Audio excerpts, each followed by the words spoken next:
Good morning, good afternoon, or good evening from wherever you're watching in the world. Welcome to the 2025 British Mini Bike Championships. It's the first round of the championship, and we're down in the Lake District, surrounded by the Rowrah circuit, where these drivers will be contesting today. My name's Charlie Ellis, and I'll be talking you through all the action today. The track itself, what a beautiful sight it is. Established in 1963. The next race coming up now is the Junior Supermoto 90, and they'll be on their formation lap now, getting ready to get going. Now, it's been a really exciting 2024 season.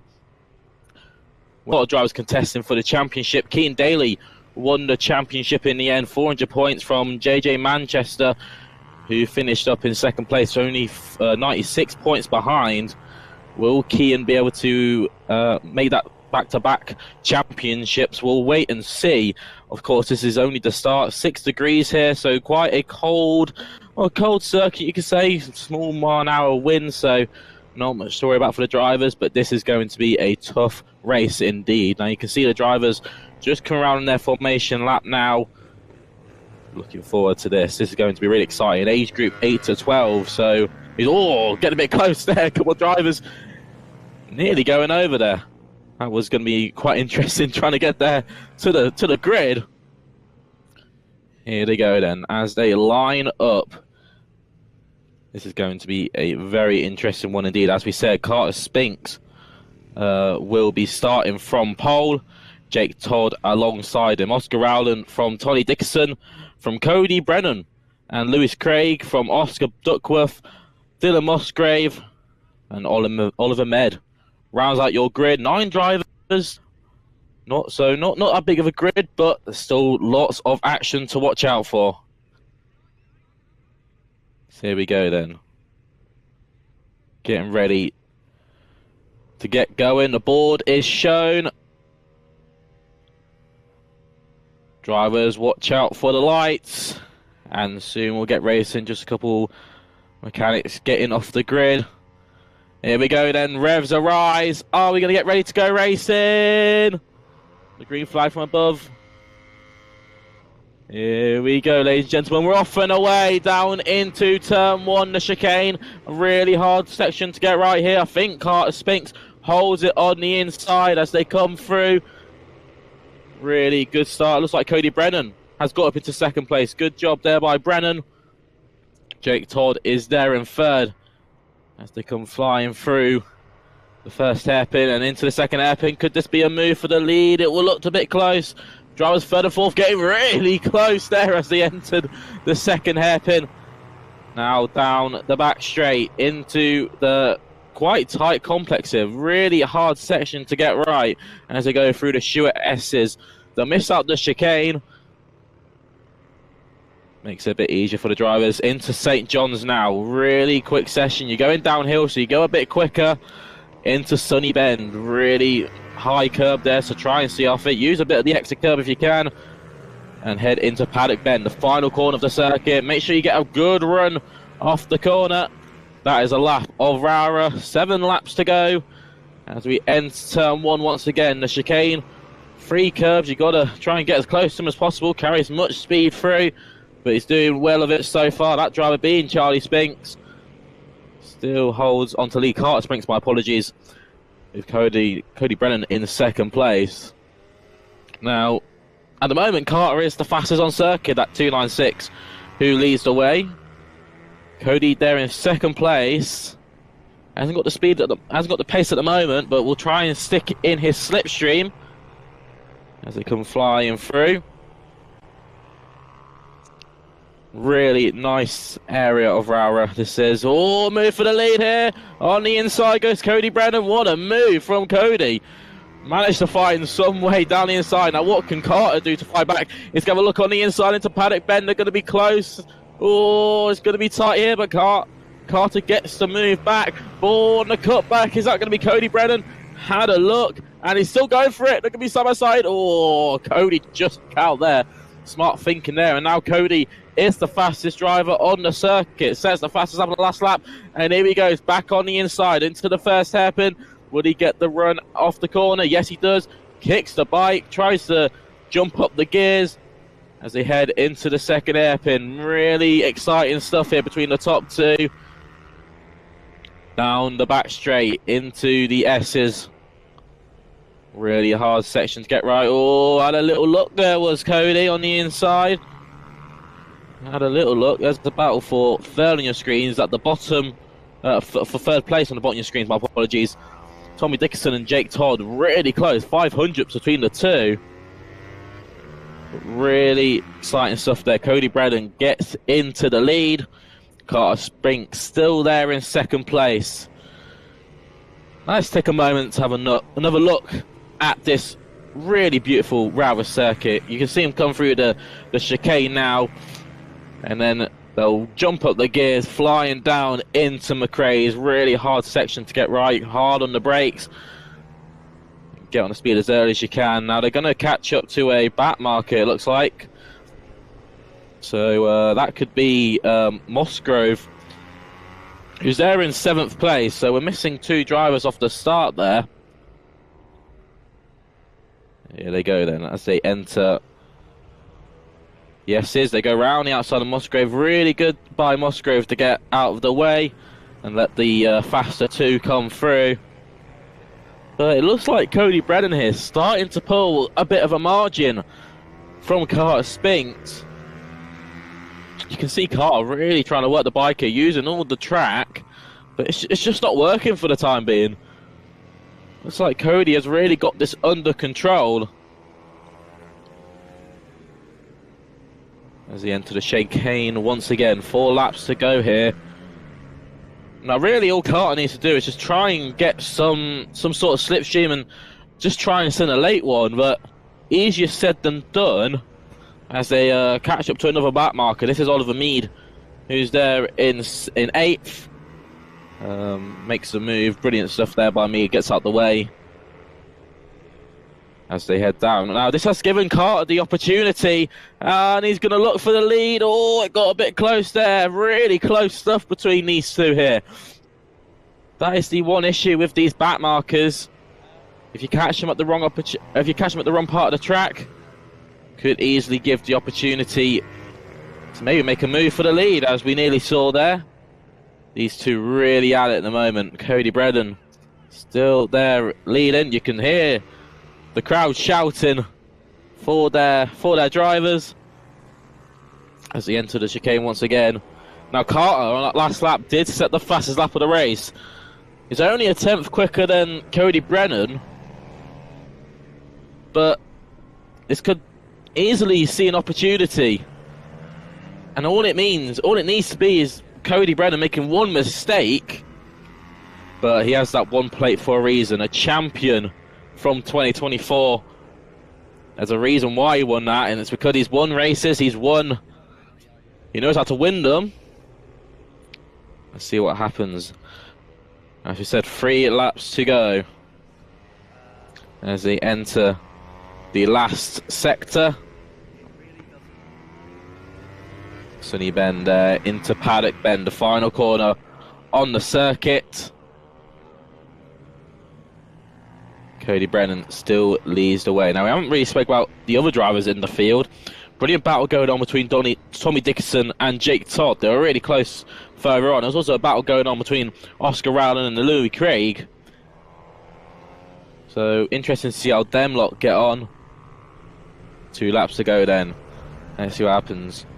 You can see Carter Spinks are really trying to get in the slipstream of Cody Brennan, and I think, well, do I see maybe Carter having a little wait for an opportunity? Here he goes on the inside. Oh, it's going to be close through the S's. Oh, he had a look, but Cody braked just a tad bit later and managed to hold it round the outside. Now, I thought Carter was sort of sitting there waiting for an opportunity. He did, but the second he had a look on the inside, Cody knew he was there. Just kept on the outside. Now they're going to catch up to another back marker. This is a driver to watch out for. Oscar Duckworth, it looked like, as they entered once again into the final lap of the race. So if Carter Spinks needs to do anything, it needs to be now.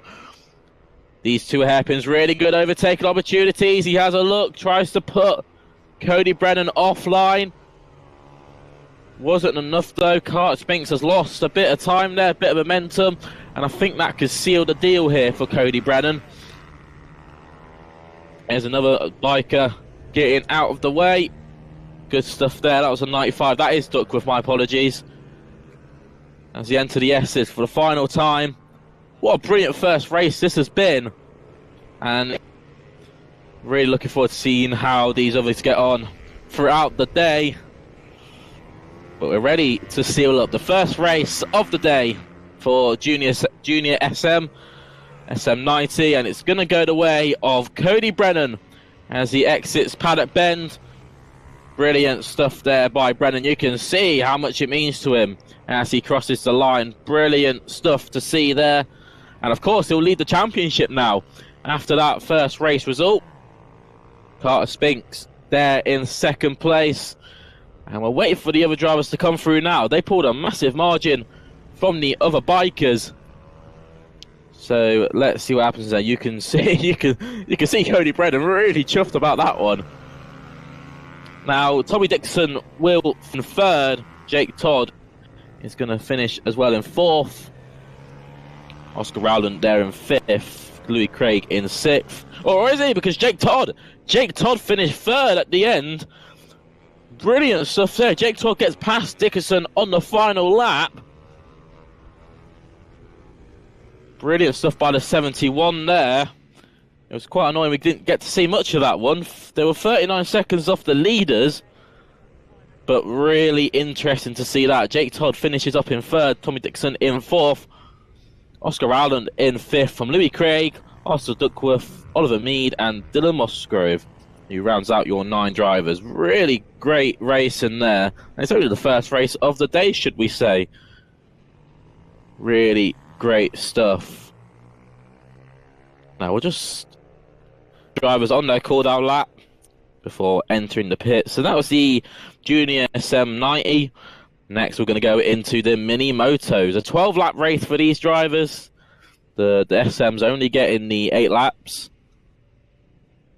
Let's see how this plans out then. The mini motos, really competitive category. Ages 6 to 10 for these drivers. Obviously they're a 40cc air-cooled engine. So really interesting. There you are. You can see the drivers getting ready to head out on their formation lap. Really exciting stuff here. Brilliant facilities here at the Rowrah circuit, based up in Cumbria. Beautiful scenery surrounds the circuit. Obviously, we're in the Lake District. So if you ever have the opportunity, go and drive some of the roads. I mean, they are some of the beautifulest roads you could ever drive in the UK. Go have a look, definitely. As we get ready for our second race of the day. Now, we do have to say there is a lot of races going on throughout this weekend. Obviously, the drivers had qualifying yesterday, so that gave the chance for them to sort out their grid spots for the races today. Obviously, they've had their practices as well throughout Friday and Saturday morning, giving the drivers plenty of time to get the bike set up correctly and make sure they're dialed into the circuit. So the Mini Moto Pros are going out now. You can just see them there on your formation lap. And we'll have a look at the grid now. It's Seth James who should be starting from pole. Nelly Nooth alongside Noah Barfoot from Daisy Grayson. Claudia Dudman, Joe Billum from Austin Dilks, Harry Evitts, Amelia Petrus and Logan Paisley rounds out your 10 drivers. Let's see how these boys get on then. They'll come round Paddock Bend and start to slow down to get into their grid spot. Mini Moto Pro, really exciting category here. You can see all the mechanics making sure their drivers get onto the start spot. You want to try and make sure you're as far along the spot as possible. I mean, these bikes can pretty much be on the line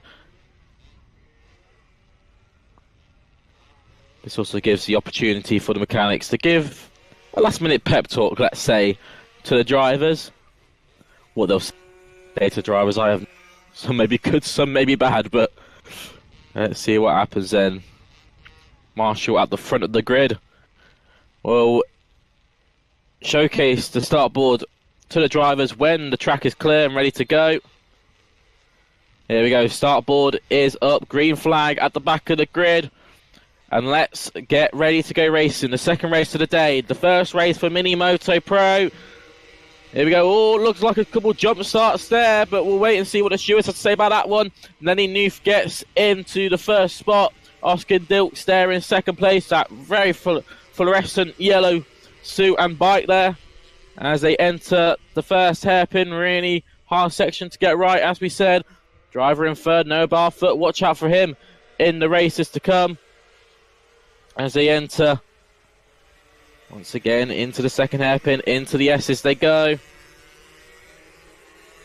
Really exciting stuff here. Number 44 leading the way. The 85 in second place. And through the final section of the circuit, really hard section to get right, but it's very rewarding when you do. So still Nenny Noof that leads the way. Austin Dilks in second place. But very close between the two. It'll be interesting to see how Dilks reacts in the next couple of laps. You can see Noof really getting to the inside there as he entered the first corner and through the chicane. Now I wonder if that gave the opportunity for Barfoot to close in a bit. You can see he's slowly starting to close in now. Let's see how they exit the hairpin. Looks like Barfoot's got a bit of run. Oscar Dilks dropped his third, my apologies. So let's see how Dilks can get on for the rest of this race. 11 laps to go. So we're only just starting the race, really. Really have a lot of time.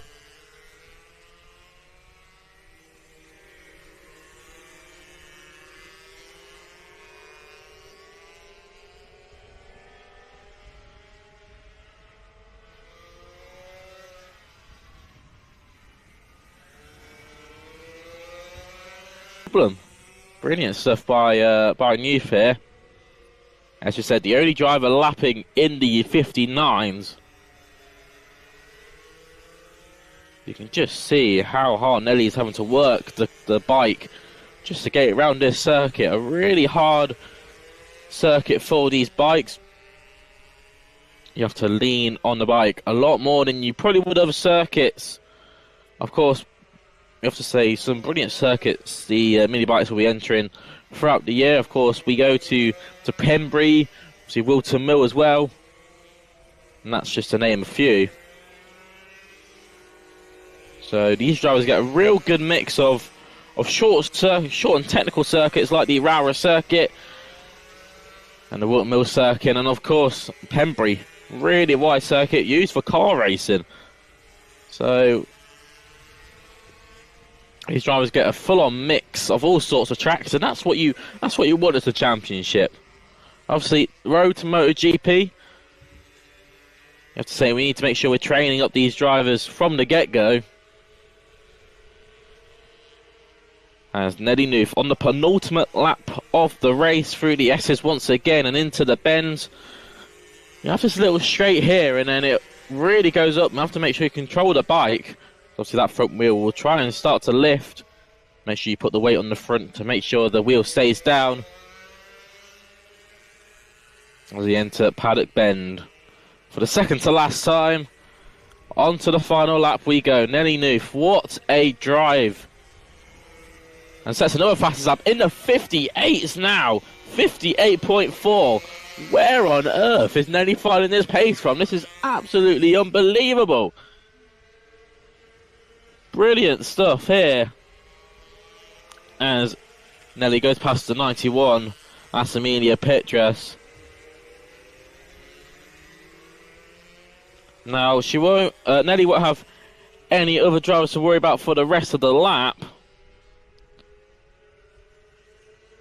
So this will just be a easy drive home. It's been a brilliant race for the first race of the Mini Moto Pro. 10 drivers took to the circuit. but it can only be won by one. And round the final corner, the pace has been absolutely unbelievable. Nelly Nooth takes a win as Nelly exits the final corner. What a drive. 58.7 on that last lap was Nelly Nooth. Noah Barfoot could really not compare those times. Now, where is Noah? As they come round, that's Amelia Petras. We're waiting for Noah Barfoot. Here comes Noah. He will finish up in second place. 23 seconds down from Newth. Austin Dilks there in third. Seth James finished up in fourth. From Joey Billum, Logan Paisley, Claudia Dudman, Daisy Grayson. From Harry Revitz and Amelia Petras. In the end there, brilliant stuff by all these drivers, managed to get to the finish line. Exciting stuff by Nelly Nooth, a driver to watch out for in the future.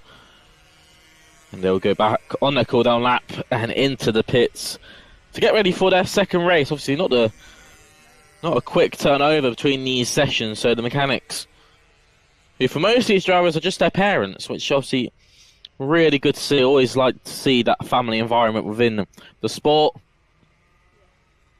So they'll make sure that the bikes are all set up, try and talk over any tweaks they could do to not just the bike, but the driver as well. Brilliant stuff by the mini motos. Now the next race coming up is the Ofel 110 Cup and the Mini GP 110 for their first race of the season. Of course, for all these classes, will be their first race of the season.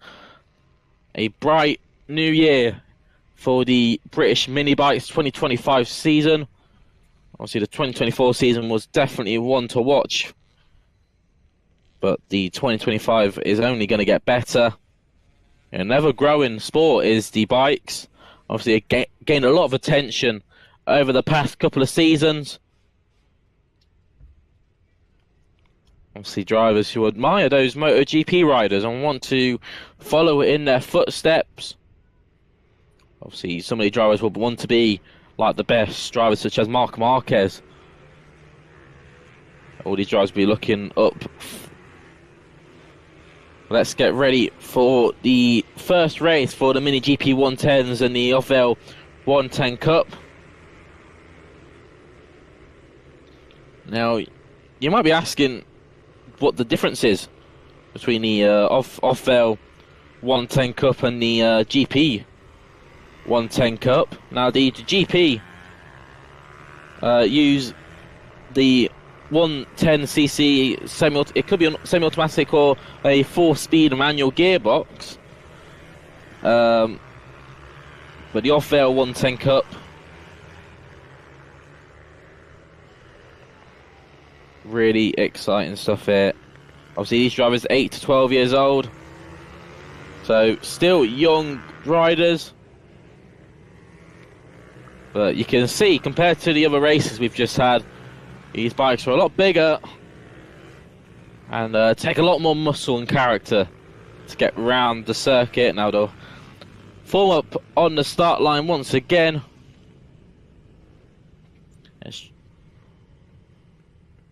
try and pick out some drivers. Obviously, we saw a glimpse of the 15 there, Seth Hayward. He's going to be starting from the third row of the grid. Now, the two drivers on the front of your grid,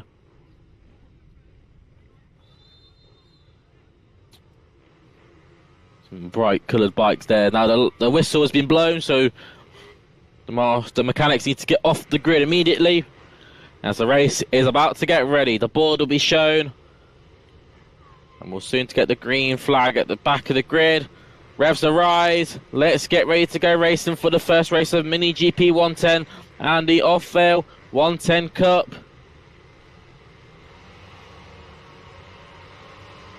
Let's rise, and we're off and away. Brilliant start there by a driver in second place. That was Leon Simpson. As he enters the first corner, Kean Daly dropped down to second place. Good to see Kean back out as they go down into the first hairpin. Cody Brennan, who won the first race earlier, he's there in third place. Caden Herring there in fourth. Seth Hayward is there in fifth as he entered the second hairpin. Oh, that's like a good run there by driver in third. That was Cody Brennan. Gets up the inside of Keane Daly as they exited the second hairpin into the S's now. Keane Daly really looking strong on this first lap here. And he might even have a look for the lead. He had a little peek. Oh, going down there was Keane Daly. Oh, now what happened there? It looked like he got on the throttle a bit too early there. Spun up the rear wheel, dropped him down. Oh, loads of questions to be asked about what happened there with Keane Daly. Really unfortunate. You can see him standing there in frustration, thinking, what on earth happened there? So this is given the opportunity for Leon Simpson to pull a margin. Now, my apologies, that was not Keane Daly. Keane Daly is there in second place. That was Cody Brennan, who hasn't made it through. There's a couple of drivers who hasn't made it through as well. Jasper, my apologies, Jasper has made it through. But really unfortunate there for Cody Brennan, the driver who won the first race of the day. Yellow flags are out, so no overtaking in this sector as they retrieve the bike and make sure the driver is okay. Into Paddock Bend once again. 9 laps to go in this race. But I was really unfortunate. It looked like Cody Brennan, really good start, and he had a look for the win, and I think he may have even had an opportunity for that win, but unfortunately, just how things go in this race. So, yellow flags out on circuit. As another driver down there. Now, was that Charlie Forresty who dropped the bike? We'll wait for when they come round. Ah, no, it's Carter Spinks. Carter Spinks has dropped it. So, another rider who was up there in the first race, dropping the bike. Unfortunate that was. So, funny enough, the top two from the first race, both out in the first 2 laps. Unbelievable. For the first race of the Mini GP 110. Now, Leon Simpson at the front here. Really quick. Over 6 tenths quicker than... My apologies, 4 tenths quicker than the driver in second place, Keane Daly. Caden Herring there in third, but he's getting charged by Seth Hayward and William Dinkinson. Now, they can't overtake in this sector for that yellow flag. So from this point on, they can now overtake as they enter the S's once again. You can see that prestigious blue bike really on the back now. It looks for a move. This could be the move for 4th place. Really interesting to see how this one plays out into Paddock Bend. Here we go then. This is the battle for 3rd and 4th. Caden Herring and Seth Hayward. So the final spot on the podium could be predicted here. I know, my apologies, it's about for 2nd place as they come through. So this is Keane Daly and Caden Herring. Now, Liam Simpson getting stuck behind a biker there. Oh, I caught him at the worst possible opportunity, and this has given Keane Daly the opportunity to gain a bit of time on the leader. Caden Herring there in 3rd place as well. Gets just really close there to the back marker. Gets past him though. We'll see who that is. That looks like Charlie Forresty, who is down in 17th, but he's still running. Obviously, East drivers really enjoying their time out on a circuit like Rowrah circuit. What a place to ride at. You can see some of the mechanics there on the side, stipulating their drivers, tell them to get a move on. As we're halfway through the race now, so this was a 10-lap race, 5 laps to go, and the top 3 are really close. This could be something to watch out for in the laps to come. Keane Daly's at the fastest lap on the lap before, 56.375, to compare to Leon Simpson, who had the trouble with the back marker. He's at 57.1. So watch out for the laps to come here. Really going to be interesting to see how this one plays out. Cian Daly in second place. Caden Herring, don't count him out just yet. Give me something to watch out for. Of course, Rowrah circuit, loads of overtaking opportunities. The main one being Paddock Bend here. So something to watch out when we come to the races later on today. Caden Herring seemed to struggle to get out of the corner there. So you can obviously see some of the drivers are quick in some sectors, not quick in some, but that what makes for incredible racing. You can see the top, you can see the drivers second, third here, staying in the slipstream, trying to stay behind the biker in front, just to try and get some sort of slipstream effect. Of course, on a track like this where there's quite a few straights, it's always important to find that upper edge. Caden Herring actually set the fastest lap that last time around. So these drivers all have the pace to win. It's just going to be a matter of who can battle the hardest, who can get the elbows out more. Running a bit wide there was Cian Daly, using a bit of the exit curb. That's not going to help his run into Paddock Bend as they come round. So Caden Herring still holds on to that fastest lap. I would just say Seth Hayward is still in fourth, but he's got a bit of a gap to William Dinkinson behind. And he's a bit far off the top three here, so Seth Hayward's just going to settle for fourth, I think. Not a bad result, to say the least. Of course, this is the start of the championship, so of course we want to go out there and win first time around, but from here on it is all about consistency. And of course, as the races go on, it is still going to be like that consistency effect as they enter the S's once again into Graham's Bend and into the final bend, Paddock Bend, one of the most iconic circuits on one of the most iconic corners on the calendar. So none of these drivers at the moment not making any moves for the time being. This is a second to last lap, so if Cian Daly wants to start spicing up a move, he's got to try and do it now. He's also got to have a little watch behind, because Caden Herring isn't going to be afraid to make any moves. Now I wonder if Caden's just going to wait for the top two to start battling here and then try and pick up the scraps.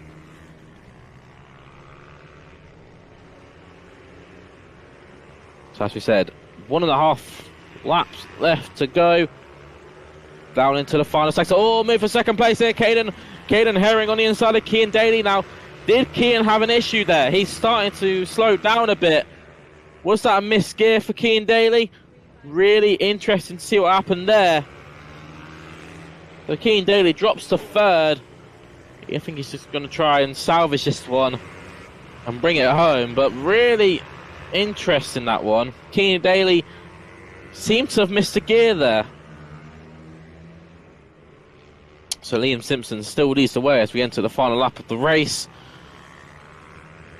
Caden Herring in second place. Now he still holds that fastest lap of the race, 55.7, lapping 2 tenths quicker than Leon Simpson. But obviously the battle between second and third, obviously that's going to have slowed down both riders. That's given the best opportunity for this man, Leon Simpson, to pick a gap and absolutely go for it. Brilliant stuff here as he enters the final corner to take the win in Mini GP 110. Really brilliant stuff there by Leon Simpson as he crosses the line. Caden Herring in second place, and unfortunate for Cian Daly, who was sat there in second place, but one mistake dropped him down to third. Seth Hayward crosses the line in fourth. Now this is a battle a bit further on behind your screens here. Samuel Whittaker and JJ Munches and Daniel Tanton will come through. This is the battle for 6th, 7th and 8th. Looks like Manchester quite happy with that one as they all entered through. So Sam Whittaker there, he finished up in 6th. Thomas Med just crossing the line now, he finished in 9th. These drivers really close on the times, only a couple of seconds covers the whole grid. Really good grid of drivers here. 19 riders took to the grid. Obviously, we lost Carter Spinks and Cody Brennan on that race. So, really, that's the highs and lows of bikes. You can be at the front in your first race and then jump onto your next race and go off, which is what happened to Carter Spinks and Cody Brennan. So the drivers finishing their cool-down laps now. Next race we'll be going into is the mini bike veterans and the mini bike 160s.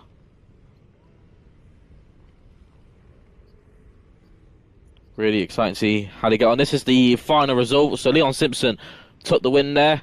Caden Herron in second place. Only 7 tenths off the leader. Keen Daly dropped to third, 3 seconds behind the two.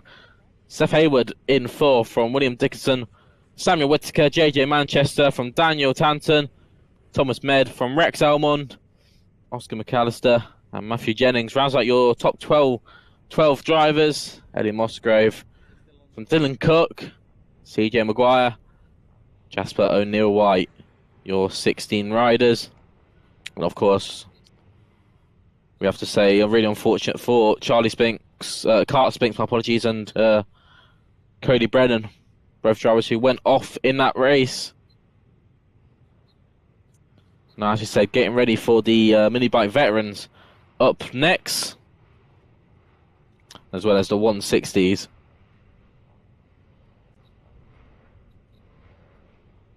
Now the mini bike Vex, really nice class to look at. Obviously, these drivers can go from all the way from 14 years old upwards. So gonna be exciting to see how these guys get on. Obviously, these are the 160cc 4-speed, 4-stroke pit bike. And obviously, as well as the rest of the bike, obviously open brakes, so you can do whatever you want to the brake systems. Standard fuel that you can buy from a petrol station. Open exhaust as well, but you have to make sure you're in that DB limit, which of course, if you've been on a track day, you'll know very much of.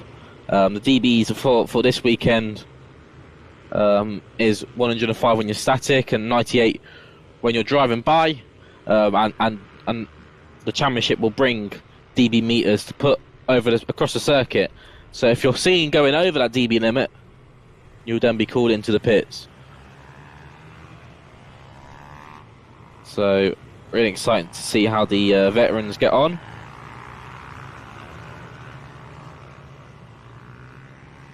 And also the 160s, the FIM mini bikes. So all these bikes pretty much the same, so that makes it more down to the rider and how they can perform.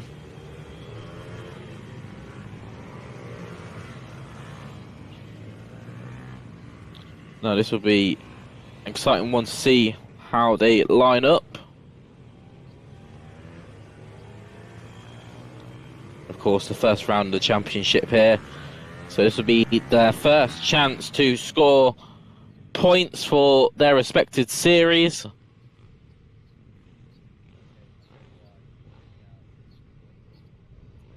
Let's get ready then to start their first race of the season. Tim Patterson will start from pole position. Tommy Fielding alongside. Rick Jenkinson from Aaron Parker. Ben Johnson from Jake Whittaker. Dave Cook, Samuel Morrison, Mike Carr, Barry Clark, Ben Simpson, Pete Johnson, Lee West, Jordan Grant, Michael Judskins from Ben Nixon, Reese Morgan, Matthew Linley, Jamie Smith, Jamie Bunclark from Barry Linley, Ian Stamford, Dan Baker and Craig Louth. 24 drivers take up the grid. Let's see how they get on. You can just see all the drivers starting to form up. I mean, some of the drivers having to start pretty much around the last corner. Not the easiest thing to do. So now all the drivers are formed up. Now, are we missing our second place man here? This might be something to watch out for. It looks like Tommy Fielding will not take up the grid. What has happened to Fielding? Now rough and away, down into turn 1. Patterson will lead the way, or does he? Because the 64 there, Jenkinson, had a look. They'll come flying through the chicane and down into the first hairpin. Really hard braking zone to get right as they exit. Now a really strong start by Patterson, who gets the whole shot. Jenkinson in second place. Jenkinson looking really quick on this first sector actually. Aaron Parker there in third. Ben Johnson in fourth. And running out your top 5 is Jake Whittaker. Now Rick Jenkinson there going a bit wider, and this is going to be an opportunity for the lead. They're going to be side by side. Oh, he had a look. This is going to be exciting. Then Jenkinson really quick on his opening lap here. Patterson has got some company to watch out for. Patterson running wide as they exit down into Paddock Bend. And watch out for a driver in third as well. Aaron Parker, he might even have an opportunity here. Tim Patterson leads the way then down in through the chicane. Rick Jenkinson there in second place. Dave Cook, my apologies, up to third place. Set the fastest lap on that last lap, 56.8. As they head down into the second hairpin. Really hard bit to get right. Goes off camber through the corner as well. As they head down. Now we'll look at Jenkinson. He had a little peak. But of course this race is far from over. 9 laps to go in this race. So it's not as bit silly to make moves this early on, because obviously it gives the opportunity for things to go wrong. Now there's a spot on the camera lens. Now it didn't say it was going to be raining this today until say about 5 or 6 o'clock. That would shake things up if it started to rain. 55.1 fastest lap for Tim Patterson. Oh, you see Jenkinson climbing over the curb there as he exits the chicane down into the first hairpin. Now these drivers got to be careful when they use that exit curb, because obviously if they hit it at the wrong point, the rumble could easily put them onto a spin.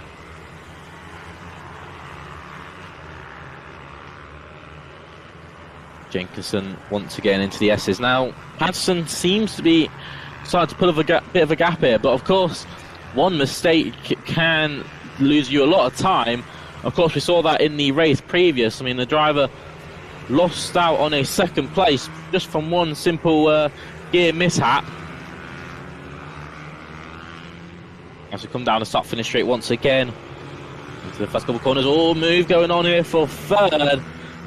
Aaron Parker was having a look on Dave Cook. Dave Cook had a brilliant first lap. Managed to make up 4 places at the start. Oh, Aaron Parker had a really good look there, but it was a bit too eager. Wasn't going to be that time around. So come down the back straight once again. Jenkinson there on your screens. That's 64 to 78 there. Dave Cook. And the 118, Aaron Parker. Now a bit further behind is Jake Whittaker. He's made a move past Samuel Morrison. And Ben Johnson there in 7th place. Barry Clark in 8th. Mike Carr in 9th. And round at your top 10 is Ben Simpson. As they come through the final corner. Oh, was that Cook running a bit wide there? Now they're going to be side by side. Oh, that was close between Parker and Cook there. You can see on the bottom of your screens there, that final lap, Tim Patterson over 7 tenths quicker than Jenkinson and Parker. And Dave Cook as well. I say this top 4 really close here. Tim Patterson, who isn't actually in the veterans, but is really shaking it up here. Obviously these veterans, 40 years, over 40 years of age. Or should we say 40 years of young, shall we say. As they head through the S's once again. Some very distinguished liveries, as we said. These bikes really look the part. I think the riders more care about if it's quick or not. 54.918. So the only driver Tim Patterson is to be in the 54s. And he sets the fastest lap of the race there. Rick Jenkinson still there in second place. Could only manage a 55.1 on that last lap. Dave Cook 55.8 on that last lap. So some of the drivers starting to struggle here as they head on to the back straight. 5 laps to go in this race.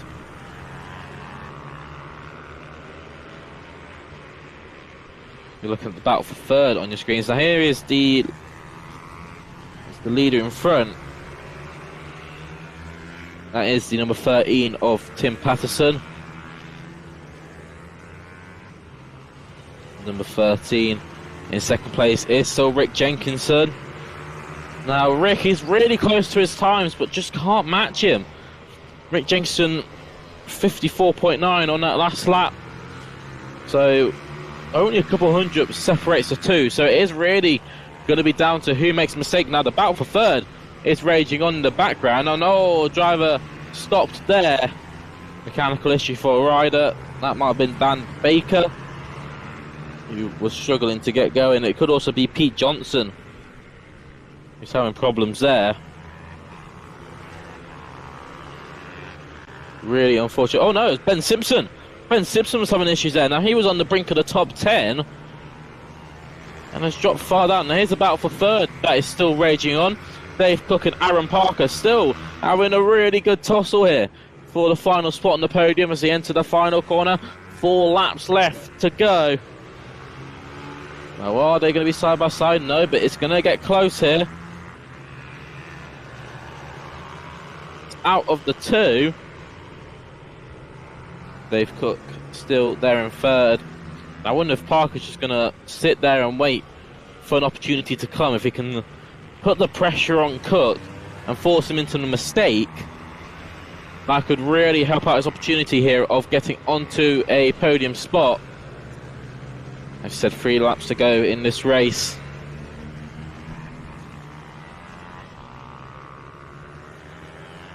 Now they're going to be catching up to a couple back markers, so try and get out the way as quick as possible. And getting held up there. That was close between Aaron Parker and the back marker. That's going to have lost Parker a hell of a lot of time. Dave Cook, I think, has pretty much sealed third place. There seems to be a lot of drops on the camera lens there. Are we seeing rain here at Rowrah Circuit?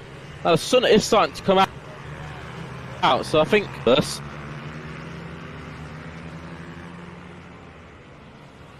You can see Parker made the move. Another driver off there, just off the shot. That looked like a heavy hit to the wall. Couldn't spot who that was. So we'll wait until they come around once again to try and get a name of the driver. Really unfortunate there. That was a big hit to the wall for that driver. I hope he's okay. Now look at this. Aaron Parker has really closed onto the back of Cook now. Could this be a move going on to the final lap? Well, actually, no, we've got 2 laps. Yeah, here's the final lap now. Look at Jenkinson, who is right on the back of Patterson now. If Tim makes one mistake, this could give the opportunity for Rick to have a move for the lead. Will Tim look behind? And will Tim look behind and seize there? Don't think so. Drivers getting told to slow down. You can see the marshal. 2 riders.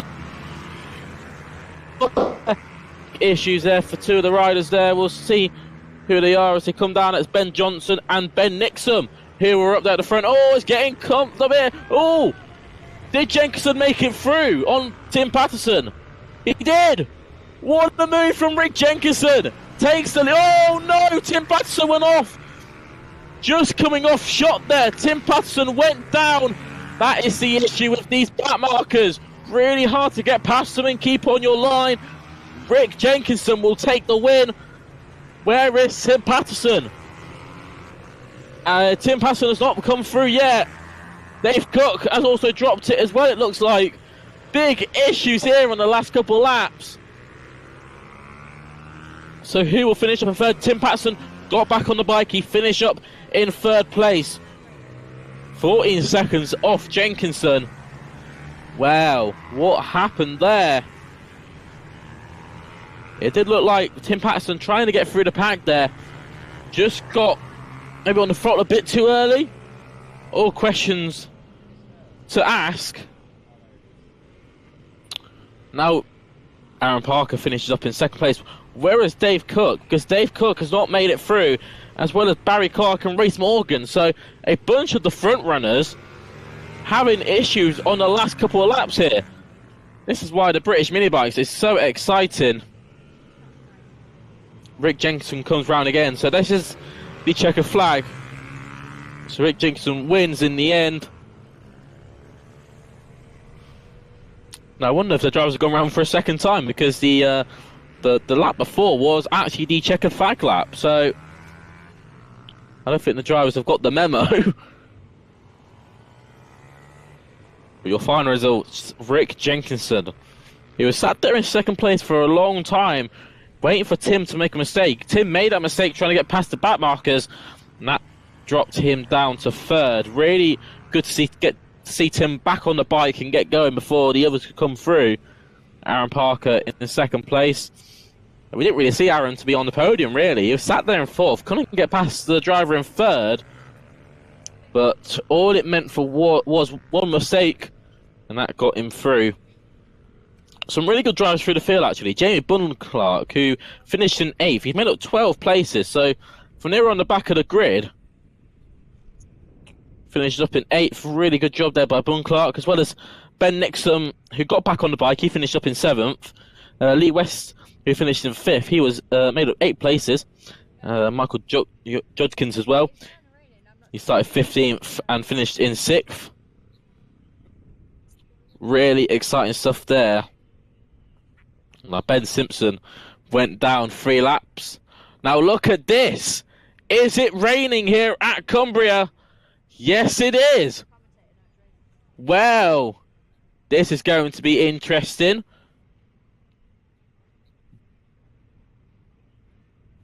Now it's not going to affect the drivers that much, because it's only just drizzling.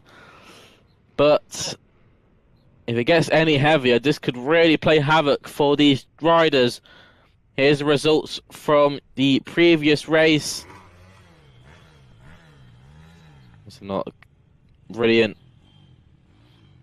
Brilliant to see the 160s and the veterans. Really close stuff there, leaving everything to the final couple laps. And I wonder if that was the reason why those drivers went down, because of the changing conditions.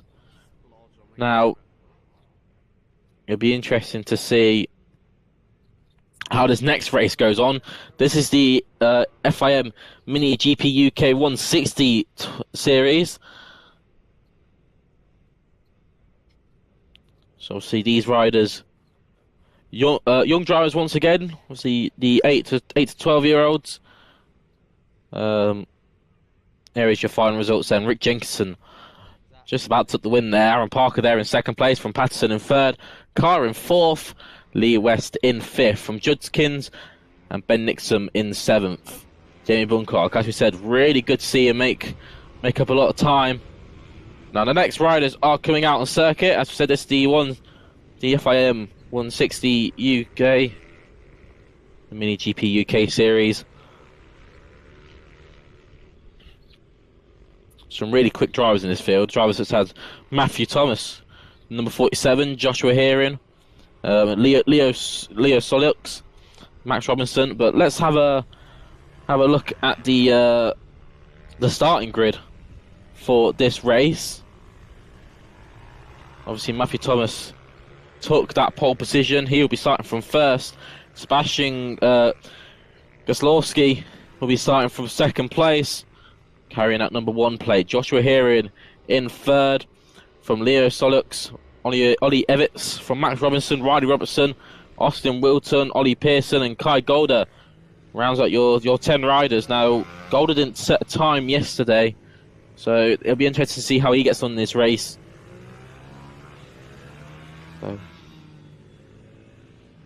So this is going to be really interesting. You can see the riders lining up on the grid.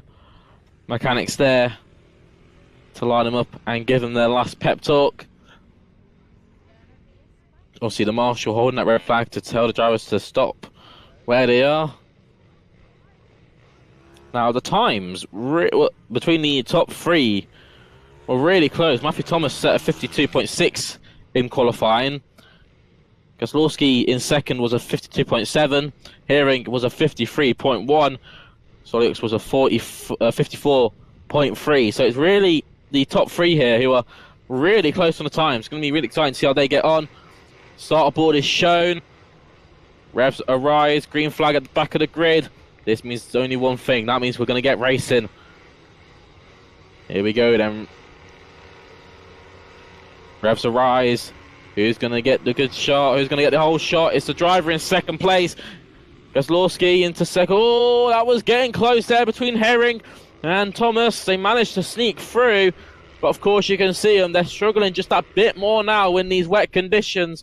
Let's see how they contest this first lap here as they enter the two hairpins. That was a good start there by Gaslowski. Got the whole shot on the outside. Managed to get round the outside of turn one. And through the chicane he went. Second place, Matthew Thomas and Herring in third. As we said, these three drivers really close on the times yesterday. Have been really close in practice as well.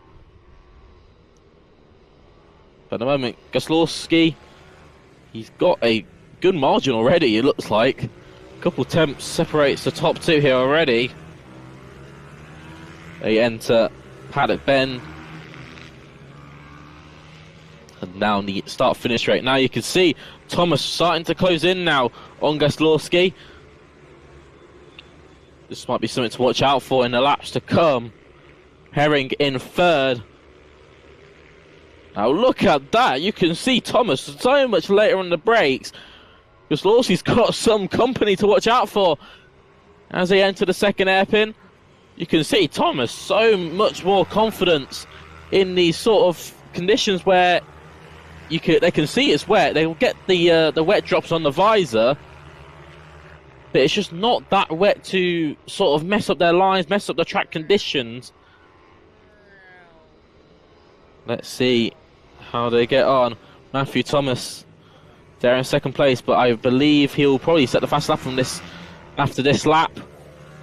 Gaslowski really struggling to get on the power there as he exited the bend there. There we go, side by side into turn one. You can see Thomas had a look. Wasn't meant to be though. Gaslowski will hold on to the lead. As he entered the hairpin. Oh, move for the lead here. On the inside goes Thomas. Will he make the move stick? Yes, he does. Thomas leads the way now. Gaslowski in second place, but Gaslowski has that number one plate for a reason. He's a champion. We had a look back on him. Into the second hairpin wasn't enough to make the move stick. He has a look into the S's. I have to say, Gaslowski really aggressive when it comes to those braking zones and trying to make those moves back. They enter St. John's and Sunny Bend. And then they'll fly into the final corner of the circuit, Paddock Bend. As we said, really hard corner to get right on these bikes. You can see Gaslowski just can't get the power down compared to Thomas. Thomas has got so much confidence on that bike. As he entered the hairpin once again. You see Gaslowski a bit later on the brakes there, but struggling to get on the power. As they enter Aylesdale. And down the straight into the Stewart S's. Here we go. Gaslowski has another look. But it just wasn't enough. Through the Stewart S's and down into St. John's. And down into Sunny Bend. You can see how much road Gaslowski's using to try and get an upper edge on Thomas in front. As he enter Paddock Bend into the chicane once again. 6 laps to go in this race. And it's far from over. The top two here really close. Kozlowski setting the fastest lap that last time around, the 53.344. As they enter McRae's. Gets closer to him, does Kozlowski, down the straight into Isledale's. He has a look on the inside. Kozlowski gets the bike stopped. Really good move that was from Kozlowski. Thomas, will he have another look back on him? We've seen these drivers before. Both two aggressive drivers, really know how to race around this circuit.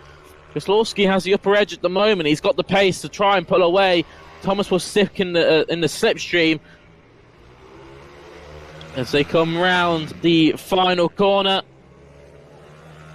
you can see Thomas really on the brakes. And I think this is something that I've noticed in both drivers. It's the driver who's in second place can brake later into the corners because he has the first driver to use as a braking zone, and then to try and get the upper edge, we can try and brake a bit late just to try and find that upper pace. They come down into Isledale's once again. Look how late Thomas is on the brakes. Squirmy on the rear end there, trying to get the bike stopped. Really loosey-goosey there. Kozlowski leading the way. Thomas second place. Herring still holds on to third, shall we say. Max Robinson and Riley Robertson both having a good battle for fourth and fifth. Ollie Evans in sixth. Austin Wilton there in seventh place. Nice to see the two Robinsons having a good battle. They're only 9 seconds off the leaders, but you don't need to be leading to have a good battle. As we said, a mix of experience and inexperienced drivers throughout the field, so you've always got someone to battle. Of course, all these drivers on the road to MotoGP. We enter Isledale's once again. On the exit, get on the back straight, get the power down. You can see Kozlowski going up the gears, trying to use the range of the red range to try and get an upper edge on Matthew Thomas as they enter Sunny Bend. You can see Thomas gets on the power a bit earlier there. Into Paddock Bend. These two really close in the laps. As they come down, this is the penultimate lap of the race.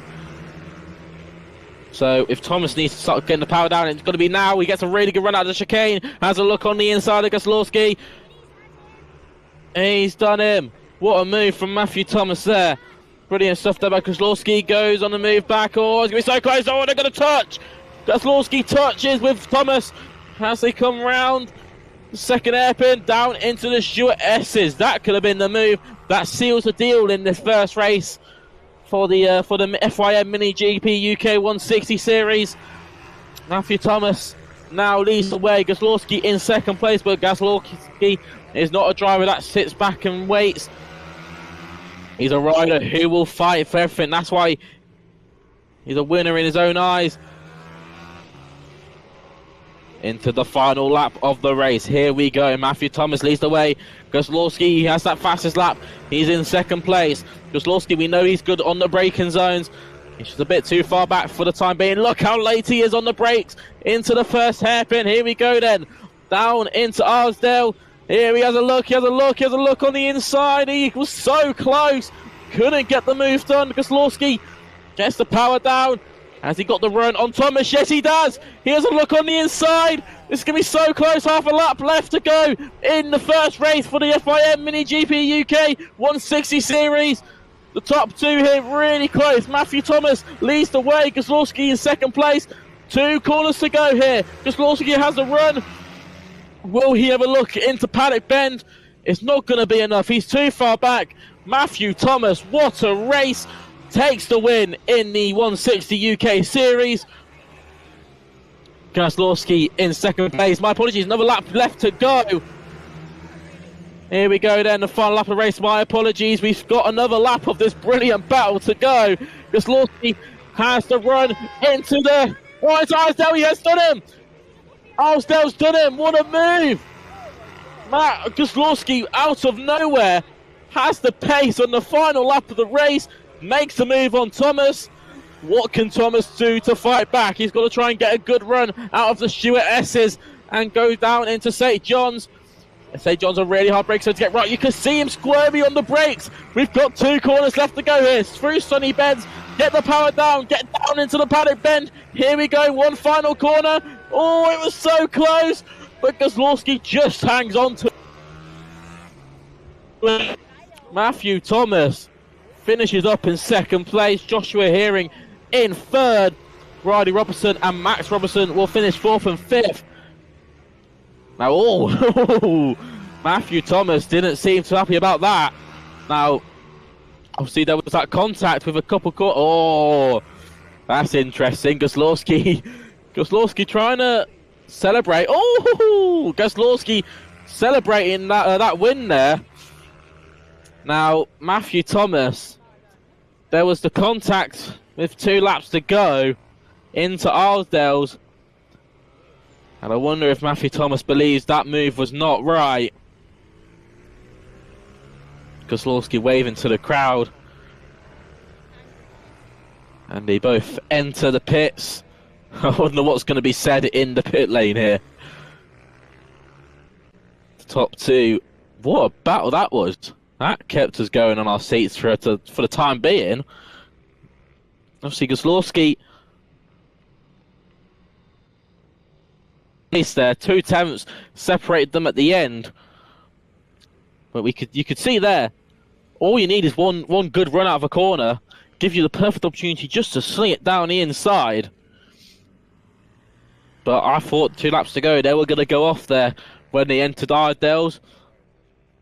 Really late on the brakes from Kozlowski with that move. On the final lap of the race. Obviously brilliant stuff there. Obviously these results powered by Race IQ. Brilliant to have them on board. So what a race that was. That was definitely probably the best race of the day so far. Now the next race coming up is the Super Mini Series, as well as the MGP 17 Championship. This will be one to look out for. Really exciting stuff is the Super Minis. These bikes, these riders, obviously, these bikes, 212cc manual 4-speed 4-stroke single cylinder engine as well. You could also run the 112cc manual 2-stroke engine. Open fuel as well from Open Brakes as well. This is going to be exciting one. Obviously, a bunch of riders in this one to watch out for. And here we go then. The Super Minis and the MGPs are getting ready to go out on track. So we only have 4 MGPs and 3 MGPs, and they're going to be starting from the back of the grid. Obviously a pace dinner too. Leo Caulfield will start from pole position, 50.4 he set in qualifying yesterday. Lawrence Wardle will start from 2nd place. Michael Med from Louis Smith, Paul Jennings and Joe Miles from Lee English, Ben Hanley from Liam Booth, Tyler Hartley, who will start from pole in the MGP group. Annabelle McCarthy and Liam Whiteley rounds out the MGP drivers, and the one driver in the Super Mini who didn't get a time in, Jordan Merriweather, he'll be starting from the back of the grid. 13 riders, so of course decent grid.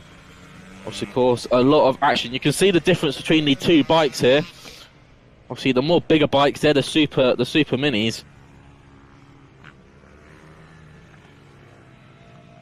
As they come around the final corner, obviously you can see the red flag once again, telling the drivers to get it slowed down and get formed up, ready to start the race. Now, obviously, mechanics aren't on the grid for this race. These riders got to sort out their own grid spot. Let's get ready to go racing then. So what a day we're having so far. These races at the moment, all the bikers forming up now. Green flag at the back of the grid. Let's get ready to go racing then. Caulfield and Wardle on your front row. Oh no, is there an issue going on there? Is there a biker in trouble? Didn't look like it. A couple of riders having some issues there. Looks like could be number 15 there, struggling to get into position. That might have been Joe Milner. Now the lights are on. We're going to get ready to go racing here in Super Mini and MGP 17. And it's lights out. Away we go. Let's see what happens there. Wardle gets the whole shot. First place. Caulfield will drop to second place. Michael Med gets into third as they come flying down into the first hairpin. You can see a big speed difference from the bikes we had in the last race. As we come through Isledales, down the back straight into the Stewart S's for the first time of this race. 15 laps ahead of us in this race. So as we said, Wardle getting the whole shot. Caulfield drops to second place. Or battle for third going on. Looked like Smith got down the inside of Michael Med. We'll wait and see how that comes around as they finish the first lap in the Super Minis and the MGP 17. So I said Lawrence Wardle leads the way. Leo Caulfield in second place. Michael Med in third. Louis Smith in fourth from Lee English and Paul Jennings. From Ben Hardley and Joe Mills. From Liam Booth, Jordan Merriweather. And Tyler Hartley leads your MGPs.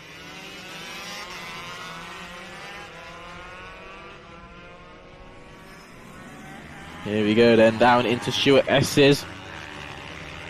This is the lead battle between Wardle and Caulfield, as well as Michael Med, who's catched up to the back of these two. You could just see how much speed Wardle's coming through the corner. Oh, is this a move for the lead? Yes, it is. Down the inside goes Caulfield on the move for the lead of the race, down into the final corner. Brilliant stuff there. Look what Wardle can do on the cutback. He had a little look. Look out for Michael Med. Set the fastest lap that last time around. One driver to watch out for in these next few laps as the race tumbles on. Caulfield, he is in second place. He's got the run. Oh, he had a look around the outside. That wasn't going to be a move to do. What can he do down the back straight into the Stewart S's? He has a look on the inside. This wasn't meant to be. He's got to try and plan this move up pretty quickly. Otherwise, Michael Med might have the opportunity here to go for second place. He enter St. John's. And down into Sunny Bend. Get the power down and watch out because, oh, look at Michael Med using all of the exit curb. Nearly on the grass there as he exits Sunny Bend. A lot of runoff there for Sunny Bend. Obviously, as I said, these track usually used for kart racing. So those karters use all of the exit curbs to try and, keep that speed up. Same with the bikers now, it seems like. As Michael Med using all the track he paid for this weekend. So Wardle in second place there. Caulfield starting to bridge a bit of a gap here. Wardle in second place. Michael Med in third. Ooh, he nearly had a look for second place.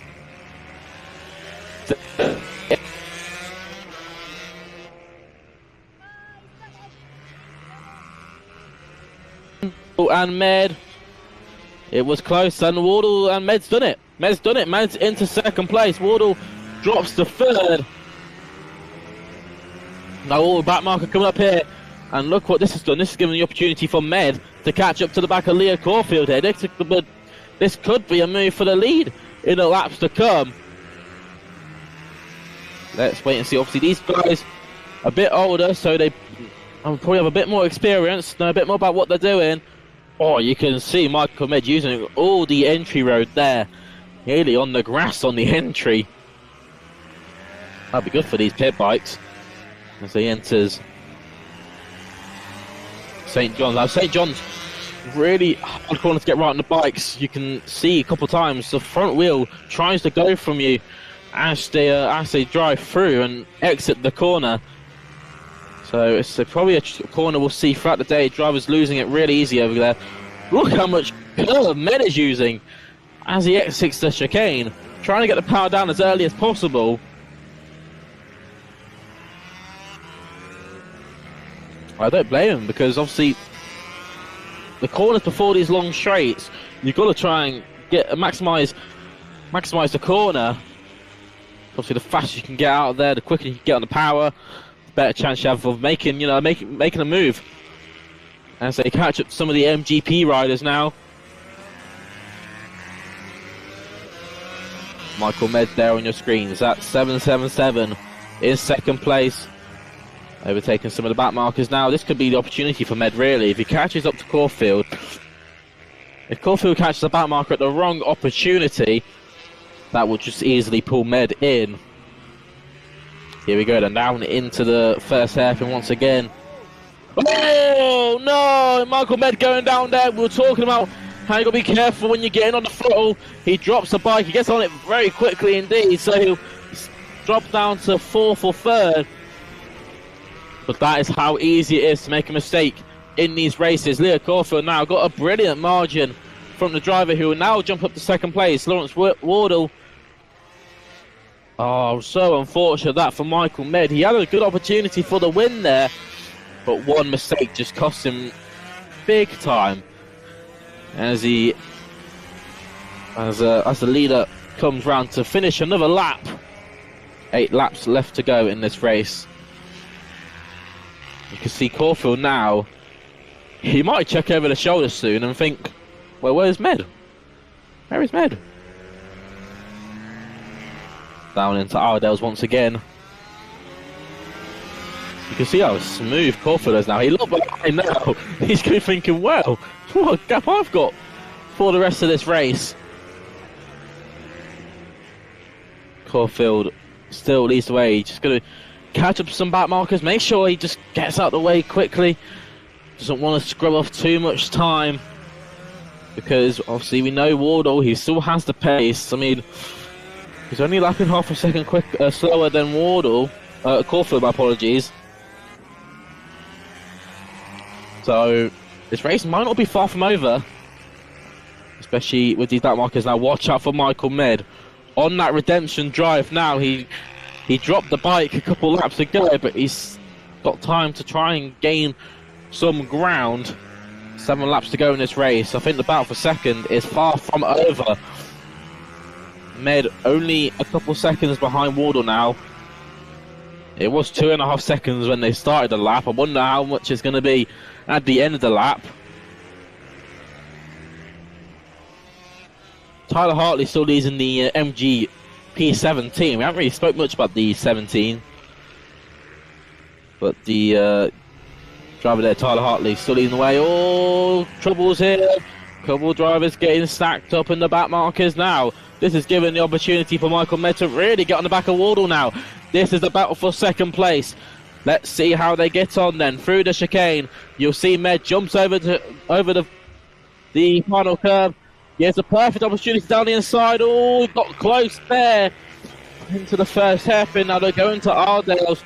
We know Med is really good on them brakes, using all of the track on the entry.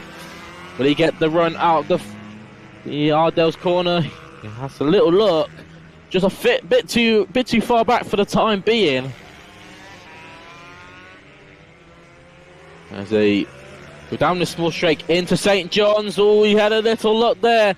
This sunny bend. Oh, he's getting ever so close, trying to throw Wardle offline. Just not going to be enough for the time being. You see Med run a bit wide, trying to get the whole shot on Wardle as he enters the chicane. You'll see Med jump over the curb once again. Now this is the opportunity. Down into the first hairpin.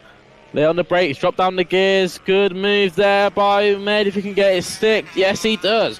What a move by Michael Med. As they enter Ardell's. Wardle, who now drops to third. What would he have to say about this move? On the outside, oh, gets a bit close there. It's a good thing Michael Med didn't use all the track there, otherwise the two would have met. As they go down into St. John's once again. 5 laps to go in this race.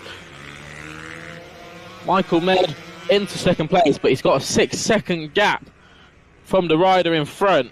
Now, Michael Med on that last lap actually did set the fastest lap of the race, 50.397. So a rider to watch out for in the races to come. Obviously, dropping the bike would have set him back quite a bit. I think get past another back marker. 4 laps to go in this race.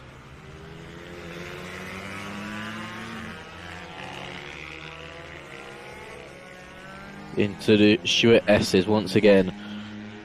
The battle you're watching right now is about for second place. Leo Caulfield, 5.8 second gap. So the times are starting to close down here between Michael Med and Leo Caulfield. If Caulfield gets too jumbled up behind the back markers, this could give an opportunity for Med to slowly close up some time. Let's see what the gap is now. 4.9 seconds from second to first. So Med on that final lap closed over a second between Med and Caulfield. This is going to be interesting with the laps to come. 3 laps to go in this race. This race is far from over. Lawrence Wardle is there in third. He just doesn't have the pace to get past the 777 in front.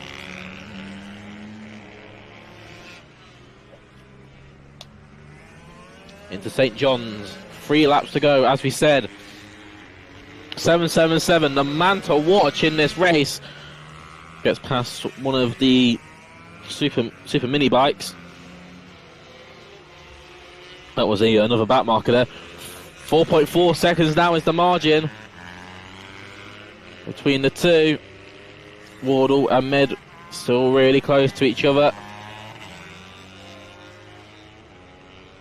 Caulfield still leads the way. Now, they've really catch up to back marker in the wrong opportunity. That got close between Med and Wardle. Now they're going to be side by side. This battle is going to rage on now into the Stewart S's. Now, if Wardle can get the run, this could be an opportunity into St. John's. Let's see what happens here. Does he have the momentum? No, he doesn't. So he's going to sit there in third.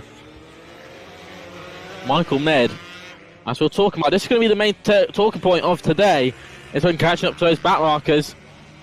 If he gets stuck behind one, so he's going to lose a lot of time.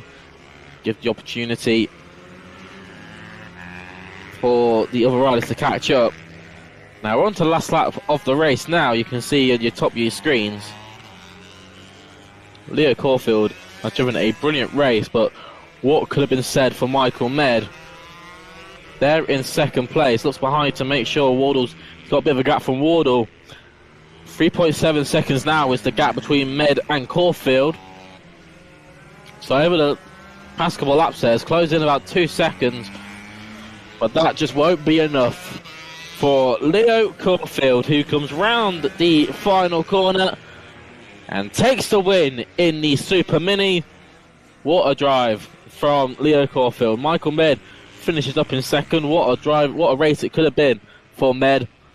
Still a good result though, second place. Good way to start off his championship campaign. Lawrence Wardle will finish in third. And that's one of your back markers, Liam Booth. He crosses the line to finish 7th. Now the battle for the MGP 17 still goes on. Tyler Hartley and Annabelle McCarthy still having a good battle. But it looks like Tyler Hartley will just hold on to the win there. So Tyler Hartley wins in the MGP 17, but the Supers saw a brilliant battle between Leo Caulfield and Michael Med for the first few laps until Med made that mistake. Wardle, someone to watch out for in the races to come. Really quick driver is Wardle. Joe Mills finishes up in 4th, Paul Jennings in 5th, Ben Handley in 6th. From Liam Booth, Jordan Merriweather, who had a brilliant drive from last on the grid, shall we say, up to 8th. Louis Smith and obviously Tyler Hartley takes the win in MGP 17, and Annabelle McCarthy from Liam Whiteley and Lee English, who had to sadly retire from the race. Now, the next race coming up is the MG Mini GP 160s and 150s. This is going to be an exciting one. as these drivers finish their cooldown lap, enter the pit lane. Well, we'll have a look at the entry in just a bit from qualifying. What a first few races we're having so far. This has been some really exciting action throughout the field. Here's the final results on your screens from the race that's just happened. Leo Caulfield took the win there in the Super Mini from Michael Med and Lawrence Wardle, from Joe Mills and Paul Jennings. Ben Hanley rounds out your top 6. You see Michael Med, 2.3 seconds he closed to on the end there. So close. I wonder if Caulfield would just taking the last couple of laps, just calm down and drive around. Now, Gaslowski is back out on circuit. He'll be starting from pole position once again.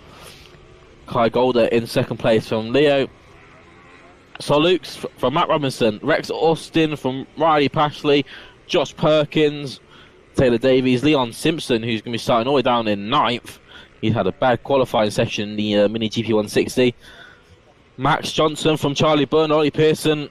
Caelan Ratcliffe. And 2 drivers who didn't manage to get a lap time in, Riley Robertson and Harry Rafferty. 15 riders will take to the grid.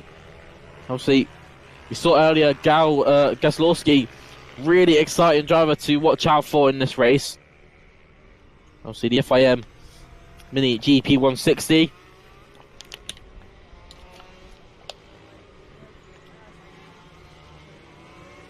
As there you go, around their formation lap. You can see him entering the last couple of corners now before the line-up on the grid.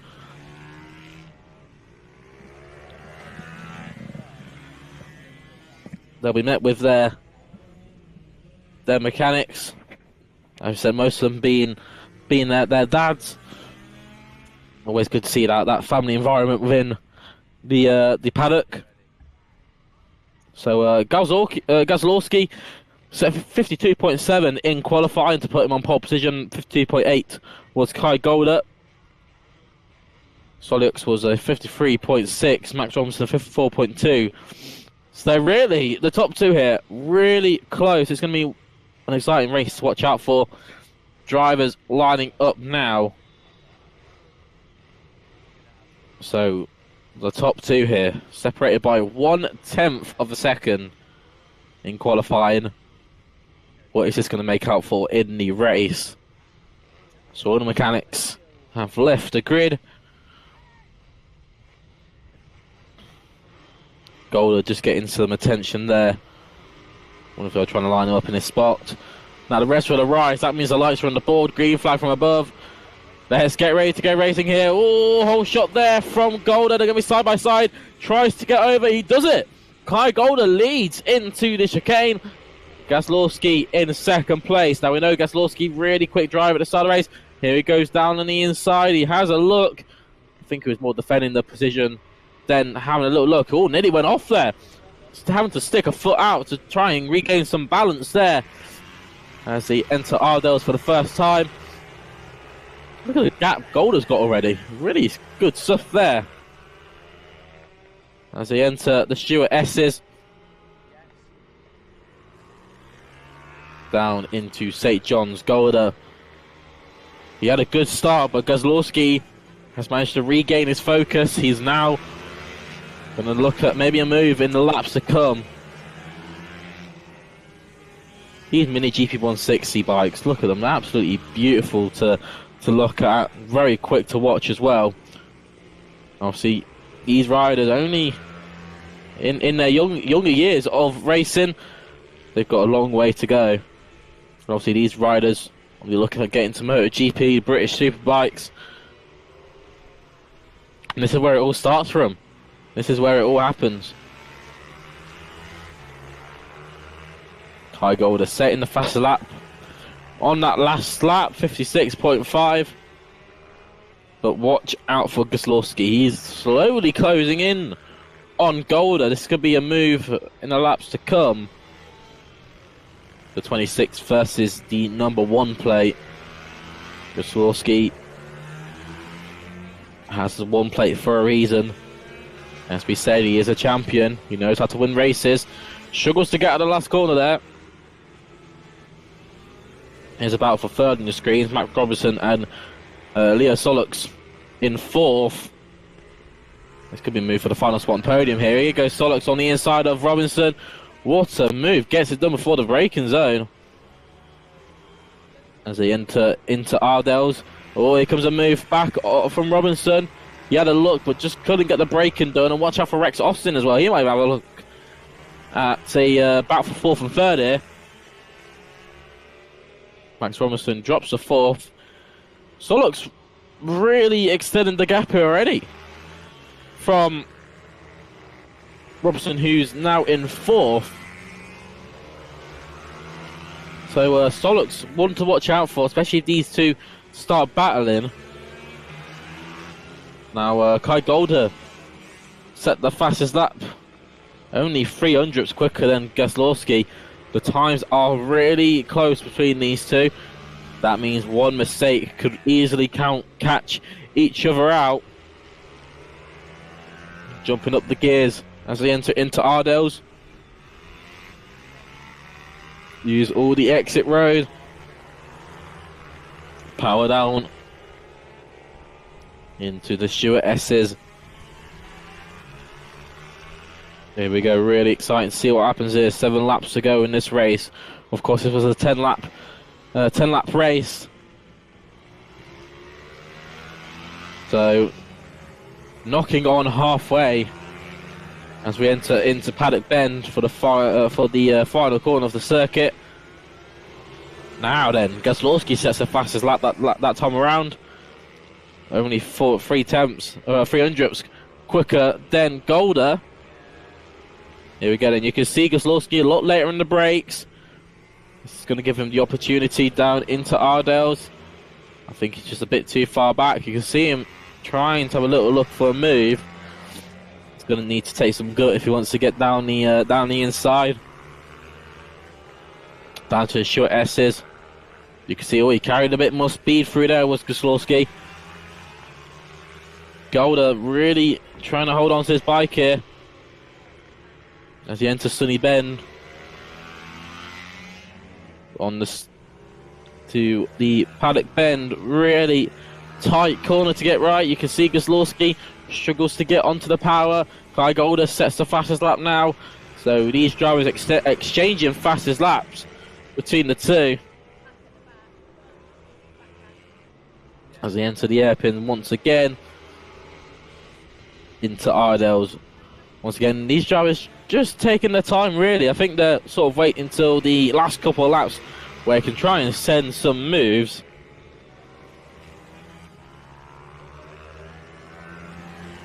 You enter the Stewart S's. And you can... Gaslowski's slowly closing in. So, I mean, you can see there, Golder's starting to defend. Now, does Golder feel the pressure and the tension from Gaslowski? Oh, here we go into the final corner. I thought Gaslowski was going to have a look at a move there. That would have been very interesting. You can see Golder gets the better run into the chicane. Here we go. We know Gaslowski's quick through the chicane. This will be the opportunity going down into McRae's. Named after the iconic Colin McRae. Brilliant rally driver was Colin. Into Ardell's. A lot of history throughout this circuit. Here goes for a move for the lead. Oh, that was close from Gaslowski. Had a little look. Golder broke a bit later. Couldn't get the move done. Entering Stewart S's. Oh, was that a problem? Was that a problem for Golder? Did he miss a gear there? Was struggling to get off the Stewart S's there. Wonder what's happening there with Golder. As we said, that's what I mean. One mistake can cost you big time if you don't get the power down. Here we go then. Gaslowski still behind Kai Golder. The 26 versus the 1. So here we go on the inside. Oh, he gets braking a bit later. Gaslowski takes the lead. Oh, now there was a biker down there. That was in the yellow flag sector. So good thing that Gaslowski gave the place back. That would have been deemed as an overtake on the yellows. I could have seen him get a penalty for that. So Kai Golder will get back into the lead. Now they've got to watch out for the McRae's. That was that yellow flag still out. Here we go then. You can see Kozlowski has the run. He's just going to sit there and wait. You can hear him, the brake squeaking as he into that final corner, trying to use all the brake pressure. 2 laps to go in this race then. This is going to be really close between Golder and Kozlowski. Here we go then into McRae's. He has a look on the inside. No yellow flags now, so this is the move for the lead. Kozlowski gets the move done, but he just can't get the move back on the exit. Oh, Golder's having a little look at him as they enter the Ardell's corner. What can Golder do? Does he have to run on Kozlowski? They're going to be side by side as they enter down into the Stuart S's. It's going to be so close. Oh, look at Kozlowski. Had a look round the outside. Wasn't enough though. Kai Golder was held on to the lead. 2 laps to go still in this race. Kozlowski in second place now. Had a look for the move of the lead. Oh, back markers we're catching up to now. This might play a part in the races. Let's see what happens. Last lap board is out. Oh, it's going to be close to Kozlowski in the back marker. That was really tight. That could have been game over for Kozlowski. Catching up to the back marker here, the number 24. I should ride it down in 11th. That's Ollie Pearson. Kai Golder gets past him pretty well. So does Kozlowski. But the gap has opened up a bit now. Golder just needs to put the rest of the lap together now. He sure should be holding on to the lead of this race and taking the win. It'd be a pretty impressive win for Kai Golder. Had to really fight to hold on to it. Down into Sunny Bend. Now you can see Kozlowski got the run. No, he wouldn't look into the final corner, would he? Oh, he had a little peek. But Kai Golder will take the win in the Mini GP 160. You can see how much it means. Kozlowski sets the fastest lap on that last lap, 53 dead. That would have been something to watch out for. I wonder if there was 1 or 2 laps left. I don't think the race would have been all over and done. Leo Solox will finish in first. So that battle between Solox and Robinson. See Solox get the better of the 2. Rex Austin finished in 5th from this pack that just came through now. Riley Paisley finishing in 6th. Leon Simpson in 7th. Taylor Davies, Josh Perkins from Max Johnson, who is coming round soon to finish in 10th. Riley Pearson finished 11th. Charlie Byrne in 12th. And it was Caelan Ratcliffe who went down with 3 laps to go. Pretty impressive stuff here from the top 2 here. Kai Golder took that win. Kozlowski in 2nd place.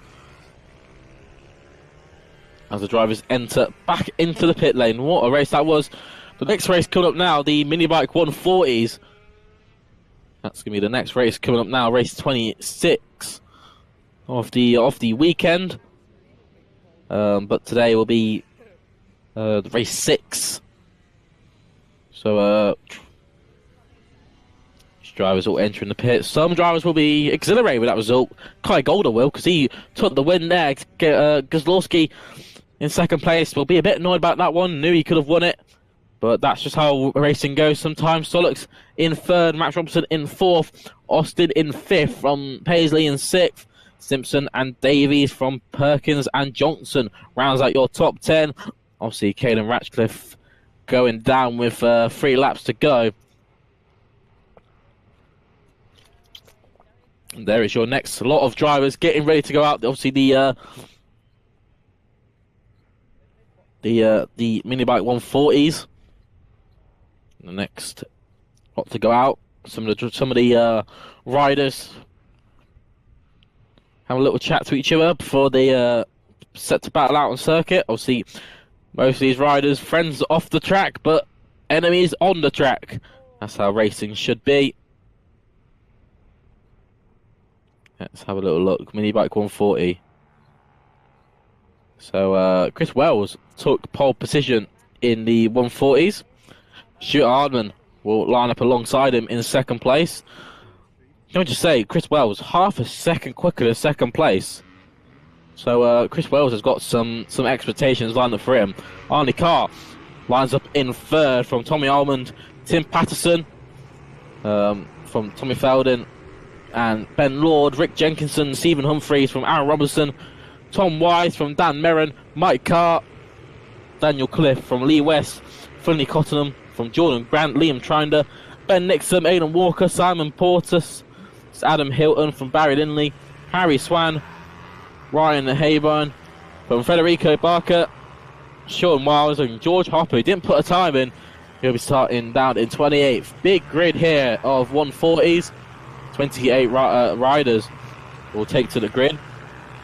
Of course, we spoke about Chris Wells, half a second faster than the rest of the field, but behind that, the drivers from 2nd to 5th are only covered by 0.2 of a second. Really interesting to see how they get on. Here it is then, as they line up on the start grid. Riders getting into their spot. So it's going to be interesting to see how this first lap plays out, because if a driver such as Stuart Hardman gets the whole shot on the outside, might leave Chris Wells with some work to do. You can see Chris there, little look behind, having a little chat to his competitors. And what's good about the British mini bikes is that you can use the same bike in different championships. It means more time out on circuit. I mean, you can look at Ryan Jenkinson, 64 there. He used that bike only a couple races earlier in a different category. Now can use the same bike in another series, more time out on circuit. Obviously, it's gonna be exciting to see how Tim Patterson gets on. Obviously, he went down in the race before, as most of the drivers really did. I mean, his last couple of laps, there's about 5 or 6 riders who went down. But let's get ready to go racing shortly. Obviously, 28 riders, so going to take some time for the marshals to line them all up. Make sure none of them are trying to get an upper advantage. Visors down. So I think soon we'll be getting ready to go racing. Look at that 83 there, Arnie Carr. Really just swing his helmet there. Here we go then. Revs a rise. Oh, jumping there was the 21 and Tommy Harmon. Look at Stuart Hardman. Gets the whole shot on Chris Wells. This is going to be really exciting now. Chris Wells, who was really quick in qualifying, now drops to 2nd place. And he might even be 3rd if Arnie Carr has a look for a move. They all scrabble through McRae's and up into Ardell's. But it's Stuart Hartman that leads the way. Chris Wells in 2nd place from Tommy Hammond, who's there in 3rd. Arnie Carr in 4th from Tim Patterson in 5th. Rick Jenkinson in 6th. Watch out for Patterson and Jenkins, 2 riders who were quick in the race of 4. Oh, had a little look for the lead change there. Chris Wells had a look on the inside of Stuart Harmon, couldn't get it done as they come through Sunny Bend and down into Paddock Bend for the first time in this race. Top 3 are really close as they come down the start finish straight into the first couple of corners. Arnie Carr there in 3rd. Now look at Arnie Carr, does he have the move? He's looking at a move on 2nd place. Oh, that was close. Couldn't get it done. And now it's a four-bike battle for the win here, as Tommy Harmon joins the field. But Stuart Harmon still leads the way. Chris Wells in 2nd place, or is he, because he has a look on the inside of the Stuart S's? Couldn't get the move done. Really close stuff there. You can see how much track they're using as they went through the Stuart S's. Oh, this is going to be really close here. 3 riders covering only 3/10. Not laps to go. This race is far from over into Paddock Bend.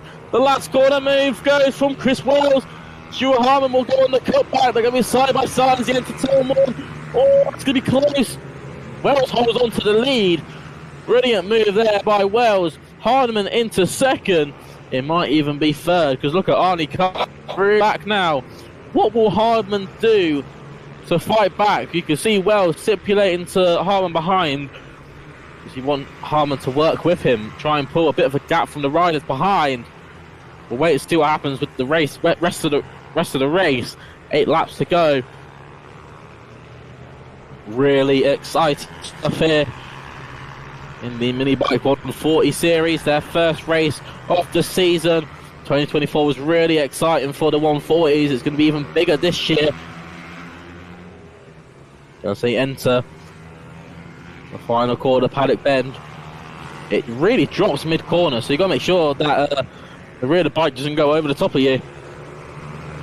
Chris Wells sets the fastest lap, 53.2, half a second faster than the rest of the field. All moving second place here. Arnie Carr goes on the inside of Stuart Hardman. Got the move done. Brilliant stuff there by the 83. Gets past the 104 of Hardman. And Tommy Almond might even have a look here. Watch out for that driver, that rider behind, number 21. Now they've already catched up to their first back marker. That was Sean Miles, who they will be starting to lap. Sean does a good job of getting out of the way there. But look at them, gap so far. Of course, we saw in qualifying 5 tenths separated the driver in first and second. And it's happened the same here. 5 tenths already in the times. 7 laps to go in this race. Another fastest lap from Chris Wells, 53.143, 4 tenths faster than Arnie Carr. Arnie Carr really showing some strong pace here. In fourth is Tommy Ormond, or is he? Because he might even have a look for third. That got really bunched up between Arnie Carr, Stuart Harmon and Tommy Ormond. This battle for second, third and fourth is far from over. 6 laps to go in this race.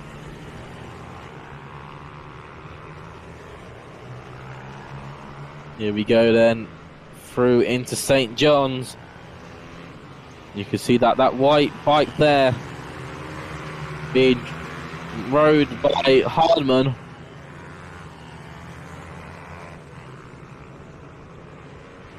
Slowly closing onto the back of Arnie Carr. The battle for third and fourth is more closer though. Almond pretty much on the arse of Stuart Hardman. As they enter McRae's once again, 5 laps to go in this race. See Chris Wells have a little look behind, make sure his competitors are still there. That gap is slowly starting to grow now. Only 9 tenths of a second between the leader and second place. Yellow flag's out, so rider down in this sector. And red flag. Red flags are out on circuit. And that seems to be all driver off there on the inside of St. John's. I do hope that rider is okay. You can see there's a lot of discomfort there. So all the riders will be stopping now. I think they'll go round to the start-finish grid and line up. Now we'll try and work out who that was who went down. But you can see the rider there was on the inside of St. John's. Missing out on a couple of drivers here. I think it might have been Finley Cottenham who had that issue. You can see half the drivers stopped before where the accidents happened. Half of them past the accident. Obviously, all these riders were in different parts of the circuit when it happened. A couple of riders having a little chat to each other.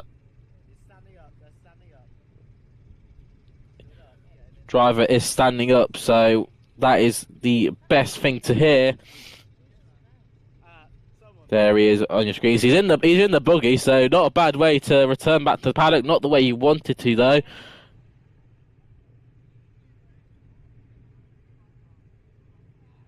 Who doesn't love a buggy ride now and then? But really unfortunate that for who we think is Finley Cottenham. We don't know full yet. We'll wait until they get back racing to try and get a name on that. But the race before it happened was looking really spicy between the drivers in second, third and fourth. Obviously, Arnie Carr, Stuart Hardman, Tommy Ormond really close there. You can see some of the riders there have a little chat to each other. One trying to get the bike going. It's having a bit of trouble there. Like the number 40 there. That could have been Federico Barker. who can't get the bike going. Might even be Ben Lord, who we hope is not Ben Lord because he's up in 7th place. No, he's got the bike going, so that's all good.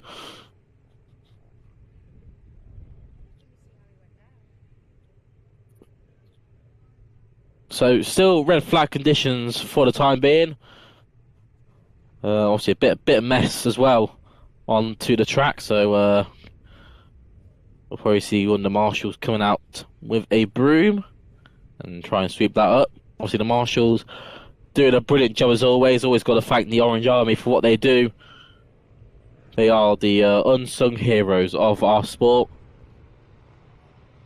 You can see some of the riders starting to get going. Tim Patterson on your screen there. Jenkinson is also there as well. So I wonder if they're going to line back up on the grid. If they do, it will be a 5-lap dash to the flag.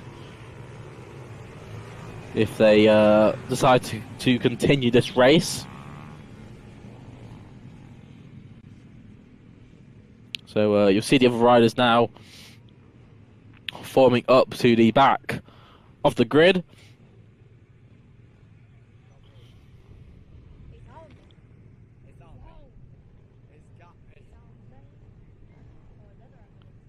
So riders just sitting tight. Obviously, I hope we have the best news about the rider.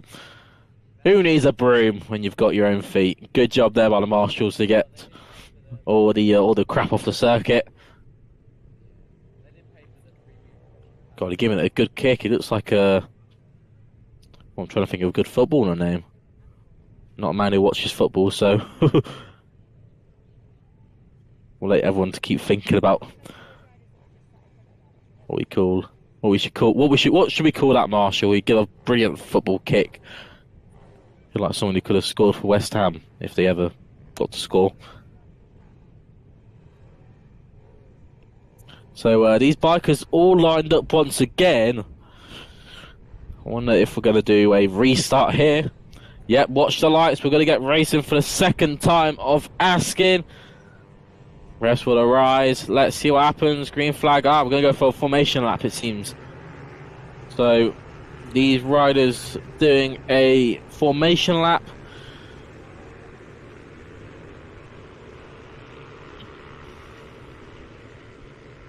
Either that or we're going back into racing.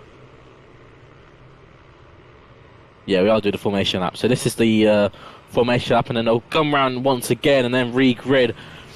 And then it'll be a 4-lap dash to the flag. This will be interesting. Obviously, Ullman very good at those starts. Oh, my apologies. Hardman was really good at the start of the race. So if he could get the whole shot again, this could really hold up Chris Wells here. Let's just wait and see. Obviously, always expect the unexpected. So all the riders slowing down now. They'll come round the final corner and then start to grid up. Filled paddock here, you can see in the background. Really good to see all the riders, as well as all the equipment they have. Obviously, you'll see all the awnings and a lot of technology and goes into these bikes. Yeah, you can see some of the awnings there. Really professional standards at these paddocks. Obviously, making sure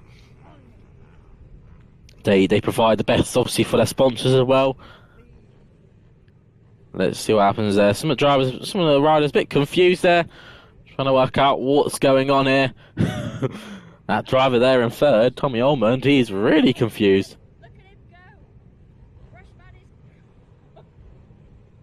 Let's see what happens here. All the riders getting ready. You can hear a couple of them giving up the revs. Make sure their throttle's working.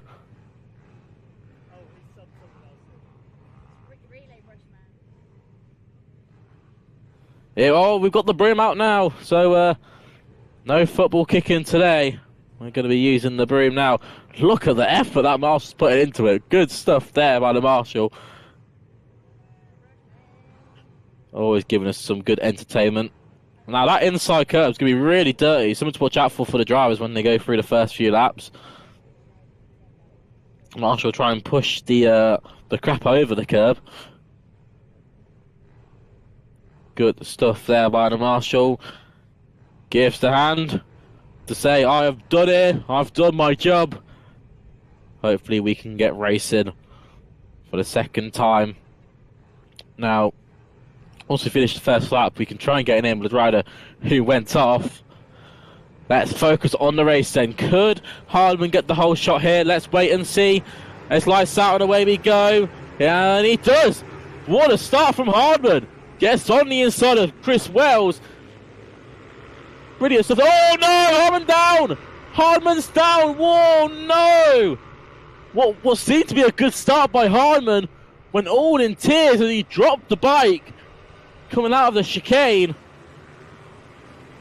Oh, so unfortunate there by Hardman. That puts Chris Wells back into the lead. And Hardman will have to be going from the back of the grid. The other riders filing through as they enter into St. John's for the first time on this restart. Obviously, we'll wait until they come around once again to see where everyone is.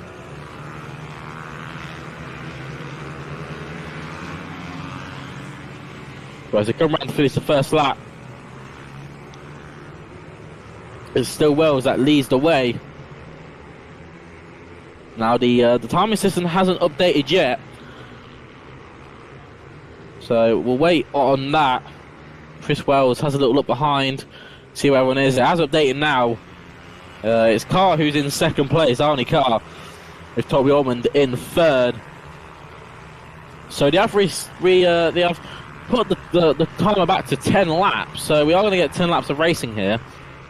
Tommy Ormond in third, Tim Patterson in fourth, Rick Jenkins rounds out your top five. But really unfortunate there for Hardman.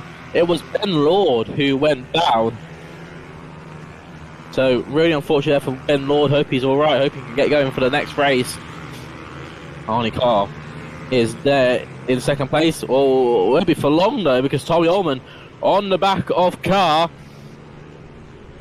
has a look into McRae's. Oh, and very well nearly went up there from Ormond. That would have been very close for comfort. Into Ardell's. Really close stuff here. Drivers in second and third. Arnie Carr will send it into the Stuart S's. Goes in a bit tighter than Arnie Carr, than Tommy Ormond. Gives Ormond the opportunity for a better run. Driver stopping in the background there. Couldn't spot who that was.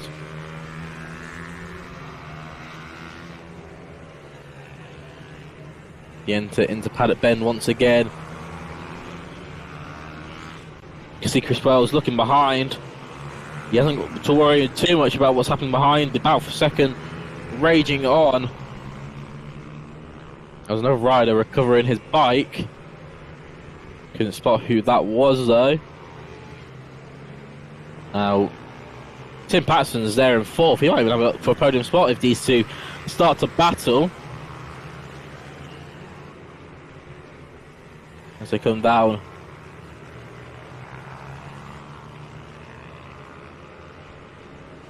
Now they're going to be entering some back markers, so try and get out of the way. Oh, it's going to be close. Just about get out of the way of them. As they enter into Paddock Bend.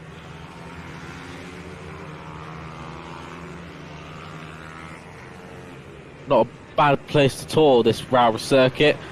Really exciting circuit to ride around. Get both a technical bit. You obviously got the hairpins, really slow corners, got to try and get right. Obviously some quick corners as well as you go into St. John's. That quick left-hander, really tricky to get right, especially on these bikes when the front wheel starts to try and lift up as the track lifts and then drops.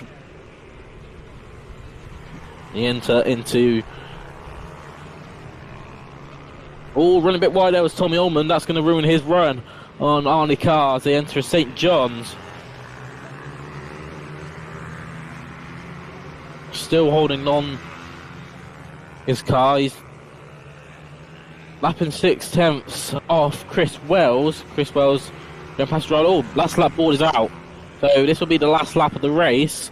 Chris Wells still leads the way. Arnie Carr in second place. Tommy Ormond in third. Now they're going to catch up to a back marker, so hopefully try and get past them as clean as possible. Both riders managed to get by. And all troubles for another rider there. Oh, he's done a wheelie. Oh, that got a bit close there between Chris Wells and whoever that was. I think that might have been Ryan Haybarn or Baron Lindley. Interesting there. Now, Chris Wells got to be a bit careful here, trying to get past one of them back markers that look like Federico Barker. And to get past beautifully. And round the final corner through Pallet Bend comes Chris Wells and will take the win in the mini bike 140. What a race from Arnie Carr in second place, who just hold on to second place. Tommy Almond in third. Tim Patterson in fourth from Rick Jenkinson, who rounds out your top five. Aaron Robinson in sixth from Stephen Humphreys. Dan Merrin, Daniel Cliff from Tom White, who rounds out your top 10. Really interesting stuff there between the top 10. 24 riders started the race. Only 23 finished. Unfortunately there for Ben Lord. Ben Lord, who sadly went off there, caused that red flag. Hope he is okay. Hope the bike is okay as well. Drivers on their cool down lap now. Really exciting stuff there. Now the next race coming up will be the Mini GP UK 190 series, as well as the 190 170 series. This will also be their first race of the championship.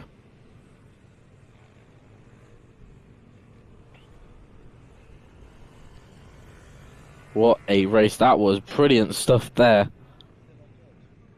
And this will be the final first race.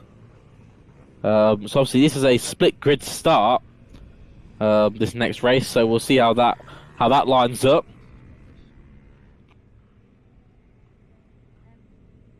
Mini GP 190 and the 70 Cup. Let's have a little look at how they worked off yesterday. Obviously the Mini GP 190s, really quick bikes. Wilson Dix was precision. Tyler Humphreys in second place. Really close between them two. Only a tenth and a half between first and second. Charlie Cunningham finishes. Will start from third. Lucas King in fourth. From William Round, Annabelle McCarthy, Oliver Pritchard didn't put a time in. And then on your split grid, the 190-70, Harry Barrow will start from pole, and that from Harrison Watson and Harry Rafferty and John Pitcher. We'll round out your 11 riders overall, but only 4 in the MGP 190-70 and only 7 in the FIM 190. Now look at them! Look at the rim on that. What number is that? That sort of black and grey bike. Some nice white rims. Definitely looks the part. Whether it'll be quick or not, that'll be another question. That's like the 54. That's Harris Watson.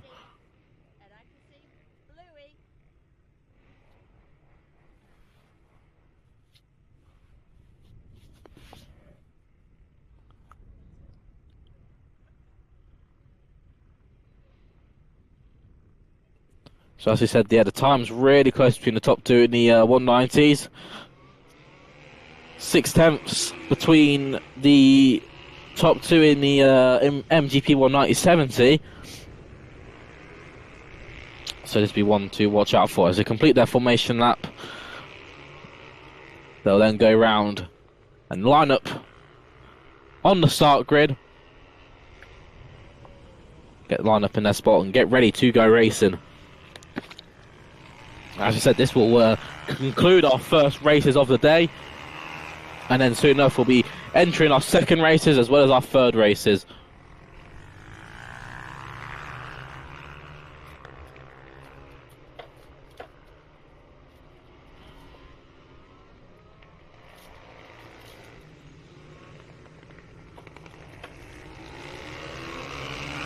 Some of these riders coming through now. These are the riders at the front of the field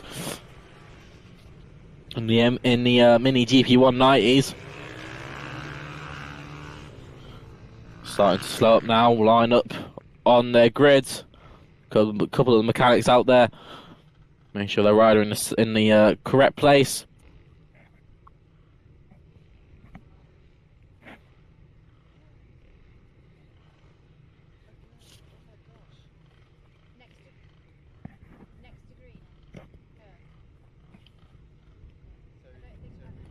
You can see the pole driver there, Wilson Dilks, really trying to get himself warmed up there. Throwing his arms about. Do some last minute stretches.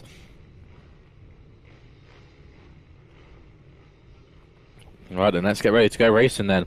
To conclude our first races of the day, Wilson Dilks and Tyler Humphries on the front row. Charlie Cunningham and Lucas King on the second row. Revs arise. Let's see who gets the whole shot. It's going to be Tyler Humphries, looks like. Oh, does he? Because Wilson Dilks holds it on the inside. Oh, Tyler Humphries round the outside. What a move in the chicane. One to watch out for is Tyler Humphries throughout this race. Had the, although finishing second in qualifying, only a 10.5 off the pole man. Driver who sits in second place, Wilson Dilks. They head down into the first, down into St. John's for the first time of asking. Oh, a little look was Humphries, Dilks, my apologies. Had a little look on Humphries, couldn't get it done quite yet. Charlie Cunningham will stay there in third. Or is it? Because my apologies, Lucas King gets up to third place. Cunningham drops to fourth. Look at the top two here, really on the back of each other now. As they enter into McRae's. Hard braking zone to get right here, as you said. Go try and get them power as early as possible before the straight that leads down into McLean's. In the Idles, my apologies. They exit and head down into the Stuart S's. Tyler Humphries really got to try and put the laps in now. Wilson Dilks can't afford to make a mistake because he has the momentum. So close to each other. It's going to need to be one late brake manoeuvre from Wilson Dilks who wants any opportunity of getting a move past on Tyler Humphries. Humphries got to just try and put the laps in, stay consistent, try not to make any mistakes. Dilks put the fastest lap of the race in, 50.67. Gets the run coming out of the chicane, down the inside into the first hairpin. Brilliant move by Dilks, but will he get it done on the cutback? Here's Humphries, side by side, down into Idles. Dilks holds on to it. Brilliant move by Wilson Dilks, gets now into the lead of the race. Tyler Humphries, he's going to have a look back on the inside. Oh, it was a half move, couldn't get it done.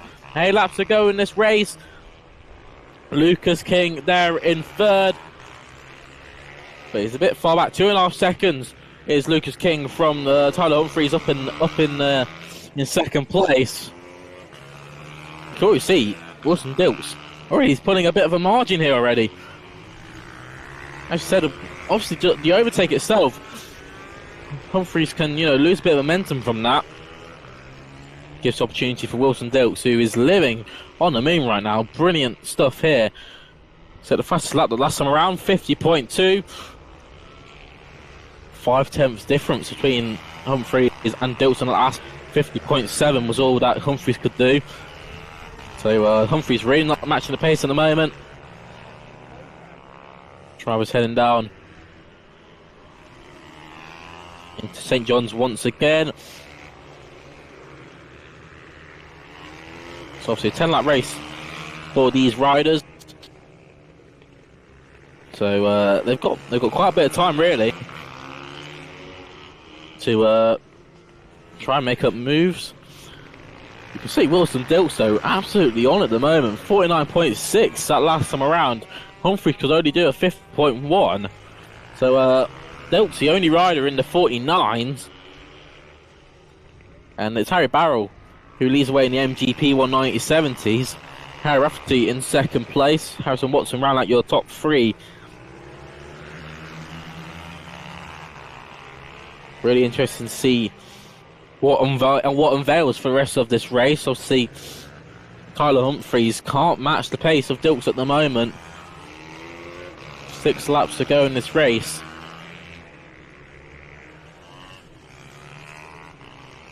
Entering Pallet Bend once again, the final corner circuit. Really nice gantry at the start-finish line here. Obviously, the big building you can see next to the start-finish straight. Really good viewing spot of the kit. Of course, with it being in the Lake District, you can see the hills behind it. Really beautiful scenery here. You exit this corner as well. You've got this very iconic lake that sits next to the circuit. How no one's ever been in it, I have no idea. It's about a bit further behind. It's about for third. Lucas King and Charlie Cunningham. Now, looks like King really struggled in those last couple of laps. Lost a bit of time to the two in front. Cunningham has been really quick. He's 7 tenths faster than Lucas King. So it won't be about if you can get past. It'll be when he gets past. Given in the next couple of laps. 4 laps to go in this race. As on the timing gantry. Obviously, the drivers will be informed about how many laps are left, because it's the best way of drivers strategizing what to do when. Now, Cunningham had a look on the inside of Lucas King. He had the move done, but on the cutback, King went back. Look at this. Cunningham just going a bit too deep on the braking zones. He's smashing his head, thinking, what on earth am I doing? Cunningham is not happy about the way he's driving at the moment. Manages to use the pace to get up to King, but just can't get past him. King really good on those exit speeds. Cunningham just needs to get the car, get the bike slowed down. That'll make his life a lot more easier when it comes to overtaking. Oh, catch up to Bamark, the wrong opportunity. Oh, so unfortunate that for Cunningham. Lost a lot of time now to Lucas King. That will give Lucas King the opportunity to hold on to third, regarding the don't catch up into any other back markers. Don't count out Cunningham just yet. He's got the pace to be at the front.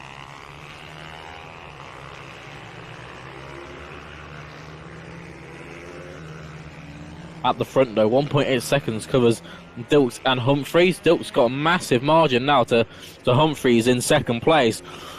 Lucas King there in third. And on your screens you can see Lucas here. Cunningham in fourth. Cunningham, who was a lot faster than King on that last lap. Tried and get past, just kept going a bit too deep into the braking zones. It's one main issue when overtaking around this circuit.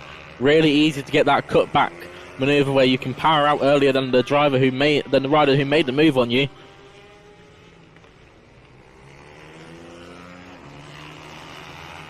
Into the exit, Ardell's once again. Only 1/10 between the top two and the times. Really close there. It's 4/10 between Cunningham and King. Now Cunningham is 4/10 faster than King. And look how much he's gained on the last couple of laps. This could be interesting. We're going to head on to the final lap of the race. Wilson Dilts.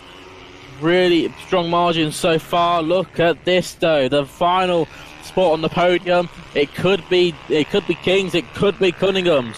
Let's wait and see what happens. Here's Wilson Dilts on your screens. He's got a big margin from Tyler Humphreys in second place. But these two have gapped and checked out from the drivers in third and fourth, who are still having this amazing battle.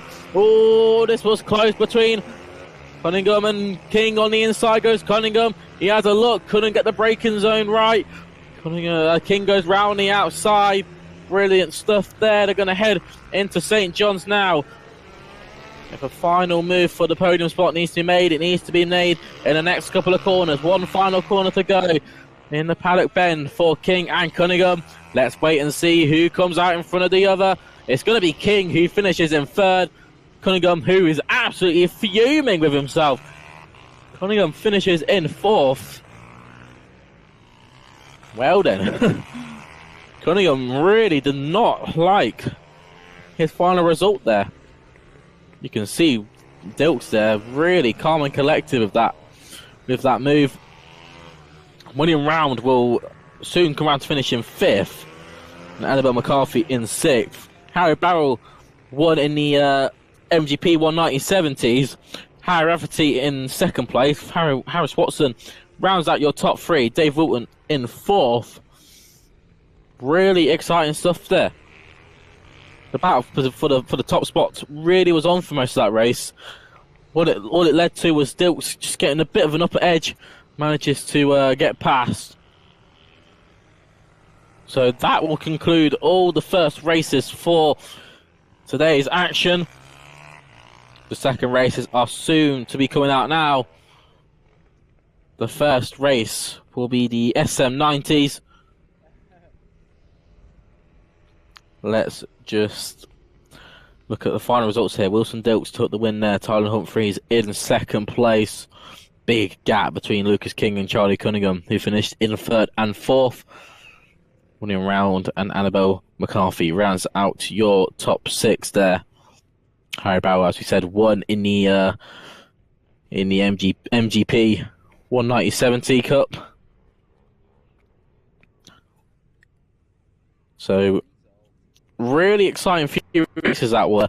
Kick off the start of the day, start of the championship, shall we say. More to look out for in the races to come. It's the SM90s out next. Cody Bredon and Carter Spinks, two drivers who were battling it out in that first race at the very, very start of the day. They'll be seen to battle out together once again. So Carter Spinks starts from pole. And this is off the second fastest times, I believe. Cody Brennan starts from second place. Jake Todd in third from Tommy Dickinson, Louis Craig, Oscar Rowland, Oscar Duckworth from Oliver Med, Dylan Musgrove, and Ryan Merrin, who didn't put a time in. So we'll start from 10th on the grid. Exciting to see how this second race plans out as the drivers head round to the starting grid. They'll line up on the grid, see their mechanics for the final time before setting off for the second race of their day.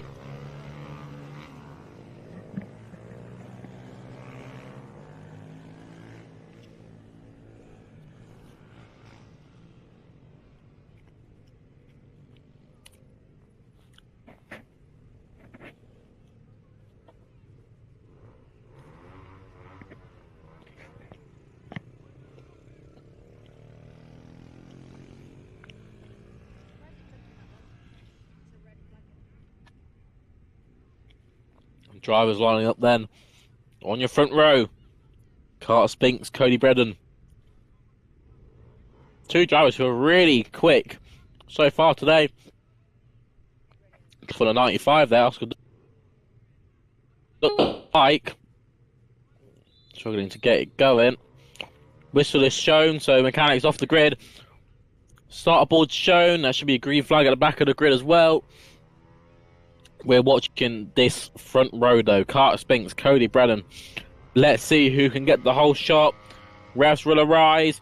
Oh no, couple drivers jump starting there. Oh, issues there. That was the 15 of Louis Craig and the number 12 Oscar Rowland, who started on the same row there. Now, what will happen now? Jump start for the 15. Exciting to see where he gets put. Will he get put to the back of the grid? Or will he be able to reform in his spot?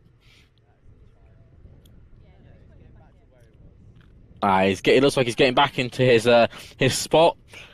So he'll get another start of that. A couple of mechanics come back onto the grid, make sure the bikes are still running.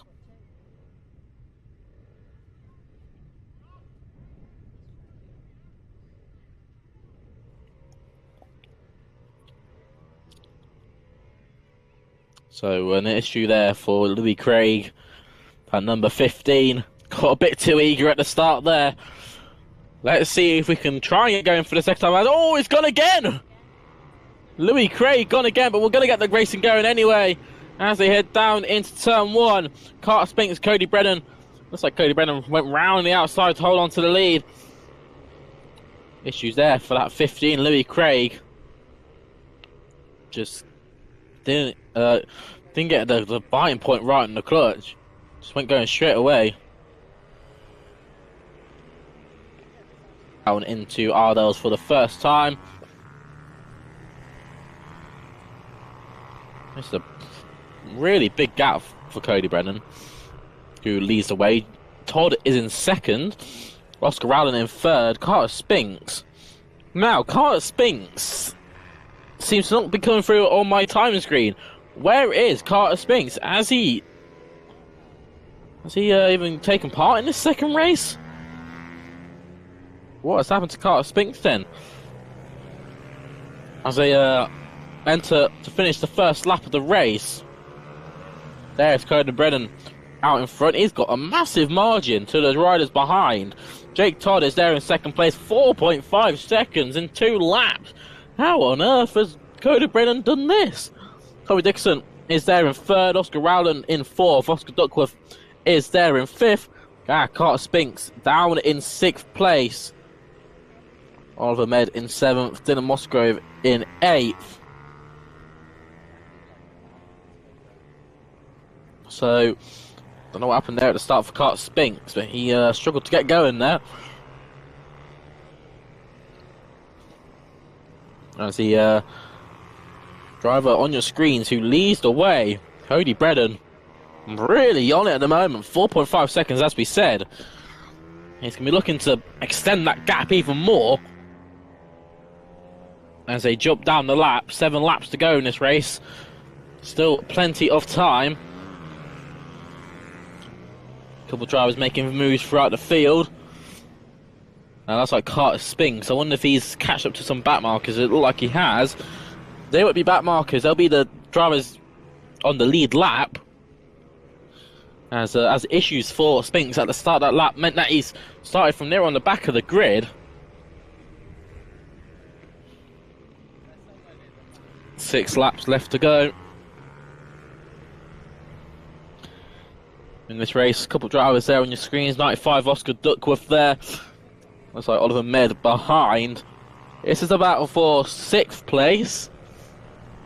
And it's always good to watch these battles a bit further behind.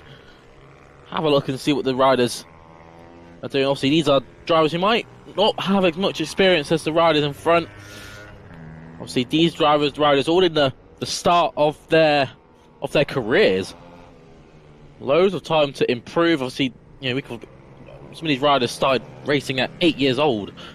You know, which is when you look at it in the school years, that's like year 3, year 4. Really impressive. I don't know if I want my kids to be out there doing that at 8 years old. 5 laps to go in this race. Cody Brennan, 11-second gap so far. There he is on your screens. Has absolutely pulled away from Jake. Tommy Dickinson there in third. He's quite close behind Jake Todd, has to be said. So about for second will still rage on. Carter Spinks though, fastest lap of the race, lapping 2 seconds quicker than Cody Brennan. He's 16 seconds off the field, off Cody Brennan. So he won't be able to catch the leader, but he might be able to get second place at the best. He's lapping 4 tenths quicker, or 4 seconds quicker than Todd and Dickinson. Have a little wait and see. There's Cody Brennan on your screens. Still leads the way. 4 laps to go in this race. Jake Todd in second place. Tommy Dickinson in third. You see Cody just coming through some back markers now.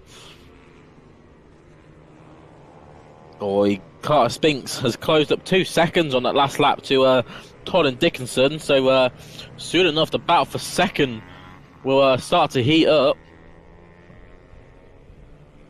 Obviously, Todd and Dickinson, 5 attempts, splits to 2. Well, don't watch out for Carter Spinks. He could get back onto a podium spot. But Cody Brennan just looking behind, thinking, where is my competition? Where is everyone in this race? Here is the battle.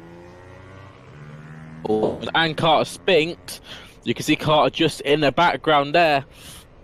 Jake Todd in second place. Carter Spinks still. This is the battle for... Oh, late move there from Tommy Dickinson. What a move from Jake Todd. From Tommy Dickinson. Got past Jake Todd through Sunny Bend.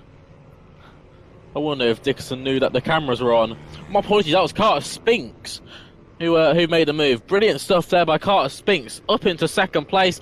Starting to pull up a gap now. What a move that was. 15 seconds though off Cody Brennan. That won't matter him too much. He's up into second place. What a solid result this will be for the championships. Obviously, consistency is key in this championship. And he's lapping a second quicker than Cody Brennan. So we saw Spinks getting right at the back of Todd and Dickinson. Managed to get past them very, very quickly. So the battle for third will still rage on. Jake Todd and Tommy Dickinson still close to each other. Cody Brennan has already come through the start-finish line. That shows how big the margin is between first and second place. Cody Brennan is nowhere near in sight. Obviously, this is the driver for second. Fastest lap of the race going to the driver on your screens. Carter Spinks, 1:04. Cody Brennan, a 1:01.6. It's his fastest lap. And Ryder off there. Mechanical issue, it looked like, for, could it be Dylan Musgrove? Interesting to see who that will be when they finish. It might be Oscar Duckworth, actually, who isn't moving on my timing screens. Really unfortunate that would be for Duckworth. Here is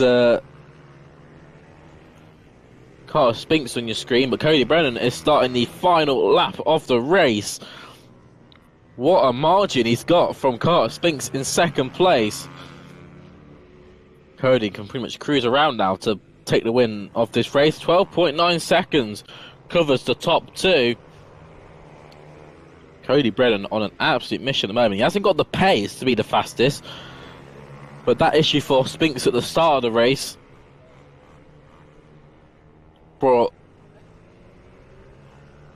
Brennan to the lead through the Stuart S's for the final time in this race to kick off the second race of the season in the junior SM90 category.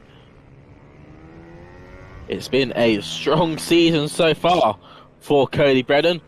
Took the first race win, and he's bound to do it once again. The race 2 win in the junior SM90 goes to Cody Brennan, who will take the win from Carter Spinks in second place. Battle with Jake Todd and Tommy Dickinson still rages on. There is Cody Brennan on your screens, a well-deserved win. There is Carter Spinks on your screens. He finishes up in second place. Now I wonder how the battle for third is looking like between Todd and Dickinson. Now it looks like Jake Todd did take third place there. Tommy Dickinson in fourth. Oscar Rowland finishes up in fifth. Oliver Med in sixth.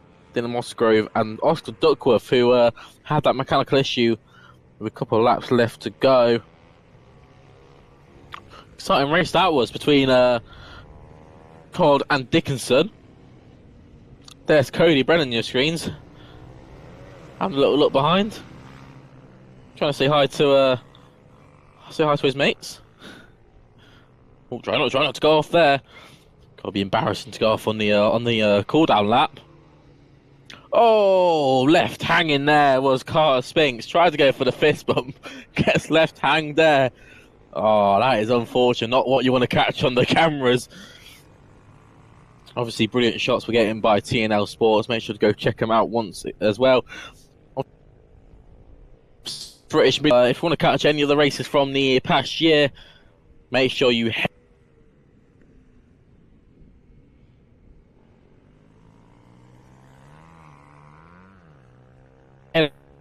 Carter Spinks in second place. Jake Todd and Tommy Dixon rounds out your row four. Your four bikers. Oscar Allen in fifth from Med, Musgrave, and Duckworth, who, as we said, had that issue. Really, really good stuff there. In the second race for the Juniors SM 90. Not the biggest grid, but provide action. The next race coming up will be the Mini Moto Race 3. So they've already had 2 races. There will be the next race coming up.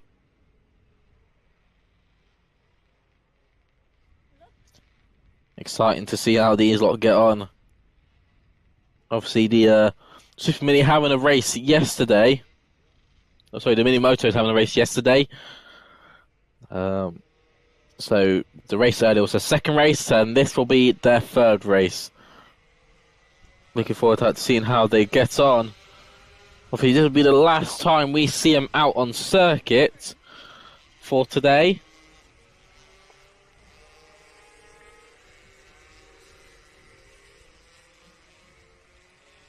So, riders out on circuit.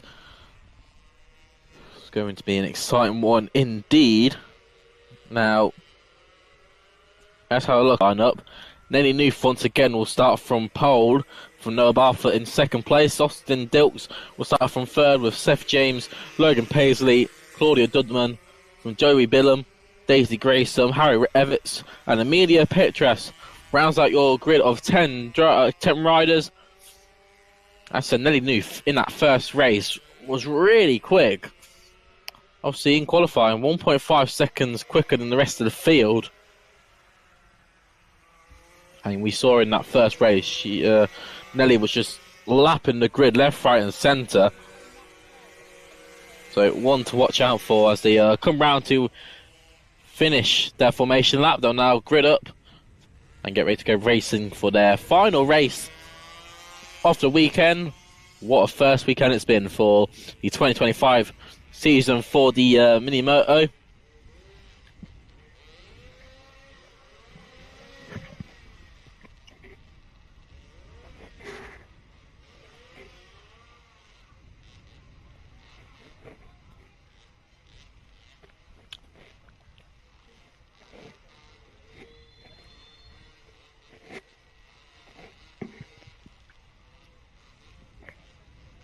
So mechanics getting told to get off the circuit. Green flag at the back of the grid. Riders, watch out for the lights. Let's get ready to go racing. It's lights down, away we go. Good start by Nelly Newworth. Good start by Noah Barfoot as well. Nearly got the whole shot on Newworth. Just wasn't going to be enough. Nelly leads down into McRae's for the first time in this race.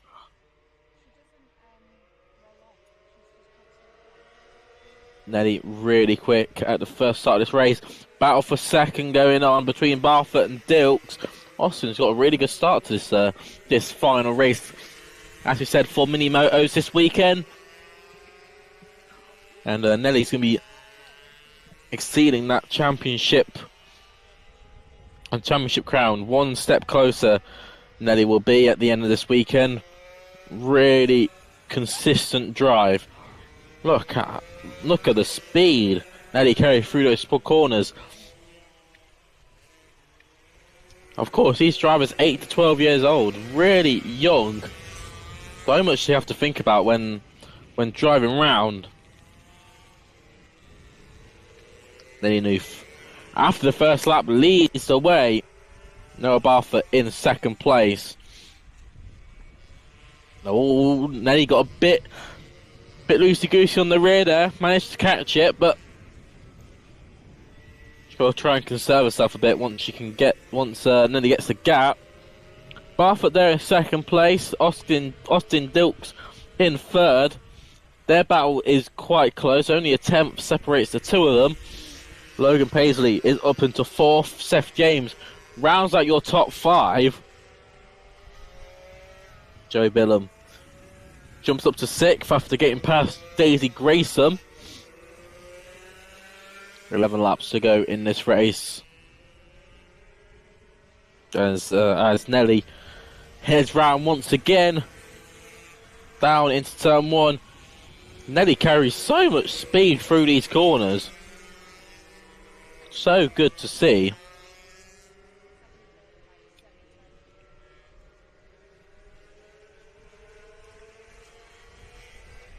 Nelly almost a second quicker than Barfoot on that last lap. All move for second place.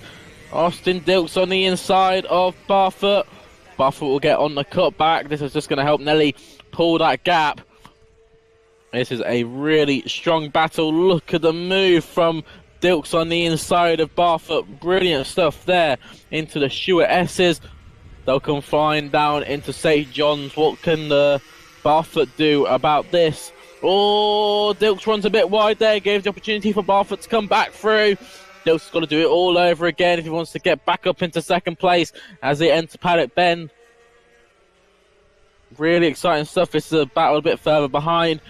These are your riders down in fifth, sixth, and seventh. Back to front. Here is your top two still.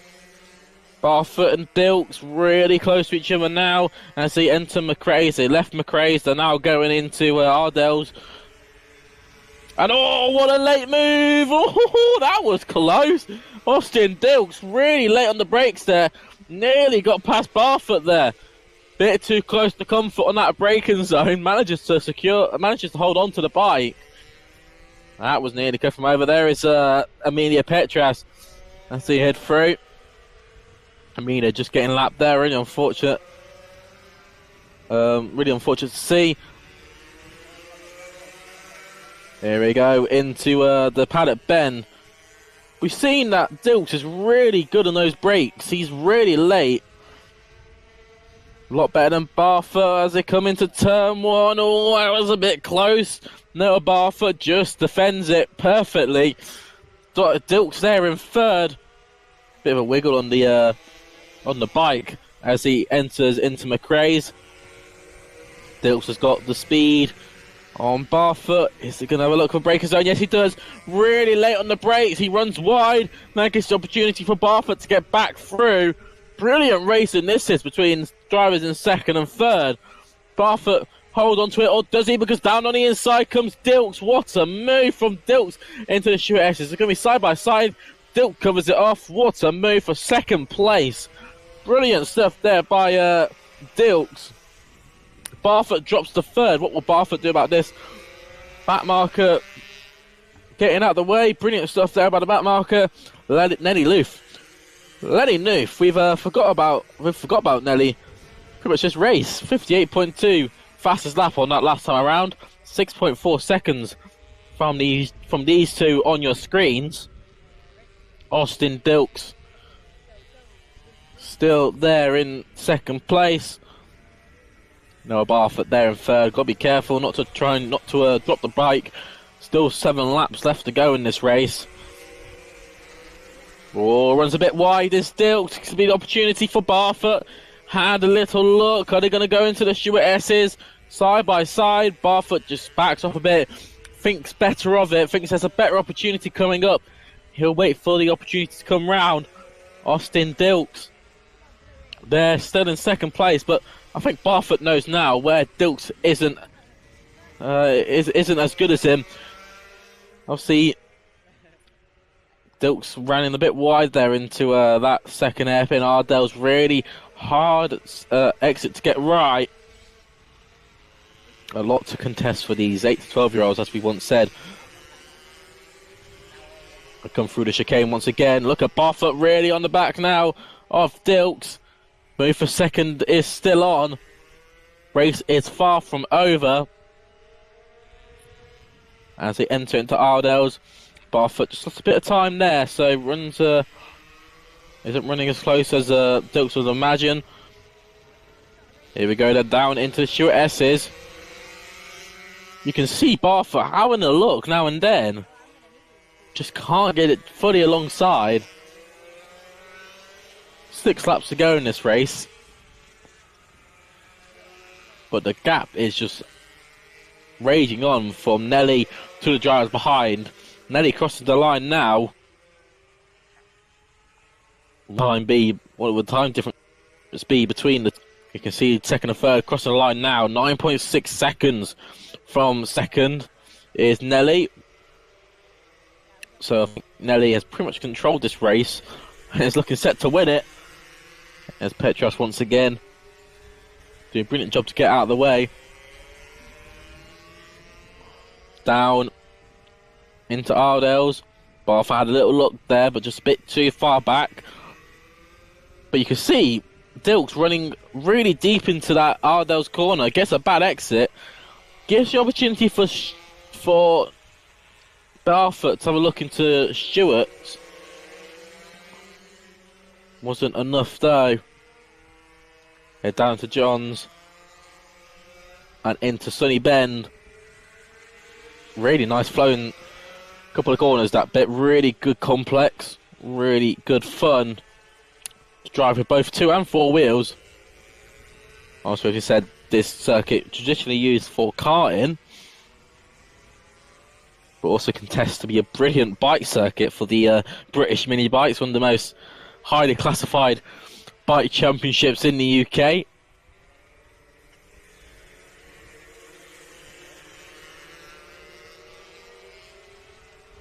Head down to Ardell's one more time. You can see there, Dilks just runs a bit wide there. Has to slow the bike down a bit more.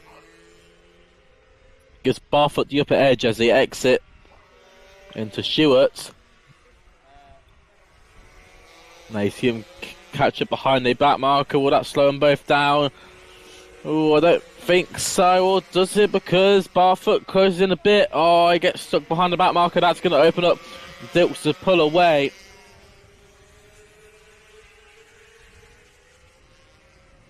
Barfoot manages to get past the back marker, but loses now a bit of time to Dilks, so he's got to try and get the hammer down and twist that throw as hard as he possibly can to try and catch up back up to Dilks. 10.7 seconds now between Nelly and the drivers in second and third. What a drive Nelly's having. Obviously started the race from the pole. Still leads the way. There is Nelly on your screen. Start number 44. Look how much speed Nelly's carrying through those through that complex. Really hard section to get right, but she is mastering it for the time being. And Nelly's got so much control over that bike. Nothing can stop her now. As she goes down inside the Pietras once again. Austin Dilks. 14.3 seconds now between Dilks and Barfoot. Nelly is absolutely on a mission at the moment. Set to take the final win of their race weekend for the mini motos. 2 laps to go in this race. This will be the penultimate lap before they head into the final lap of the race. But as we said, Nelly Noof on a mission in this race. Led from the get-go and has pulled a massive margin. Nelly onto the final lap now. 57.846. That is the fastest lap Nelly has put down.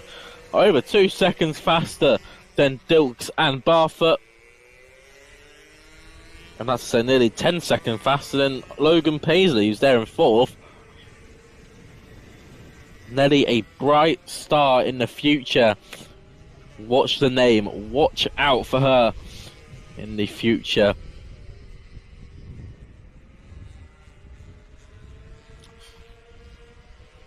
She may well be the next woman in British bikes, next woman in MotoGP.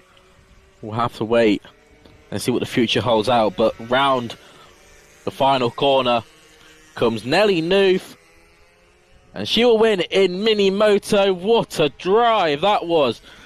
Lights to flag finish. The times showing up for herself, 2 seconds faster than the rest of the field. That was a pure dominant drive. Austin Dilks will finish up in second place, 20 seconds behind Nelly at the end. Noah Barfoot there in third. Logan Paisley will finish in fourth. From Seth James and Daisy Grayson finished up in sixth. Joey Billum, who had issues on that last lap, dropped to seventh. Harry Evitts will finish in eighth, and Amelia Pitras will finish up in ninth. Really, really good stuff there from all of the mini motos. Really great to see them round at the first. Great to see them out at the first round of the championship here at Rowrah. Of course, at Cumbria in the League District.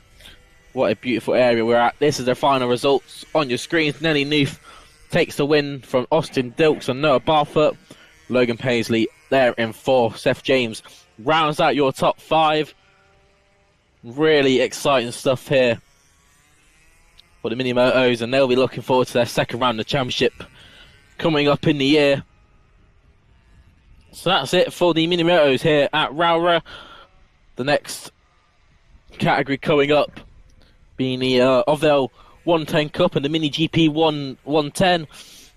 They'll be coming up shortly.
So the next group of riders coming out on circuit. This will be the Ovell 110 Cup and the Mini GP 110. Let's have a little look at how they line up. It's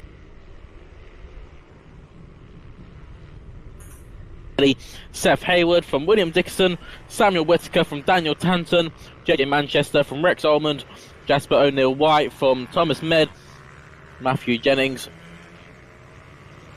from Ella Musgrove, Dylan Cook, CJ Maguire, Oscar McAllister, Carter Spinks, Charlie Forrester and Cody Brennan, who didn't set a time but was starting from 19th on the grid.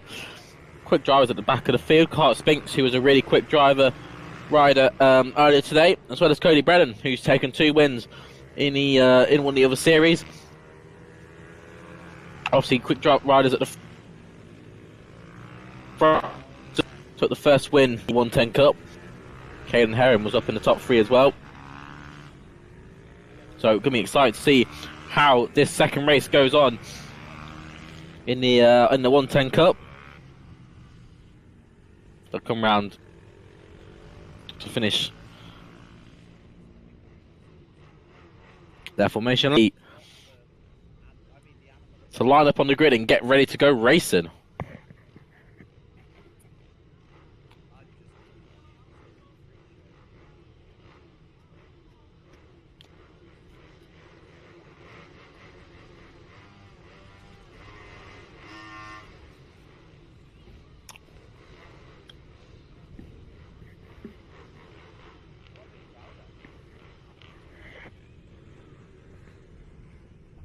So you can see the riders, mechanics getting off the circuit. And soon enough, the riders will be set free and racing. As we said, quick drivers at the front of the field, quick drivers at the back of the field. Let's see what happens in this race then. Riders getting ready to go racing. Green flag from the back of the grid. Means that the grid is all formed. Some Marshall there doing a bit of dancing. Let's get ready to go racing. Marshall pointing to the lights. Cool, couple of drivers moving at the front of the grid. Oh! Big jump there from the rider who started on pole. Oh, driver hits the back from the back of the pack. Oh, really unfortunate there. The rider who started on pole, that was Caden Herring. Who had a horrible start there. Got too eager on the power, and the front of the bike just went straight up in the air. Was a passenger after that. What a shame from Caden Herring. What it could have been for that start. That was a really good start. Leon Simpson getting the better hand. All the drivers slowing down. It looks like it could be a red flag situation. Obviously, there was a rider near the back of the pack. It looked like Charlie Forrester or CJ Maguire who couldn't avoid the bike. He was lying on the middle of the track. Thankfully, the rider managed to get away from the circuit before the other riders came round. But yeah, it seems like CJ Maguire just going down there. Really unfortunate, but obviously with this being a red flag means another restart. This will give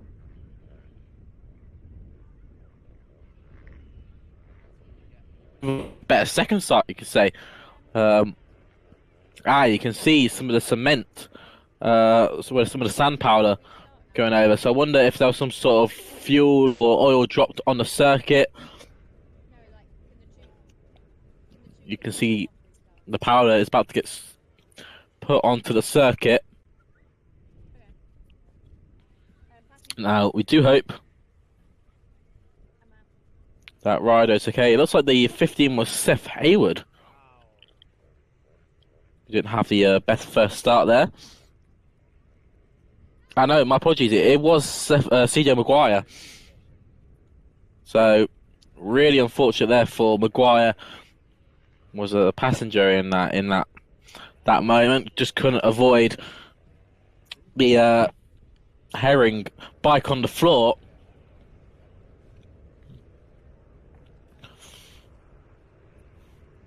Also using a bit of the cement powder, the sand powder, should I say, to cover up the spillage. Riders go around once again. They'll form up on the grid once again for their second time of trying to get this race underway. Obviously, still a 10-lap race.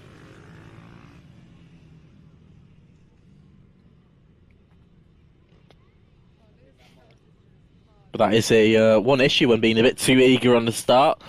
Just a bit too much throttle input, and obviously putting your body weight in the wrong position can easily send the bike flying. That's exactly what happened to her.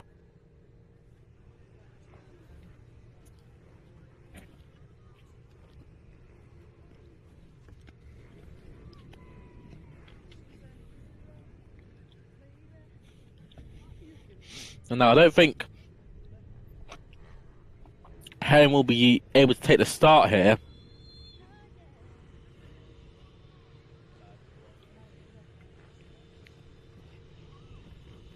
So you can see Seth Hayward there. He's got a pretty clear road in front of him. See, there's Leon Simpson there. He'll be looking at getting another clean start like he did before. He had a really good start. Got the whole shot there. Got away pretty well. So we'll drivers to watch out for throughout this field. As we said, drivers such as Cody Brennan there at the back of the grid, one to watch for. Drivers will go round on their formation lap. Although it looked like they were having a race start there. A couple of drivers really getting eager to get go racing. So they'll go round on their formation lap. They'll regrid once again, and hopefully we'll be able to get back racing in the Mini GP 110. And of course, your Vale 110 Cup. So, I mean, the two bikes, not much differences. Obviously, they produce the same amount of power, so no speed advantage.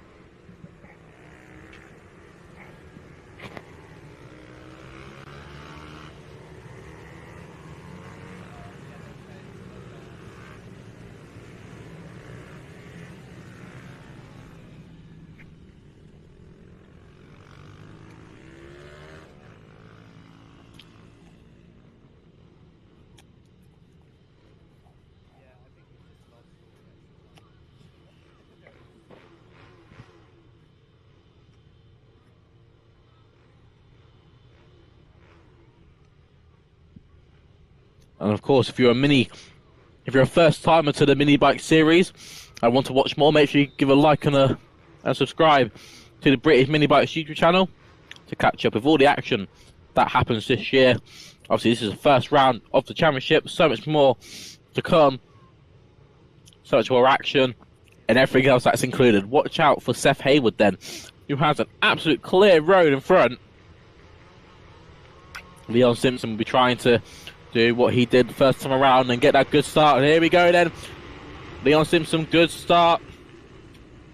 Cian Daly into second, it looks like. Seth Hayward drops down to fourth. And that's with the expense of Manchester, it looks like he got into third. Obviously, we're waiting to see how they reform after the first lap of the race. But Leon Simpson at the moment, really strong start, gets past Cian Daly. As they all come filing through into St. John's. And obviously into Sunny Bend, really strong from Leon Simpson. Obviously he was really strong in the first race of the Mini GP 110s. Cian Daly up there as well. Made a couple of mistakes throughout the race, dropped him down quite a bit. So still Cian Daly that leads the way.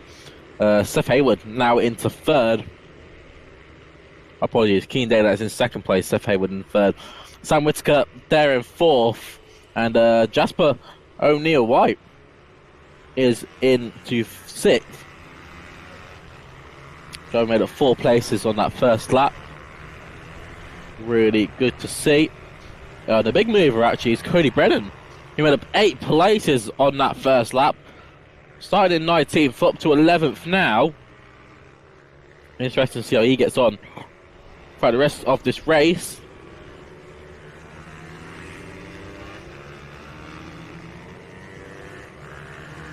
Nine laps left to go on the clock.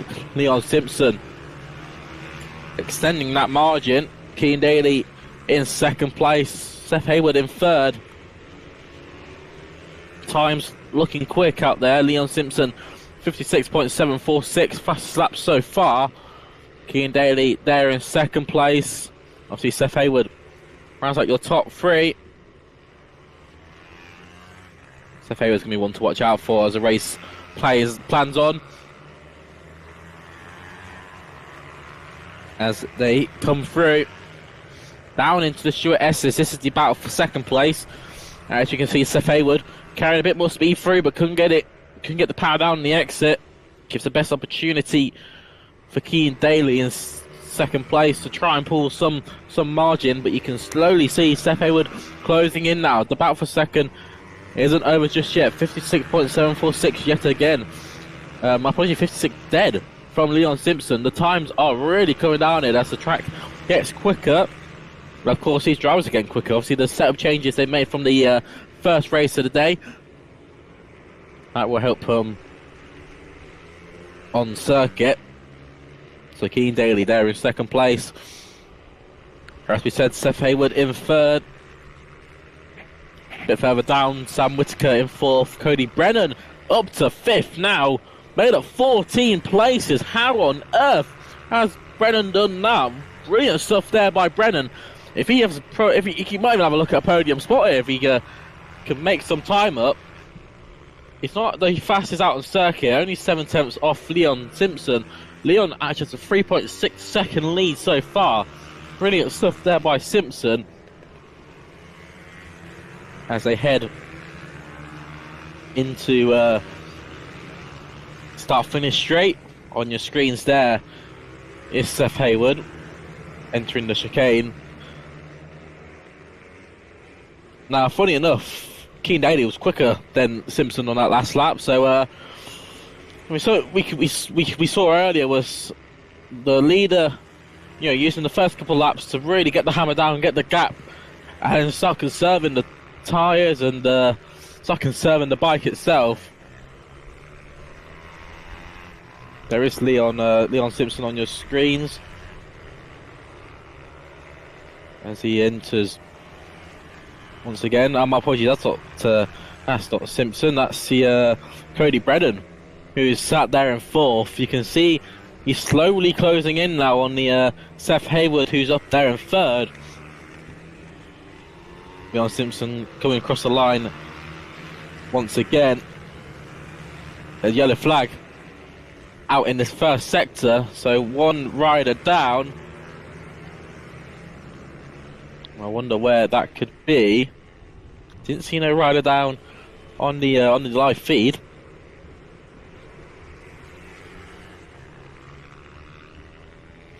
Interesting to see what's happened there. You can see the rider standing up there. So I think I might need to get my eyes checked out. Rider off there. Can't really see who that was. So we can have a look on our timing screens. See who might have dropped out. I think it might be Jasper O'Neill White, or it might be Charlie Forrester, who's had some issues there. I think it is Jasper. So unfortunate there for Jasper. On your screens here is a pretty dominant drive, it has to be said, from Cody Brennan, up 15 places to fourth place. You can see he's closing in now on the top three as well. 7/10 faster than Seth Hayward on that last lap. Seth setting his personal best. A lot faster than Keane Daly as well.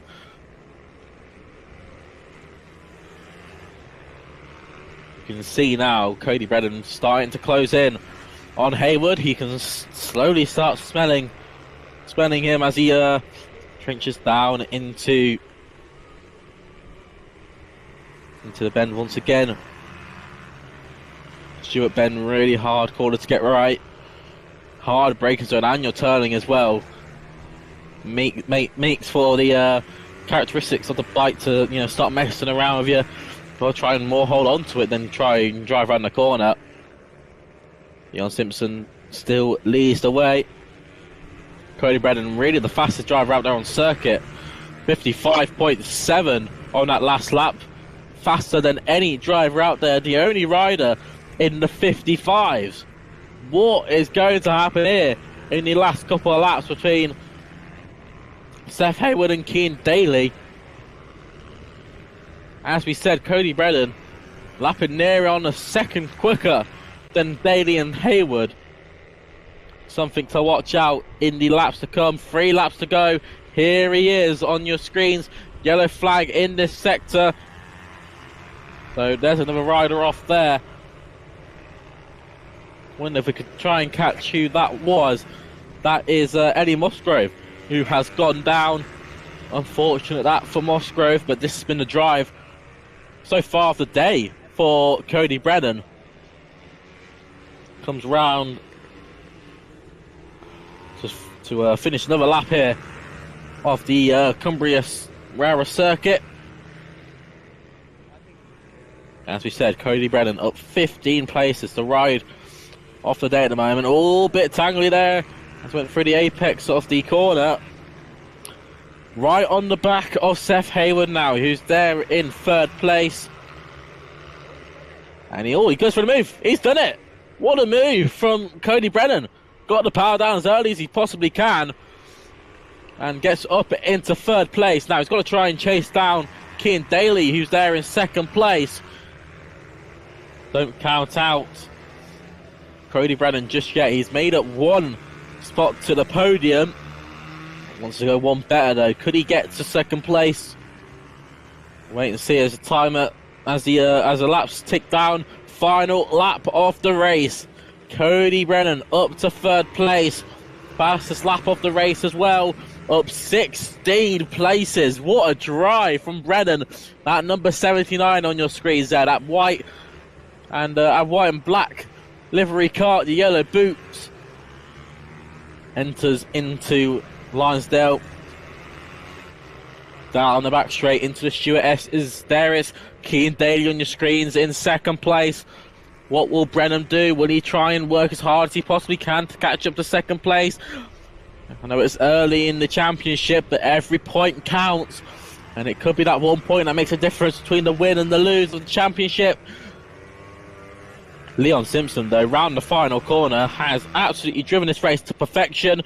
Take a dominant victory here at Rowrah for race 2 of the weekend. Cian Daly in second place. Cody Brennan rounds out your top 3. Seth Hayward there in 4th.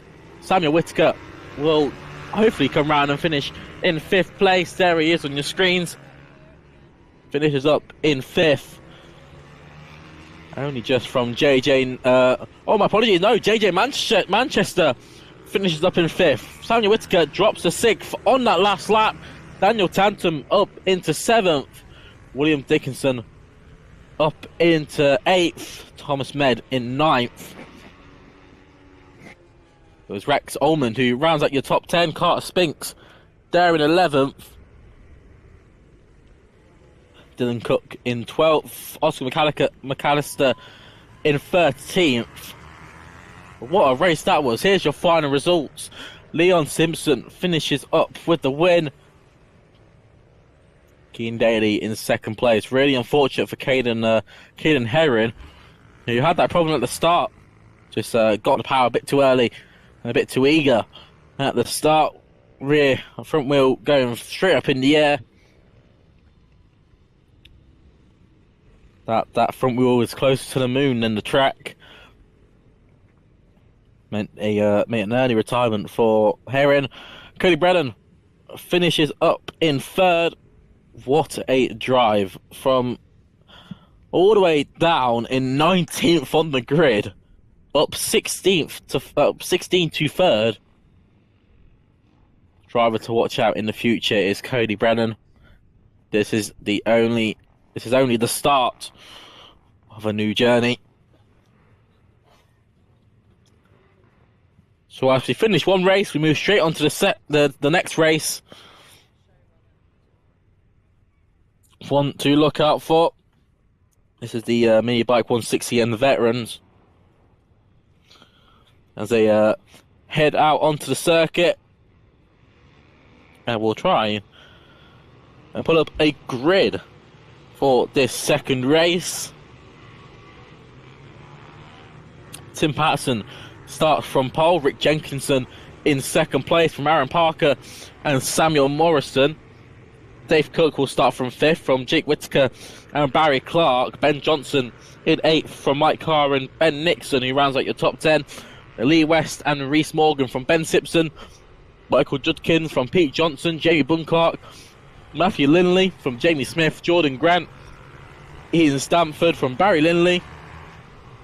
Dan Baker. Craig Loof and Tommy Fielden didn't put a time in, so he'll be starting from the back of the grid. 24 drivers in this field. Really exciting race to watch out for. Obviously, the first race was very interesting. We had Tim Patterson, who was sort of the main driver to watch out for. He was up at the front. Obviously, made that mistake and dropped off the field as he went down. Finished in 3rd, though, despite losing it on the last lap. Obviously, throughout this race weekend, it's been the back markers that have made or play in these races.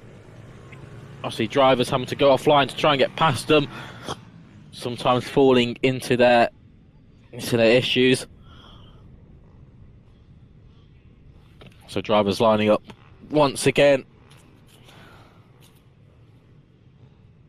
on the start-finish grid.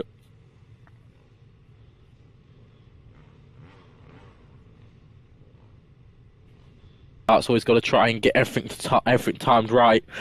Obviously, make sure we try and get off the clutch as quickly as possible.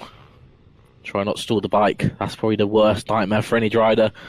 As well as falling off the bike, putting too much throttle on, spinning up those wheels. Especially when 24 bikes are trying to get through one piece of tarmac. Not always.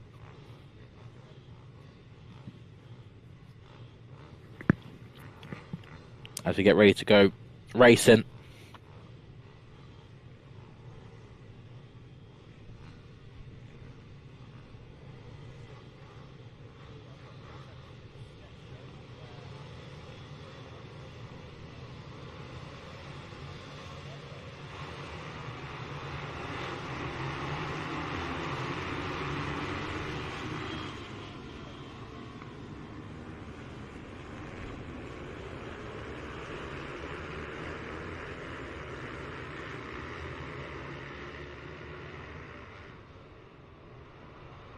Through.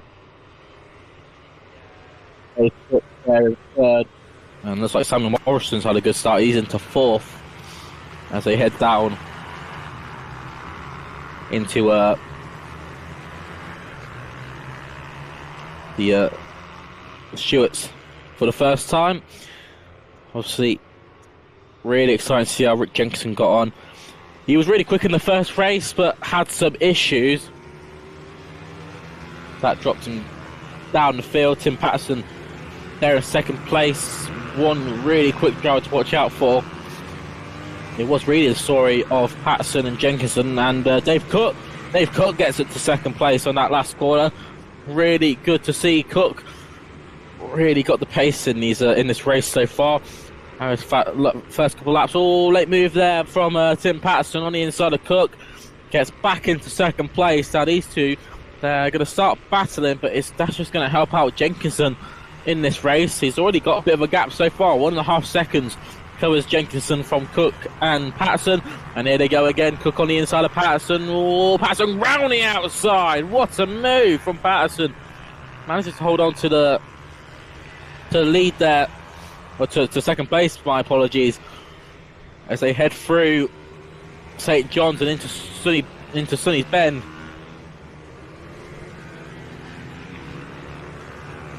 What race we're having so far in the mini bike veterans and 160s.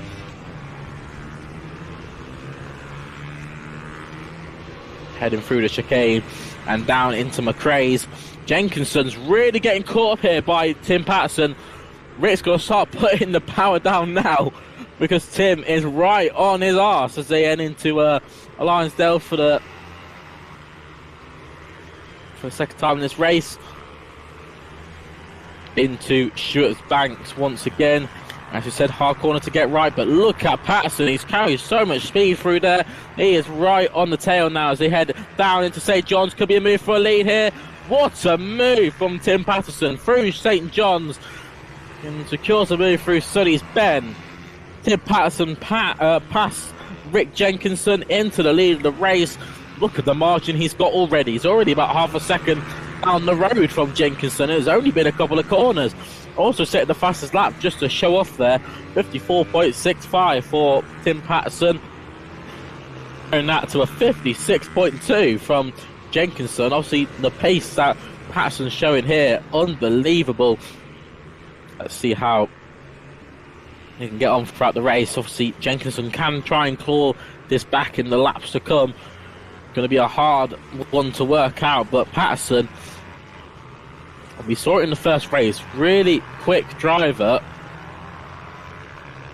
See these top three here, all quick in their own right. They're all got something to prove. Obviously Cook was out there like bringing battle with Wardle in one of the other series, which also doing the other series gives a pretty gives an advantage, you could say, to some of these riders. Getting more track time means they can see how the track's evolving, how it's adapting across the weekend. And always better to get out on track, always better to be circulating more often. 54.5 for Tim Patterson. Times are coming down here at the Cumbria circuit. Jake Whittaker there in fourth. Simon Morrison. Simon Morrison, a really quick rider to watch out for in the future. He's in the top 5. You can see a couple of riders on your screens here. Oh, one driver going down there. It could have been Samuel Morrison or Barry Clark. Just got in the power a bit too early there. Dropped a wheel. It was all gone from there. How that happened? Let's see if we can catch. Yeah, it was Samuel Morrison. Samuel Morrison dropped a wheel there, and off he went. So he'll be dropping down to the back of the grid. Unfortunate that for Morrison. He was right up there. He was battling for a 5th place there. One of the front runners in this field. We were just talking good about him. Great.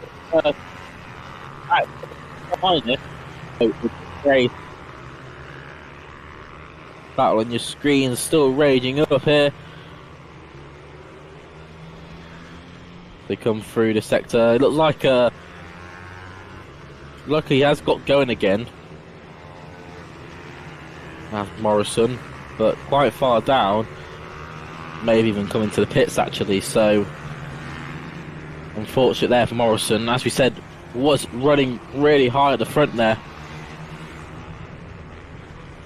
And some of the other riders coming through now. Out on your screens here is for 8th. That's got Simpson, Lee West and Jordan Grant in it. As they come flying through into the hairpin. Move for 9th it looks like. That was between Lee West and Jordan Grant. Jordan getting on the inside of Lee. All side by side though as they enter into Arnsdale. Side Jordan. What does he? Oh, it's going to be close. Lee West holds it on the inside. It's going to give the opportunity for Ben Simpson, who's in front of them, to get away. Look at this battle. Oh, this is for the battle for 9th. Really raging on here, giving the opportunity for Reese Morgan to slowly closing as well. Enter into the final corner of the circuit. Obviously, bike racing, really physical sport. Really have to be on top of your game fitness-wise, just to battle it round this circuit. Obviously, the lateral G-force. And oh, late move there. Whoa, what a move that was from Jordan Grant. Got down the inside of Lee West at the last possible opportunity. Tim get past some back markers there. Really good to see. See him lift a wheel on the exit there. He's really getting the power down. Tim Patterson still leads the way. Rick Jenkinson in 2nd place.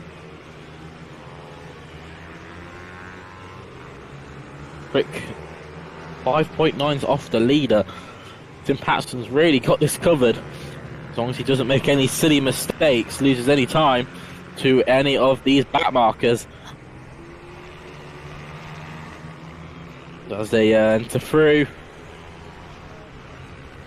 That's a little look over shoulder and just make sure he's fully past the back marker, can get back up to a traditional racing line. Rick Jenkinson in 2nd place. As we said, slowly, well, we said it was closing in through that back marker process, but now Patterson's in the clear. He's absolutely on it. You can see him use all the runoff going through Study Bend. So riders paid for all, that's why go and use it. As he enters the chicane. The last lap board is out, so this will be one last tour for Tim Patterson in the 2nd race of the mini bike veterans and 160s.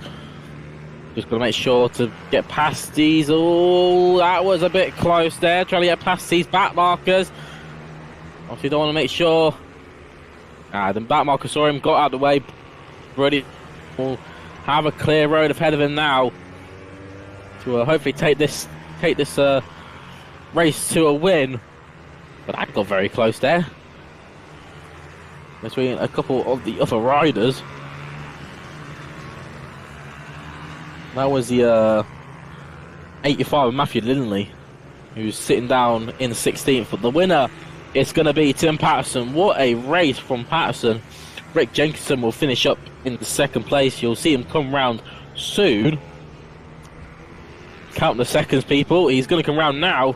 Finishes up in second place. Dave Cook there in third. Jake Whittaker in fourth. From Barry Clark, who will soon come around in fifth. Then it was Ben Johnson in sixth. From Mike Carr, who finishes in seventh. Ben Simpson in eighth. Lee West in ninth. Jordan Grant finished behind West in the end. Reese Morgan into 11th. Michael Judkins and Pete Johnson from Jamie Bund Clark.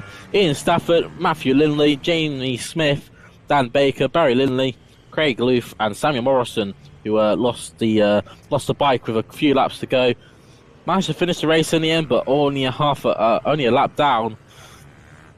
Really unfortunate from a rider who was up in the top 5, had really good potential for the rest of the race. That will round off the second race for the mini bike 160s, mini bike veterans. Again, what a category to watch! What a brilliant race that was. Fighting going down to the wire. Definitely a race to watch back on the YouTube. Obviously, as I said, on the mini bike YouTube series. Make sure you like and subscribe. Make sure you keep up to date and watch all the content that will be coming out this year. Tim Patterson wins the race then. Rick Jenkinson 11 seconds down, with Dave Cook in third, Jake Whittaker in fourth, Barry Clark in fifth from Ben Johnson, Mike Carr, Ben Simpson, Lee West and Jordan Grant rounds out your top 10. 30 seconds off the leader.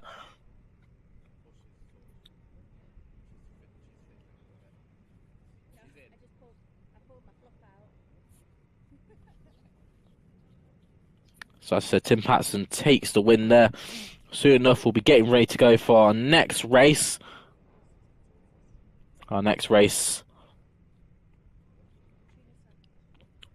being the MGP 160s. They'll be coming out next, and then you'll have the Super Minis with the MGP 17s, then the Mini GP 160 and 50s from the Mini Bike 140s, and the MGP 190 and 70 Cup. So that's what we got going for the next couple of hours here. And then obviously the final races will be starting at around 3:30. Lots of racing to go on here.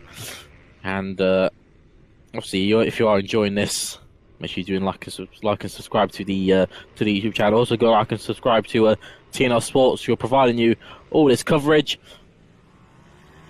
We catch every bit of action on the screen here. So let's have a little look then at the grid for this race. As we said, this series really exciting one to watch. Loads of action going on.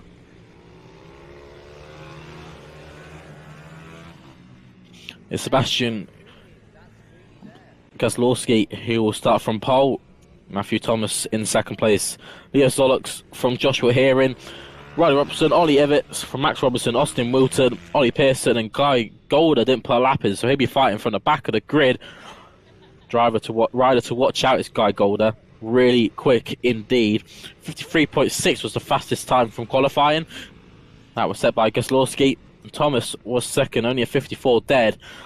And Zollocks in the 55. So Gazlowski and Thomas will be battling out in this one. Zollocks will be seeing him here and there, but he'll be battling out for that final podium spot. Let's see what happens here as the riders get ready to go racing.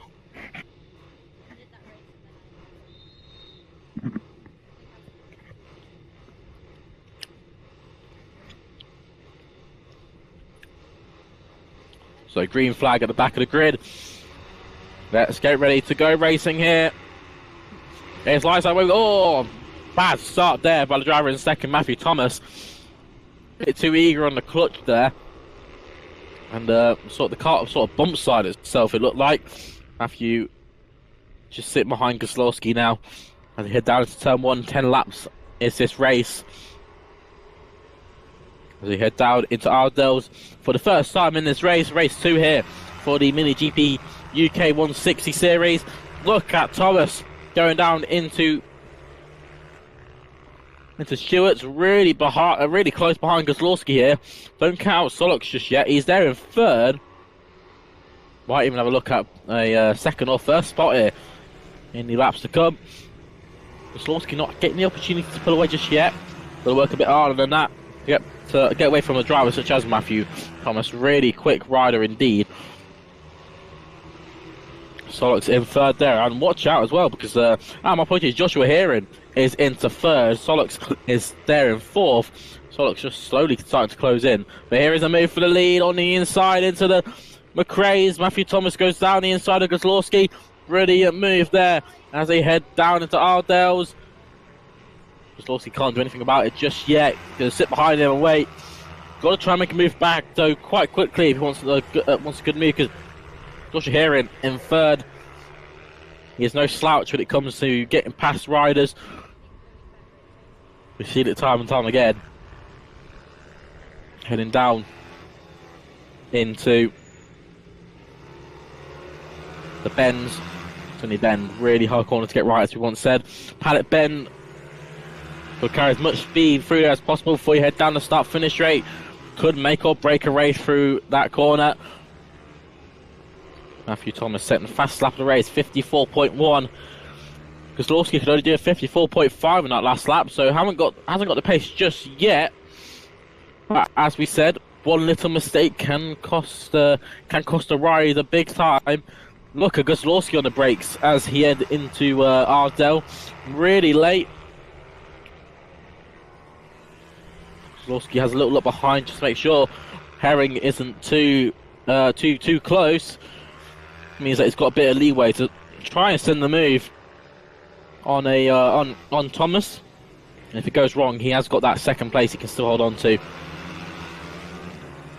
See, Thomas got a bit of advantage exiting the sunny bend and the final corner, but Kozlowski really quick through the chicane bit. Let's see what he can do. Rider off there. That looked like Ollie Pearson having some troubles there. As we said, Matthew Thomas, really quick rider, as well as Kozlowski. Two of them really close on the times in qualifying. Through race 1 were really close as well. It's going to be the same as it was in race 1 for race 2. Who can get the upper advantage as they head through? As we said, this beautiful Rowrah circuit, what a place to race on. So many tight and twisting corners, good complex throughout the circuit, long straights to open up those gears, tight hairpins as well. Thomas still leads the way, Kozlowski in second place. Kozlowski fastest lap that last time around, 53.5, as they enter McRae's.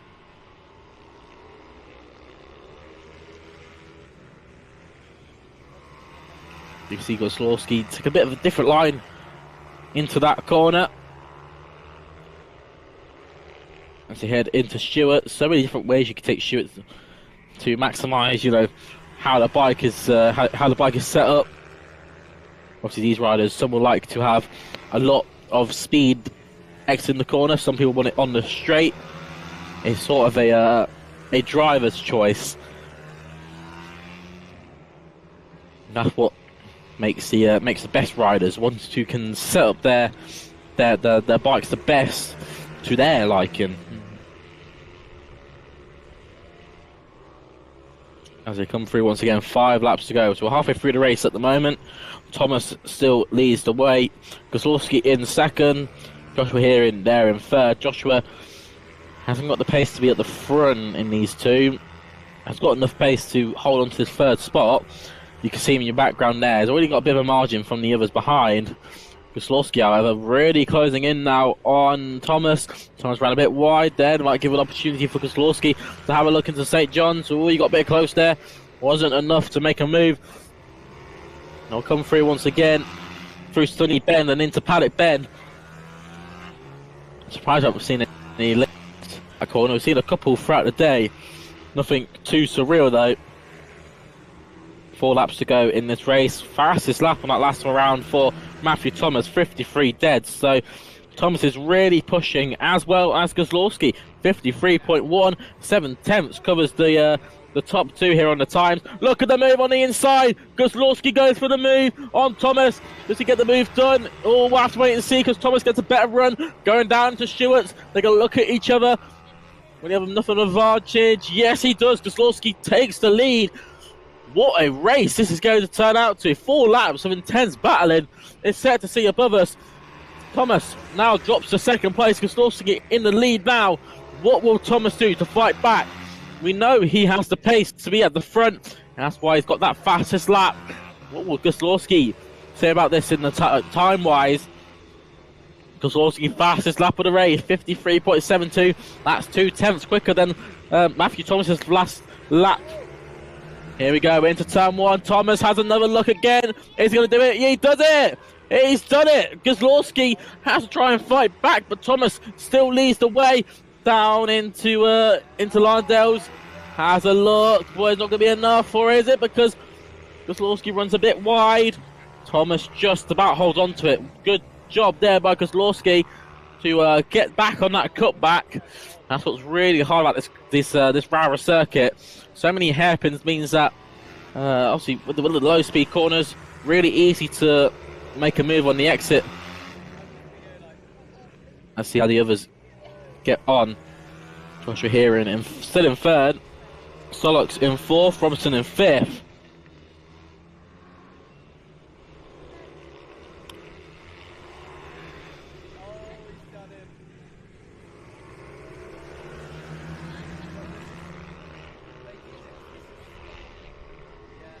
Really strong battle here. Gosloski on the inside. Oh, that was close between Gosloski and Thomas.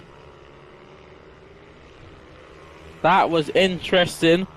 Gosloski had a look, just wasn't enough to make a move.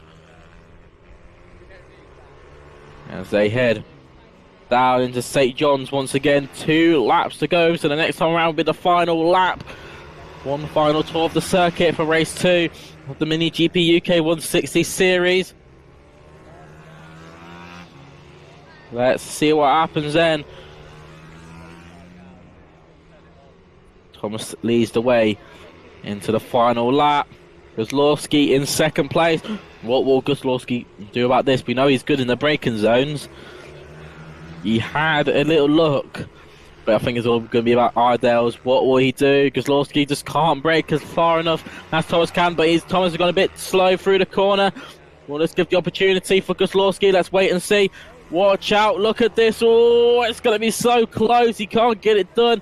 Gosloski sits there in second place. I think that's it. I don't think he can really make a move now unless he pulls something magical out of the bag. Oh, it's going to be so close, but Gosloski's got a bad run through the final time of Sunny Bend into the final quarter circuit, and it looks like it's going to be Matthew Thomas who takes the win from Sebastian Gosloski in second place. Sebastian getting that fastest lap as well. Joshua Heron will run at your top 3. Good sportsmanship there between these two. Matthew Thomas and Gosloski. As we said, friends off the track, enemies on the track. The second that checker flag goes out, back to being friends again. Good to see. As for Joshua Heron there in third. Solux in fourth. Robertson rounds out your top 5. There's a satisfaction from Matthew Thomas, who knew how much it means to him and to win that race. That'll be looking good for the sponsors. Max and Riley Robertson both finishing 5th and 6th Ollie Emmett's in 7th, and issues for Austin Wilton and Ollie Pearson. Ollie went off 8 laps before the race, and Austin Wilton rounds out your final group of drivers. 9 started the race, 8 finished it, but some exciting racing.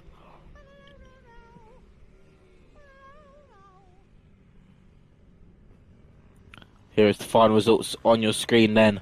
Matthew Thomas leads the way from Gosłowski in 2nd place. Joshua Herring in 3rd. Solux in 4th. Ollie Vetts, right, your top 5 from Riley Robertson and Riley and Max Robinson, 5th and 6th.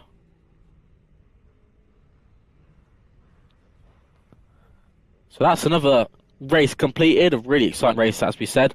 Super Mini is coming up next, MGP 17 as well.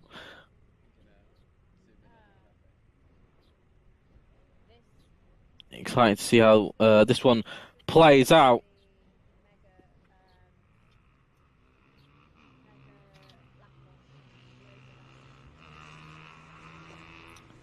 Drivers exit out onto the circuit. This will be their 3rd race and their final race of the weekend. Super Mini and MGP 17.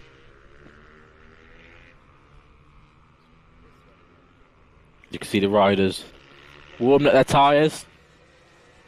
Very satisfying that, weaving side to side.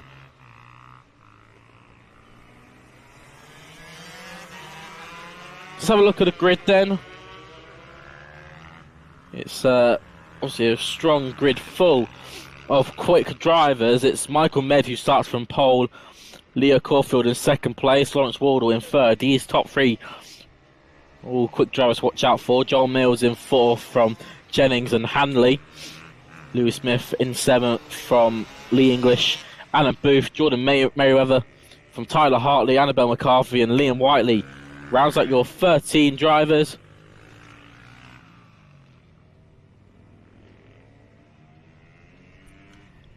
So they'll once again form up on the starting grid.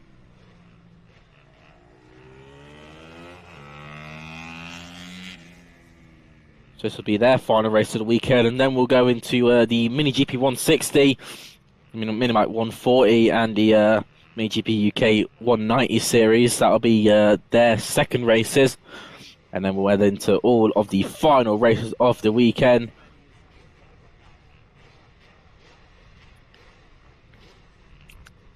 What an exciting day we've had so far here at the Rowrah circuit. As we said, up in the Lake District, a very nice and beautiful place to go. Definitely a long trek for some of these riders. Not the easiest place to access is the Cumbria circuit. When we get to more the Wilton Mill, where it's more central, more easy to go testing there. Some of these drivers probably haven't even done testing except for the Friday practice and the Saturday qualifying. Green flag at the back of the grid. Let's get ready to go racing here. It's the Super Minis and Mini GP 17. Oh, what's going on here? That looked like an issue for the 69 Merriweather there. Either that or it could be the number 10 Tyler Hartley. Oh, my apologies, 50 Ben Hanley. That was getting pushed back. So, are we missing a driver by any chance? We might be missing a rider. Interesting there. We'll see what happens as we finish the first lap. We can see who is where. Here we go then. The lights are out and we're off and away in racing. 777 of Michael Med gets on the inside, gets the whole shot, is leading the way into turn 1. Leo Caulfield gets into 2nd place and Lawrence Wardle is there in 3rd. As they head down into Ardell's once again. Really good start there from Michael Med. We knew he had the pace in the races before. So Michael Med will lead the way. Caulfield there in 2nd place. Wardle in 3rd. As they head down into St. John's, Sully's Bend. Really nice flowing section to get right. You can see the drivers, they'll move there their body from one place to another, obviously to contest the corner and ride around it. So as we said, Leo Caulfield in second place, Wardle in third, Miles in the fourth, Jennings in the top 5. Already got a bit of a gap already from Mills and Jennings. Jennings 4 seconds off the leaders, so it really is now the battle for second place that rages on. Wardle there in third on your screens. Quite hard to check both riders out, both wearing back helmets, but Wardle has a look on the inside of Caulfield. Caulfield, that sort of purple overalls and the purple bike, heading down into St John's and Tunnings Bend once again before they head into Paddock Bend. Really nice flowing section, as we once said.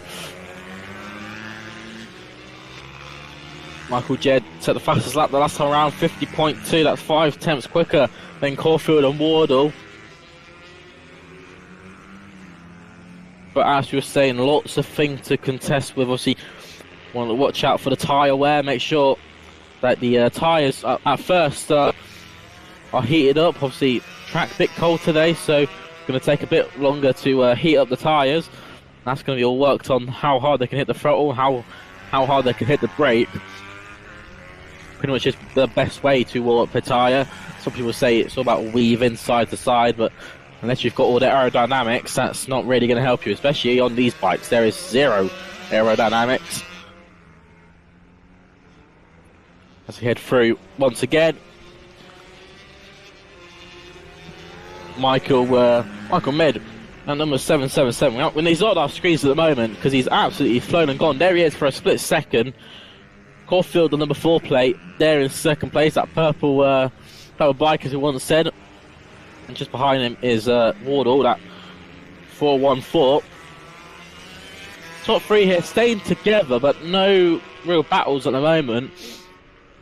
And then you look behind and no one is nearby. I mean, there's a 10-second gap that goes from Wardle to Miles, who's there in 4th. Jennings in 5th. I mean, Miles and Jennings quite close to each other, 4th and 5th. That battle still rages on. But the top 3 here, no real battles, just trying to get past those back markers as quick as they can. Try and make sure the other riders catch them at a bad point. Try to gain any time.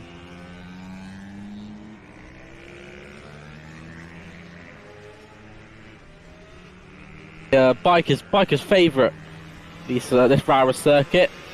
Just like before, but this track holds a lot of history. Of course, established in 1963, so we've seen some of the greats race here through the bikes and karting.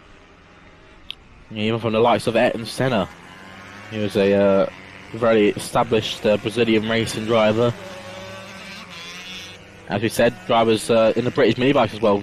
Drivers such as Storm Stacey, who even now still comes back to do maybe the British mini bikes now and then. Always good for them to use as a, we'll say, as a fitness thing. Always good to get them. See them back out on circuit. Obviously, they may use it just to have a bit of a laugh. Not as much pressure as a normal British Superbikes weekend. Here is the driver who's 4th on your screens, and that's Paul Jennings, who's got past John Milner's on that last lap. So good by Jennings, showing a lot better pace this race than beforehand. There's Jennings, there's Mills there. He's 4th. Liam Booth is into 6th. Ben Hanley sat there in 7th place.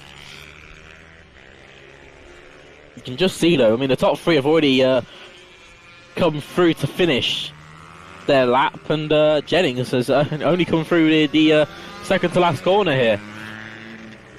So some of the gaps really growing throughout the race. 9 laps to go in this race, so quite a long race is the Super Mini in the MGP 17s.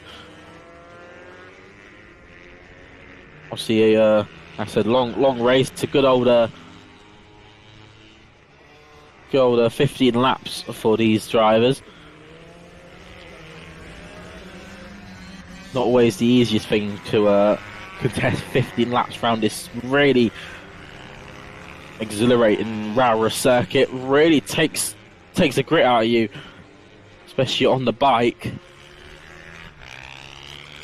Now, off our screens there, Lawrence Wardle has made it up into second place. He's got past Leo Caulfield. Battle for second and third still raging on. Jennings in fourth. Yeah, the battle for second and third is far from over.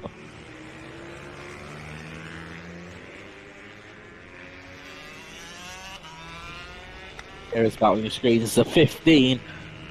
That's Milner right behind Jennings now. Could be looking to move back in laps to come. We'll have to wait and see.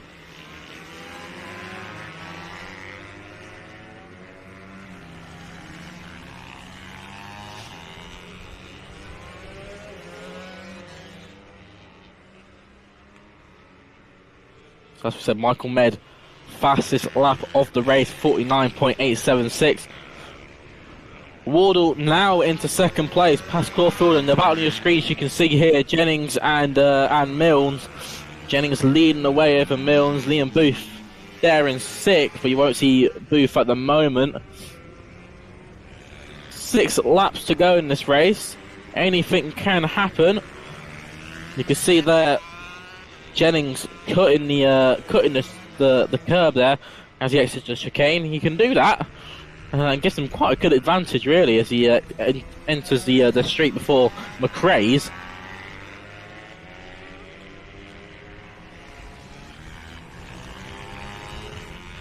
As I said, pretty nice conditions here for the drivers. Not much wind, so they're not going to be trying to get blown over by the bike.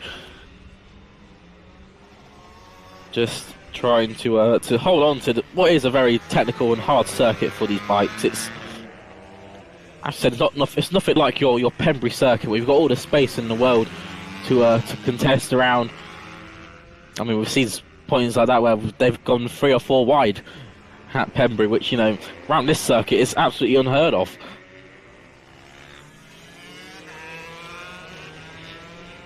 Going to go around once again. It just looks like Mills is slowly closing in on Jennings, so the battle for fourth is still not over, but Michael Med has already come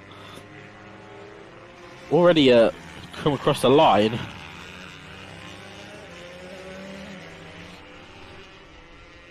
So it really just shows how far away they pulled. Oh, little move there. That looked like Jennings had to try and contest off Mills. Mills had a little look. Wasn't enough to get past him. 5 laps to go in this race. Race is far from over. Here they go, side by side, all trying to get wheel on the inside. Just wasn't enough for Milnes. Now they're going past the back marker, no hesitation there. Both riders got past fine. I said Joe Milnes. Right on the back of Paul Jennings. Here they are on your screens, the number 15 there, Milnes. The number 90 being Paul Jennings. Well, they are starting to catch up to another rider. Could that... Oh, that's doing back marker. I was trying to believe it was Leo Caulfield who was there in third, but he's already got a bit of a margin. So that won't be them they're catching up to. It's one of the MGPs. Speaking of the MGPs, it's Tyler Hartley who still leads the way from Annabelle McCarthy and the Liam Whiteley.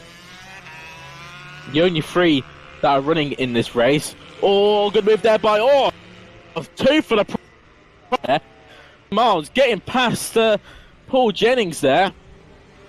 Now look at Jennings, will he try and get on the cut back and get the power down? Mills took full advantage of that back mark and made 2 moves for 1. And now he's got to try and hold off Jennings, who's now behind him. Sort of the cat and mouse game now, trying to follow up against each other. 3 laps to go in this race. Michael Med still leads the way, 6.4 second gap from Wardle, who's there in second place. 22 seconds from Caulfield. And as we said, Milnes up into 4th now.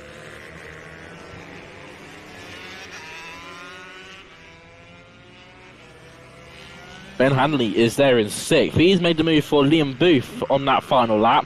But here we go again. Jennings on the outside. Oh, it's going to be close between Milnes and Jennings. Jennings will try and get the power down. Will he get the cut back? Yes, he does. Side by side down into Stewart's. Oh, this is going to be close. He moves over. Gets the move done. What a move from Jennings.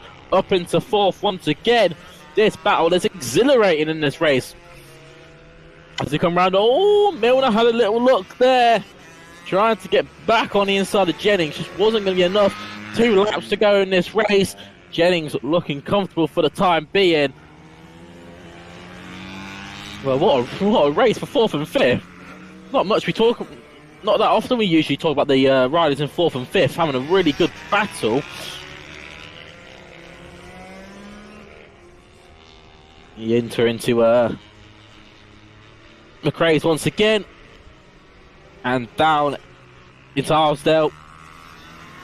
Looks like Jennings already starting to get a bit of a gap already. Now this is the last lap of the race. So soon enough Michael Mead will be coming around. Obviously these guys are on their second to last lap. Michael Mead is that far in front. As we said, 7 seconds to Wardle. Another 17 to Caulfield. And I'd say another 10 or 20 seconds. There is men on your screens on the final lap of his race. Heading down into the final couple of corners now through St. John's and through the Sunny Bin. Get the power down. Don't try and spin up the rear wheels too much. Down into the final corner of the circuit. And my friend, you have just won the final race for the first round of the championship for Super Mini. Brilliant stuff there by Michael Mead. Lawrence Wardle will soon finish in 2nd place. There he is, sticking a leg out. Good thing there was no fence there he would have collected into. As all the battles still raging on it. Milner and Jennings aren't over yet. Jennings just about holding on to it on the outside. Or is he? Because Milner goes on the inside. Oh, that's going to be so close. Milner does it. What a move from Mills. Gets past on the final lap of the race into 4th. Jennings just about holds onto the bike. So Caulfield will finish up in 3rd. But round the final corner comes Milner up into 4th place. Jennings finishes up in 5th. Hanley will soon come around to finish in 6th place. Also got to say well done to Tyler Hartley, who wins in the NGP 17. Annabelle McCarthy finishes up in 2nd place and Whiteley in 3rd. What a race that was between Milnes and Jennings.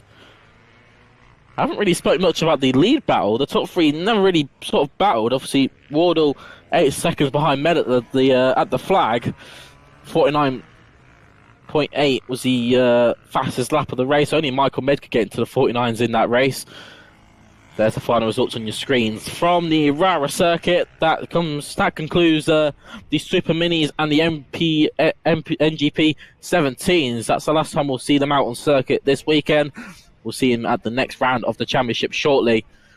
What a race that was. Now, the next race coming up now will be the Mini GP 160 and 150s. We're looking forward to getting them underway shortly.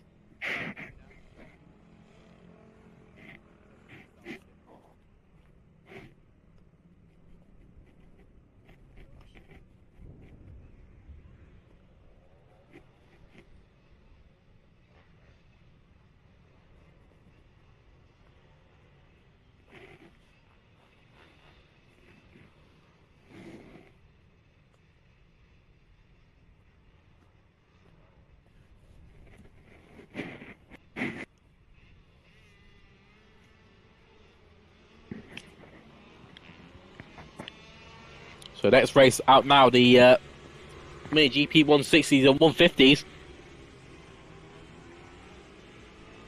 As we said, Goslowski on a really good day so far. One to watch out for in the next race weekends to come.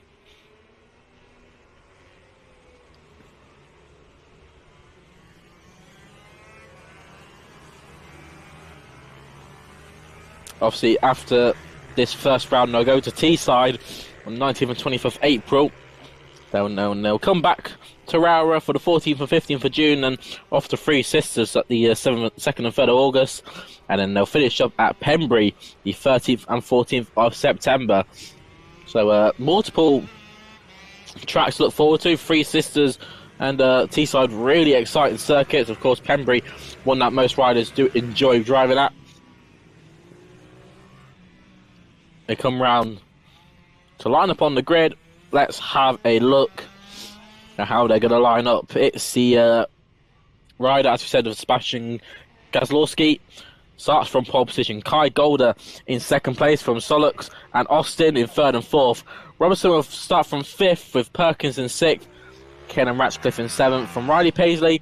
Taylor Davies, Leon Simpson from Max Johnson, Charlie Bunn, Ollie Pearson, and Riley Robertson and Harry Rafferty didn't put a time in.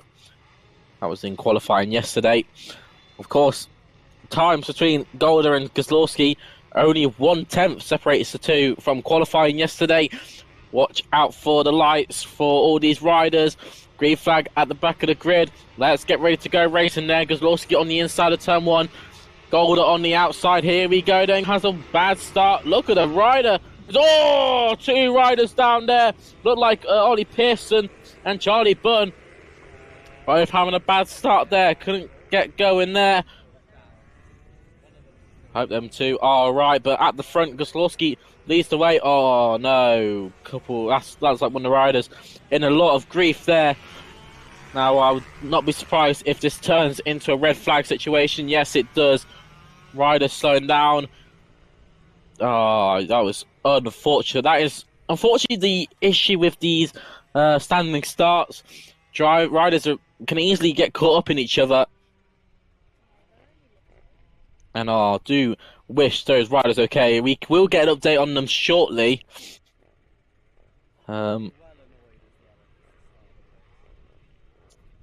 Wait and see. Of course, this is their second race, the 160s and 50s, so we'll see them out again near the end of the day. That is not the way we would like to start this race. Both riders are standing up now, so really good to see.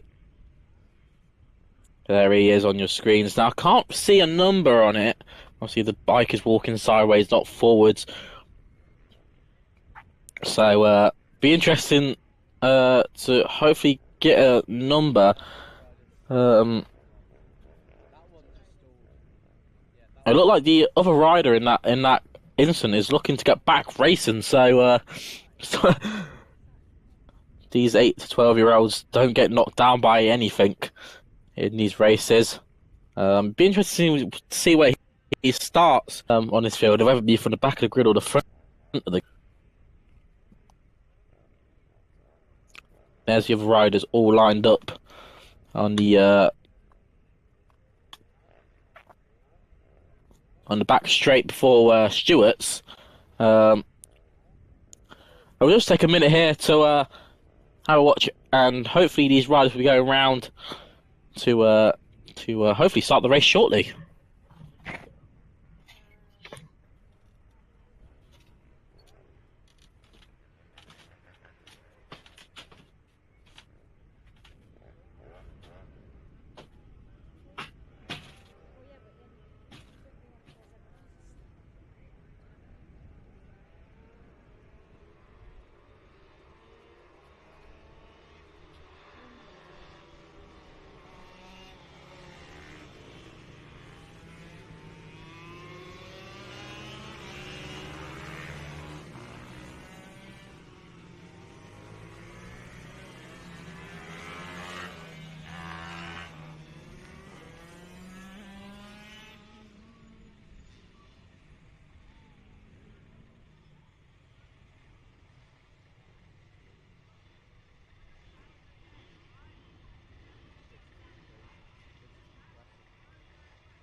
So riders getting ready to get going. All these riders lined up on the grid. Well, they'll be going around for their formation lap now. So now the drivers have the know where they're going to be starting now. Obviously, regridding the race start on the formation lap now, and then they will get round to start racing once again. Really unfortunate we couldn't get going that first time around. Yeah, unfortunately, that is the one issue with these standing starts. Really easy to get collected up in an incident like that. Not the nicest thing to see, but all riders were okay, so that's always the best bit. Obviously, we can fix bikes, but we can't fix the riders themselves.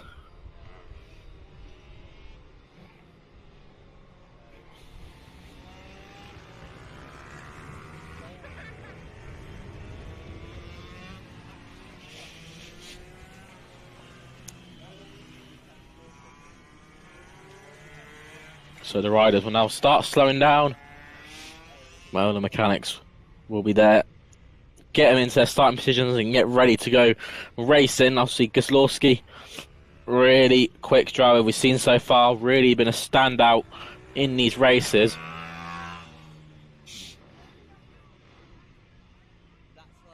You see him all gridded up now.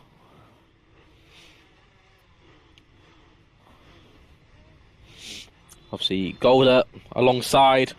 Now let's try and see if we can get going for the second time of asking. Mechanics all leaving the grid. Green flag at the back of the grid. Let's see if we can get racing for the second time of asking. And the lights go out, away we go. Kai Golder, oh, he had a good start. Missed a gear there. Drops to second place as they come through the chicane. Kozlowski leads the way. Golder is in second now. Kozlowski already knows he feels the pressure. He's having to defend into McRae's. Would he defend into McLean's? He doesn't have to defend into the second hairpin. As they come down to the Stewart S's once again. Not really an S's through here as they missed out the S bit. He cut the chicane. Oh, issue there! Issue there for Golder! What has happened to Kai Golder? Down as he exited the Stewart S's. Did he get it back going though? That's the one question. Wait until they come round. But what has happened there? Kozlowski's had a brilliant start, but Calder is out of the race. Now the driver who went down to start the race, that was Charlie Bunn. Let's see, he was alright though, but Kai Golder off on the first lap. Unbelievable here in the Mini GP 160s. Of course, that was Kozlowski's main opponent in these races. So now Kozlowski got a margin now. Let's see if we can spot where he is. Now, I can't see Golder anywhere. That is where he pulled off. So I wonder if he managed to get the bike into the pit lane. So, really interesting there. So this puts up Solux. Solux to second place. Brilliant stuff there by Solux. Rex Austin there in third. Riley Pashley, he went at 4 places. He started in 8th, now in 4th. Got to be a standout driver at the moment. And Max Johnson and Charlie Bunn. Max Johnson make up 7 places respectively. They enter through once again. You can see the gap Kozlowski's got already. 2.5 seconds from him and Solux, and that's only going to grow because Kozlowski has the fastest lap at the moment.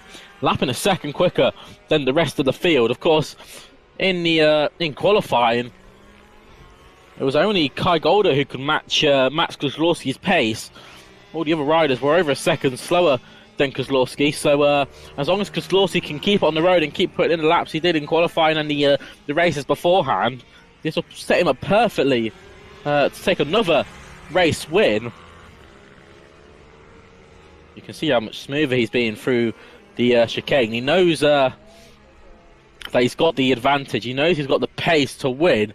It's just a matter of really cruising around now and trying to just not make many mistakes. Keep the 2 tyres on the road. and hopefully try and seal the deal here. Good battles further beyond the grid. Yeah, that's Riley Paisley, and then your two battling here is Josh Perkins and Caitlin Ratcliffe, who goes round the outside. That was the Josh Perkins, your number 3 rider. Then the pink overalls behind. That's the 17 of. Sorry, that's the 96 of Caitlin Ratcliffe. Come flying through once again into the final corner. Riley Paisley in front of Josh Perkins, but for how long? Because Josh has really got a good run on Riley Paisley as he enters into the chicane. Look at the speed he's got as he enters down into McRae's. Will he have a look on the inside? No, he doesn't. I think he's going to be more setting himself up for this hairpin now. So he head down. Nah, it's just a bit too far back. Got to try and work something out in the Stuart S. As you can see, he's got the run now. They were nearly side by side for a moment there.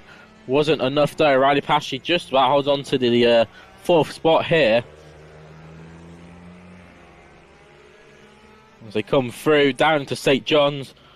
Kozlowski's already come through the start-finish line. Shows how big of a margin he's already got. But the battle, one of the main battles on circuit at the moment, still rages on between the number 17 and number 3 here. Paisley versus Perkins. And don't count Caitlin Ratcliffe yet. Sat behind the 2 in 6th place. Still could be someone to watch out for as he laps drop down.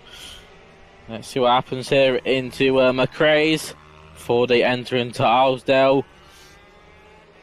Perkins just doesn't look like he's trying to fight Paisley that much for the time being.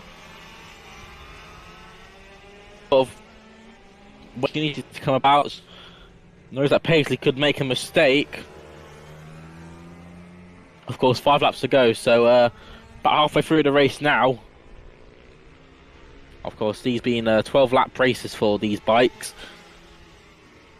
That's a late move there. What a move from the number 3 there, Josh Perkins. And look at that. Caitlin Ratcliffe might have an opportunity as well to get past Paisley as well. Rounding outside the final corner. What a move.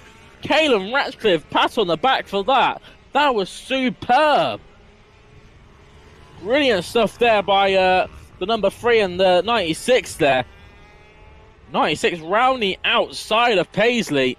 And issue there for Perkins. Did Perkins have an issue coming out the McRae's there? Looks like he missed the gear or just couldn't get the power down. Ratcliffe making a full advantage of that. Gets up into 4th place and moves coming back through there. Perkins, that was so close between Ratcliffe and Perkins. I mean, they almost touched wheels through there.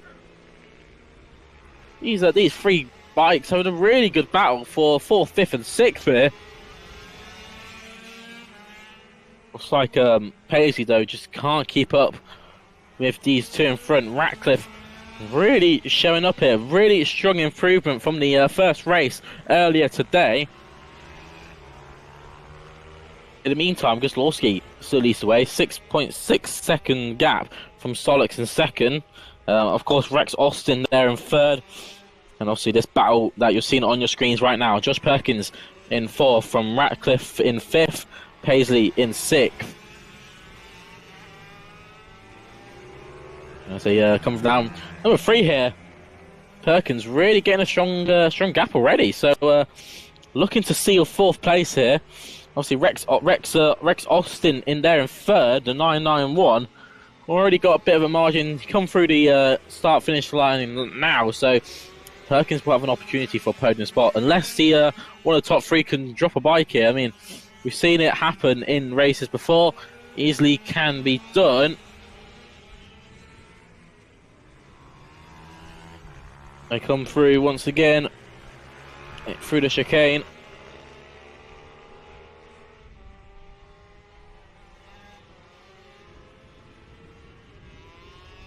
Battle your screens for Perkins and Ratcliffe. And there is the leader, actually.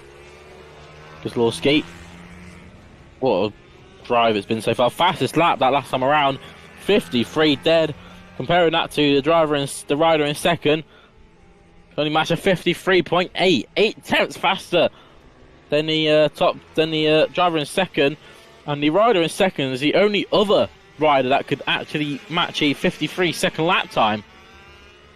Just shows the pace that Kozlowski has. Last lap board is out, so this will be the last lap of the race. Number 64 here, Kozlowski hasn't got the one plate in this category. We'll try and make that the one this year in 2025. 2025 at the moment is all going to be about Kozlowski here. Of course, this could just be Rowrah being a really favourite circuit for him. Around the final corner, just come Kozlowski takes the win. Brilliant ride there.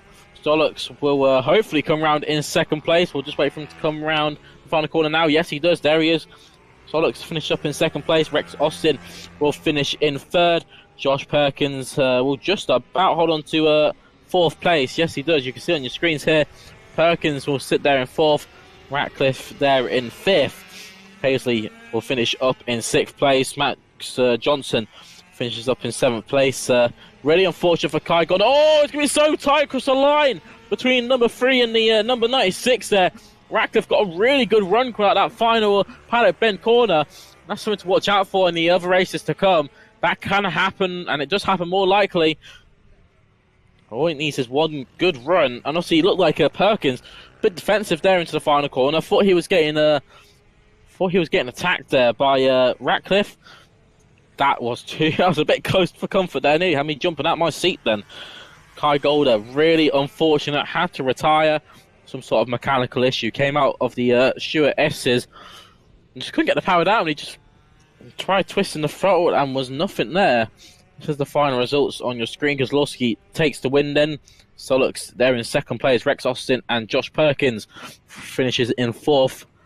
Ratcliffe and Paisley from Johnson and Bunn, who finished a lap down. As I said, Kai Golder had to retire at the start of the race.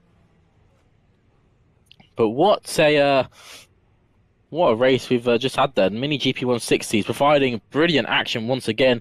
Their second race of the day. They've got one more later coming up. Next race coming up though, Mini Bike 140. Their second race of the day.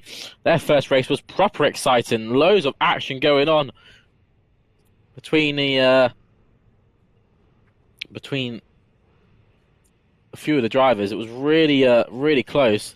There is the riders on your screen. Rowrah have a nice dummy grid area where you can sit under the building there. So nice to keep you guys nice and warm. Or keep the riders at least nice and warm. Obviously, if you are watching on the YouTube, make sure you're all wrapped up at home. It's a bit cold today. I'm definitely wrapped up in some warm clothing. Might as well get a brew on whilst you're at it. As we said, really cold conditions here at the Rowrah circuit. But when is Rowrah and when is Cumbria not cold? Always the issue of the Lake District.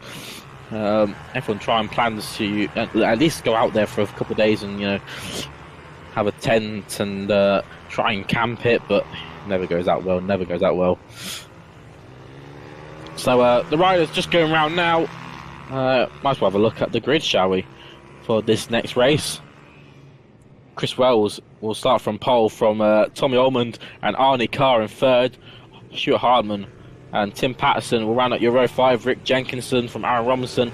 Stephen Humphreys from Daniel Cliff from Lee West. Tom Wise, Liam Trender from Dan Merrin. Jordan Grant, Simon Portas from Aidan Walker. Mike Carr from Adam Hilton. Barry Lindley. Federico Barker from Harry Swan. Brian Hayborn from Sean Wiles. Ben Nixon, Ben Lord, Tommy Fielding, Finley Cottenham and George Hopper. The last 5 they didn't put in time, so have to start from the back of the grid there. Got to say Conham, quick driver, but really unfortunate in the first race, same as Nixon and Lord. Obviously, Lord going down quite heavily in the first race. Hope he can get out on circuit for this second race. Hope the bike is all in one bit. So, Mini Bikes 140 stand out category in the British mini bikes. Obviously, strong field of drivers, 28 riders, and a lot of experienced drivers, has to be said. Green flag at the back of the grid. You won't see it on your screens because there's so many riders in this field. Lights will go out now, and oh, look at the start. Oh, that was a horrible start for Wells. Wells has been really struggling to get good starts in this first round of the championship. That's what he's got to work on across the year. Down into turn one goes Stuart Hardman, who leads the way, bunched up there. That looked like Tim Patterson or Aidan Carr trying to get some sort of way through the first hairpin there. Chris Wells drops to third, but at the moment in second place, or is it second place? Because Chris Wells might have a look on the inside. It's really close there. It looked like a golden cart there, really getting close with. Sorry, that was Oldman. Oldman getting close with Wells as he entered the Stuart. On the final corner. Oh, that's a late one from Wells. Couldn't get the move completed. It was just a bit too late. Are you looking to turn one? Oh, that was close. Wells is really trying to get a move on here. Trying to get past Allman as quick as he possibly can. Arnie Carr there in fourth. Rick Jenkinson into fifth. And it looked like a move from Tim Patterson on the inside of Stephen Humphreys for sixth place. Look at Chris Wells here. Trying to get on the inside of Tommy Allman. Allman now's got to think, right, well, if Chris is trying to get down the inside of me, I don't want to be in this sort of position. I've got to try and get past Harmon as quick as I can. 9 laps to go on the clock. Obviously, the 140 is really exciting racing here. Probably one of the most exciting classes we've got here. Pretty much British mini bike series, as I said not long ago. Down the inside, just go Wells. Oh, it was really close once again. Has got to watch out though. Arnie Carr could have a look at a final podium spot here. If Wells drops a wheel, makes a mistake, it could well be. Here he goes into the hairpin. More defends the line, then tries to look at a move. Does he feel pressured by Arnie Carr in the fourth place? Interesting to see how this one plays out. Obviously, Arnie Carr, fastest lap of the race. Oh, move for second place. That was Chris Wells on the inside of Allman. Good move there. We knew he was planning on making a move with the past couple of laps. Gets the move done now. All over the back of Stuart Hardman now. This race is far from over. All riders have the opportunity now to lead this race. All into the final corner. Just come Chris Wells on the inside. What a move from Wells. Gets past Stuart Hardman. Stuart, who finished second. He's second so far in this race. Chris Wells qualified on pole. Quick driver indeed. Leads the way now through McRae's as they head down to Armsdale. Wells already started to cover a bit of a margin here. We'll see. Hardman drops down to second place. Allman in third. Arnie Carr there in fourth place. Bit of a margin behind from Tim Patterson and Rick Jenkinson, who have pretty much been having a battle all day, them two. Here comes Allman on your screens, right on the back now of Hardman. Potential move for second place could be coming around. And if I save, was that a back marker? I thought I was Chris Wells for a second. Then they had me jumping out of my seat for a sec. It's all these riders that wear the same black helmet. Really catches you off guard. Hardman in second place still, but for how long? Because behind, obviously, Allman and Carr going really strong pace, but not the pace that Chris Wells is showing. Fastest lap of the race, 53.3. Oh, potential move for third place. Looked like it could have been a move from Arnie Carr. Couldn't get it done though. Sits back and waits for another day. Pressure on these bikes, really got to be precise about your moves. The braking just a bit too late, get on the power a bit too early, could send the bike off and send you off the other way. 5 laps to go, so halfway through this race already. And the battle for second place still rages on. Chris Wells already pulling a bit of a margin. Hardman, got to watch out here from Ullman. Obviously, some really strong drive through the field. I've talked about Ben Lord, bike 48, started in 25th, up to 9th. What a ride! Ullman for third place here. Oh, that was close between Carr and Ullman. Now, that move has lost Carr a hell of a lot of time, so now it'll take a few laps to catch up. Really interesting here. Stuart Hardman in second place still, but we were thinking that Ullman was really going to be attacking him this race. He hasn't done much so far. 53 dead, no fastest lap from Chris Wells, so putting in the laps in so far. Catch up to a bunch of back markers now, so this could really be the opportunity for the riders in second and third to maybe have a look at Chris Wells here, who can get stuck behind some traffic. So that was so close.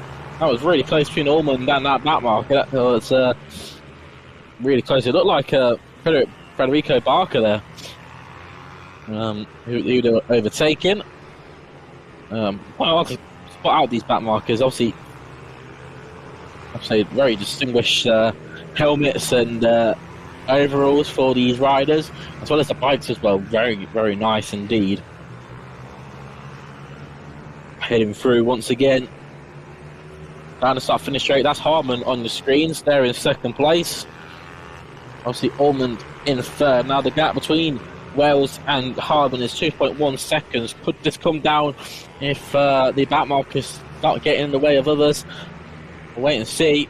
3 laps to go in this race. Obviously, we started off with 10 laps. Oh, late move there. Good job by the back marker to move out the way of Stuart Hardman. Hardman's got a hard task if he wants to get past the number 62 who's leading the way, Chris Wells. As I said, obviously, Wells putting in some really quick laps now. And I think now it's just starting to conserve the tyres and sort of cool down the bike if you can. Obviously, lapping now a second slower than what he was previously. Hardman up 2 paces from where he started, side and fourth. Oh, getting held up here. Oh, this was not what Hardman wanted in these last couple of laps. Now then, this has really brought in riders in third and fourth here. Ullman and Carr got another opportunity to battle for a second place here. This just shows what one back marker can really do to this race. Obviously, in that moment, Hardman was slowly closing in on Wells, who was also trying to get past back markers, couldn't get the move done. Watch out for Arnie Cardo in these next couple of corners.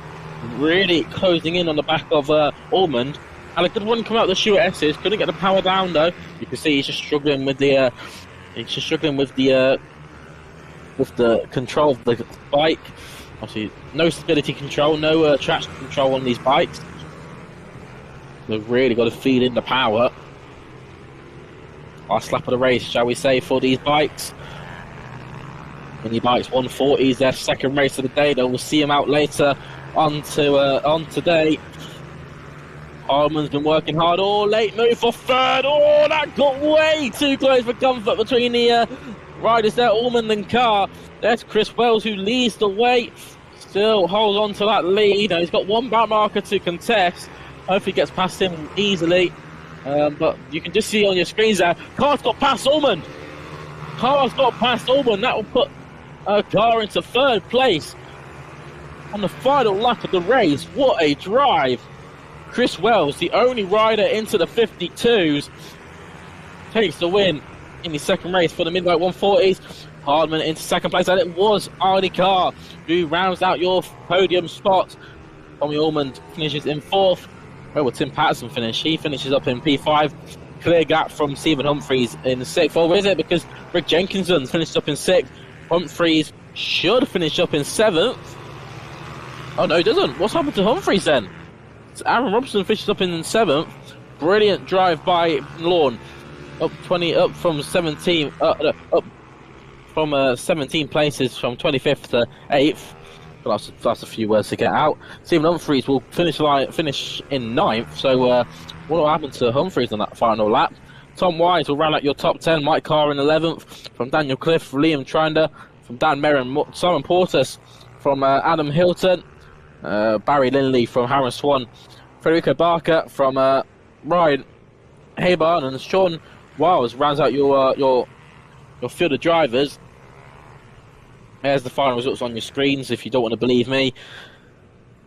Mini GP UK 90 coming up next, as well as the Mini GP 190s and 70s. Their second race is coming up shortly. That was the end to the second race of the Mini Bike 140s. Of course, we'll see them out later today. Now, this is the final.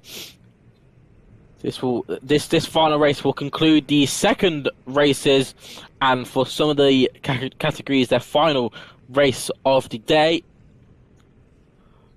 So we'll go into the NGP 190s and 70 Cup, and then we get into our final races. It will be very exciting, of course. We'll be starting off with JSM 90, their final race, followed up by the 110 Cup of the British Mini Bikes and the Oval. MGP 160 will then come up next, as well as the 160 and Vets. Then it'll be the 161 again with the 150s and the Mini Bike 140s. And then to round us off will be the MGP 190 and the 70 Cup. So we are pretty much on time, it has to be said. Probably running a bit earlier, actually. As the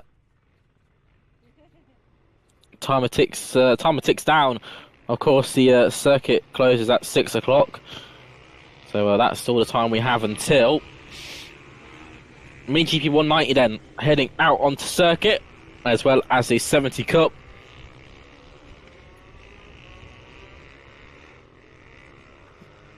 Obviously, we spoke about these bikes, really cool bikes to have a watch, and always feel free to spare some time and read up about how these bikes are created. There's a lot of history and a lot of technology that goes in to these bikes, a lot more than you probably think. I mean, when I was obviously reading up about all these bikes, I was definitely surprised about how much really is involved in them.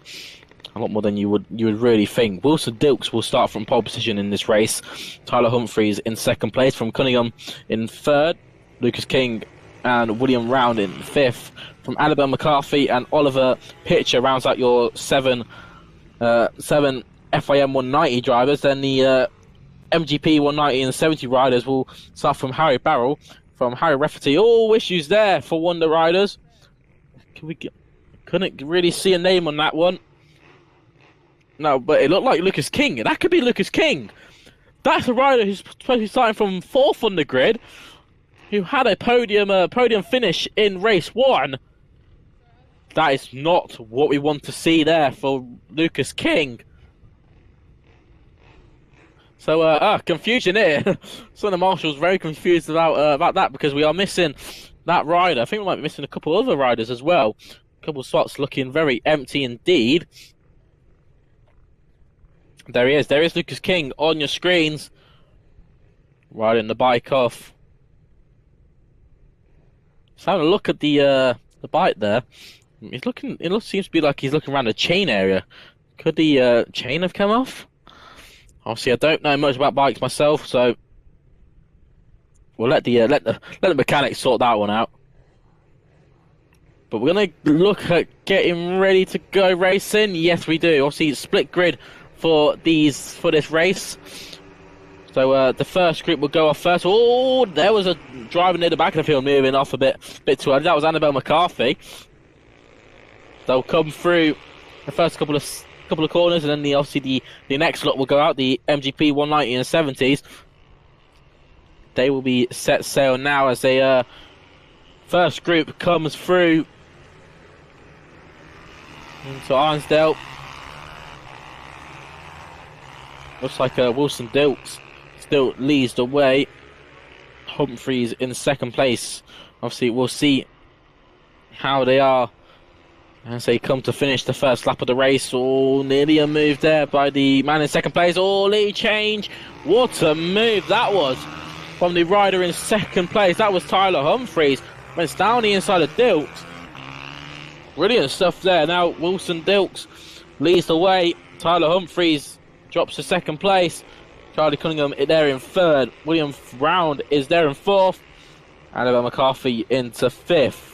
But Wilson Dilks on that first lap, really aggressive out the back. Really strong drive so far. Obviously 10-lap race, so still far from over.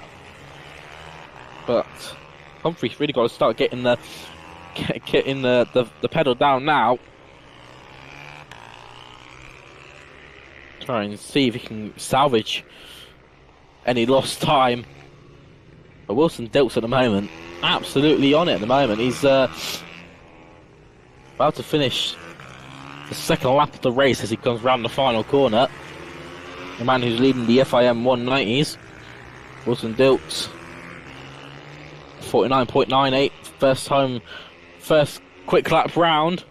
Obviously, first round of the championship, so he'll be leading the championship, exiting the Rowrah circuit. So, of course, a man to watch out for when it comes to the end of the season. 2025 will be looking to be a strong season for Wilson Dilks. Obviously, no seeded number in this category the previous year. So obviously we've got riders who are moving between the categories. You can see some riders stepping up from sort of the cadet to the juniors. The junior fields. Some riders, changing bikes, either moving up the CCs or moving down the CCs. Obviously, we've got some riders who are on the mini bikes, some people on the pit bikes as well. So, really wide range of bike racing you can get here in the British mini bikes. Sort of pick from whatever you wish, really. As they enter Stewart's once again. Wilson Dykes has already pulled pretty much a second margin from Tyler Humphries in second place, further behind Charlie Cunningham, pretty much on his own, 6/10 off the top two here. He's going to be chilling with William Round, who's there in fourth, only 4/10 off the man in third.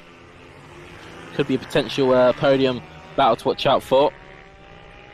I say that, I mean, Cunningham has gained a lot of time that last lap. William Round only a second and a half off Cunningham now. So all these drivers, pretty much all these riders spread out across this venue. See the Rowrah circuit in Cumbria, really beautiful place. A lot of elevation, it has to be said, which can play a part into the characteristics of the bike. Obviously, where it goes uphill and downhill, that front wheel could try to do a bit of a wheelie, so it'd be hard to get the tyre to push down on the track and make sure it keeps on all two wheels. Little battle going on further down the field. Looks like it's Harris Watson and Harry Rafferty. They are the two battling for the MGP 190 and 70 category, respectively. As we said, those two leading the way. Harris Watson leading in class. Harry Rafferty in second place. Dave Wilton is out there as well in the MGPs. Oh, lead change here. Oh, that got really close for comfort there. Harry Rafferty had a little look at the last corner, couldn't get the move done. Gives the opportunity for Harris Watson to get a bit of a gap. They enter into the hairpin. Look how late Rafferty is on the brakes.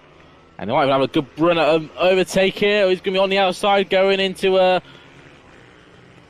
hairpin. Oh, he runs wide. Oh, he runs very wide, does Watson.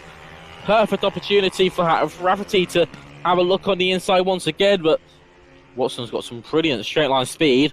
And this is also bringing in David Wilton, who wasn't that far behind. Oh no, my apologies. This is the Wilson Dilks who's ripping up this battle here. Obviously lapping these two.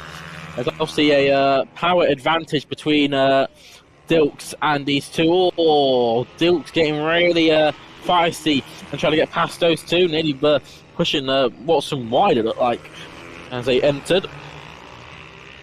Watson and Rafferty really getting bunched in here from these two FIM 190s. Tyler Humphries getting past the two of them now, and now their race can battle on. We'll keep a close eye on this battle, the MGP 190 and 70s. As we said, Harris Watson still leading the way. Harry Rafferty in second. And Rafferty might raffle his life away to have a look at winning this race. As he has a look on the outside, will it switch to the inside going into the final corner? No, it doesn't. I think he's just waiting, really. I think he knows there's an opportunity that will await for him. 2 laps to go in this race. There is an opportunity waiting for him. He's just got to sort of sit back and let Watson give it to him, pretty much. You can obviously see Watson running really wide on the exit. Sometimes it helps him out, sometimes it doesn't. Obviously, we'll watch it into this corner. You'll see he turning, but he gets on the power just a bit early, bit of understeer as well. Pushes him out wide. Rafferty just couldn't get the power down. So the lead battle for the MGP 190/70s. Overall, this is the battle for 6th. Obviously, the 5 FIM 190s in front. Let's see what happens. And into the last corner. This could be a possible lead change. Oh, Rafferty had another look. Just wasn't enough once again. Last lap board goes out. That'll be for Wilson Dilks. I'll say head through. But this battle for the MGP 190s and 70s is really shaking up it. Rafferty might even have another look. Obviously, this is the battle for the first spot and second spot. They come through Arsdale for the final time. Down the back straight into the Stuart S's. Here is your lead man, Wilson Dilks.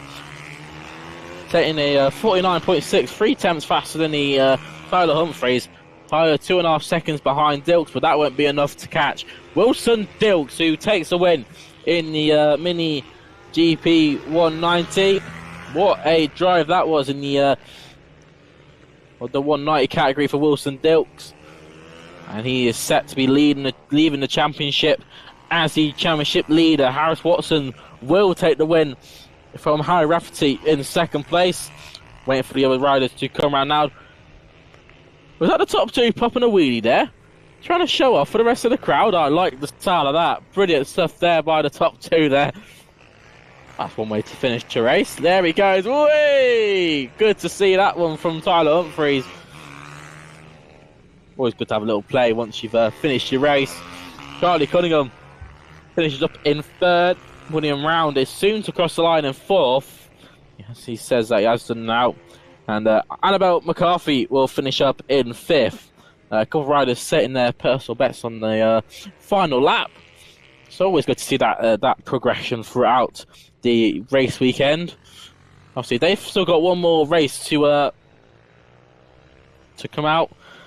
Their final race will be later today. That'll be the final race of the day. But that will conclude the second races. As now we head into our final races of the day. There's your final results on your screen. Wilson Dilks takes the win there. Back-to-back wins for Dilks from Tyler Humphries in second place. 2.5 seconds covered the top 2. Charlie Cunningham in 3rd. William Round finishes up in 4th. And Annabelle McCarthy rounds out your top 5. Of course, Harry Watson won from Harry Rafferty. And that was a battle for the Mini GP 190/70 category. Now, just getting ready to bring out our next through the drivers. Of course, this is the Junior SM 190, Junior SM 90 category.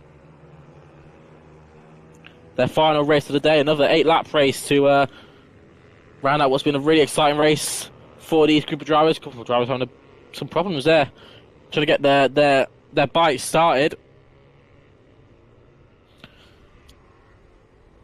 So let's have a little look at how they line up. Carter Spinks will start from pole once again. Cody Brennan alongside from Tommy Dickinson, Jake Todd from Oscar Rowland, Louis Craig, Oscar Duckworth from Oliver Med, Ryan Musgrove and Ryan Merrin.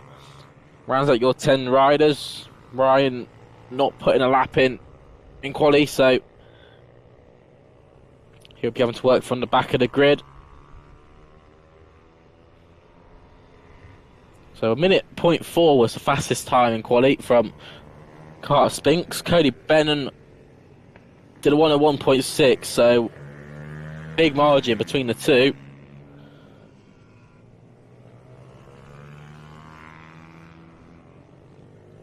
And then some of the riders behind just building up the pace. Some in qualifying in the 104s, 106s, some in the 109s. Obviously, this is the very start for some of these riders. Here they line up on your grid.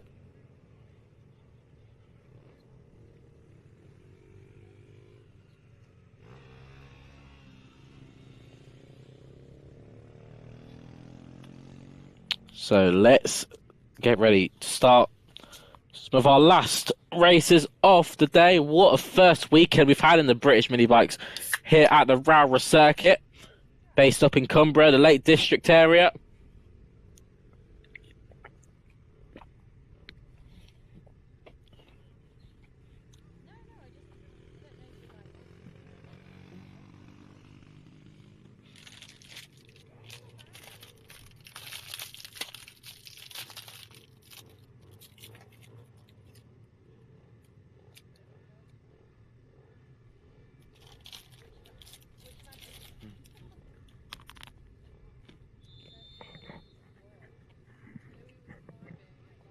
So the whistle blows, which means all the mechanics must get off the grid.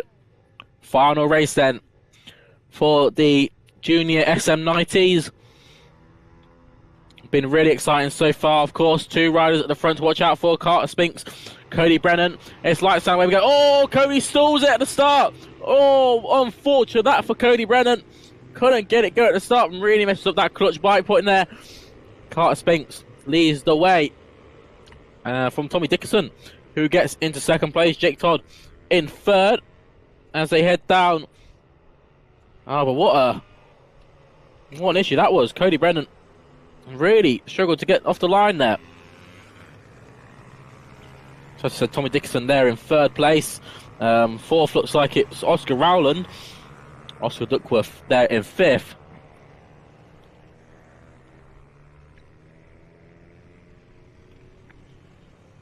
So only an 8-lap race for these riders. Of course, some of the slowest bikes we'll see at the circuit. Of course, these are young riders. Of course, 8 to 12 years old. Trying to find a corner they come. I said, yeah, young riders, 8 to 12, but very, very fierce indeed. So Carter Spinks leads the way. Jake Todd in second place from Tommy Dickinson in third. Cody Brennan manages to get back up to fourth, despite that issue at the start of the race. Oscar Rowland there in fifth place. Duckworth in sixth. But Carter Spinks, 5-second advantage at the start of the first lap. What a race so far from Mr. Spinks. Doesn't have to worry much behind, as there is nothing behind for him at the moment. 5 seconds is a massive margin around a circuit like Rowrah. Well, you'll see it on the screens. It's a fair couple of laps. I mean, we'll watch. Carter Spinks comes through the first chicane now, and the other riders haven't even crossed the start-finish line yet.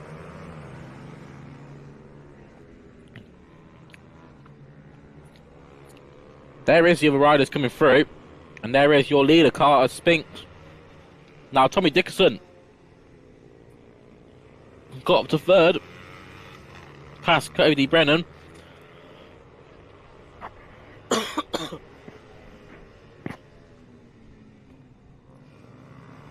As they head into the Stuart S's. Only Carter Spinks is going through the Stuart S's. The other riders are coming down now. There goes Cody Brennan. Cody Brennan up to second place. Brilliant move that was past Jake Todd. Jake Todd was dropped to third. But now the question is, Cody Brennan do? The gap is 9.6 seconds between Spinks and Brennan. It'll be a hard-fought battle to try and catch up. But at the moment, I mean, the times are showing Brennan's lapping about 2.5 seconds off Carter Spinks. Carter saying a 1 minute 0.3 on that last lap. Obviously, Brennan in the 102.5. So I really think all he can do for the time being is hold on to second place here.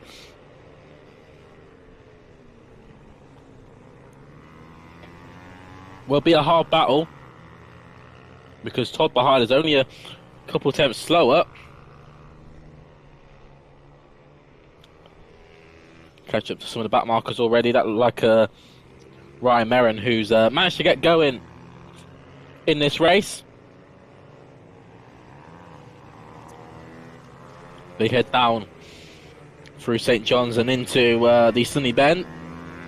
You can see Carter here not using the full track. Of course, there was a back marker there, but only using sort of half the track. So, I'll definitely something to work on throughout the year. Maybe that just could be how he likes to drive the circuit. But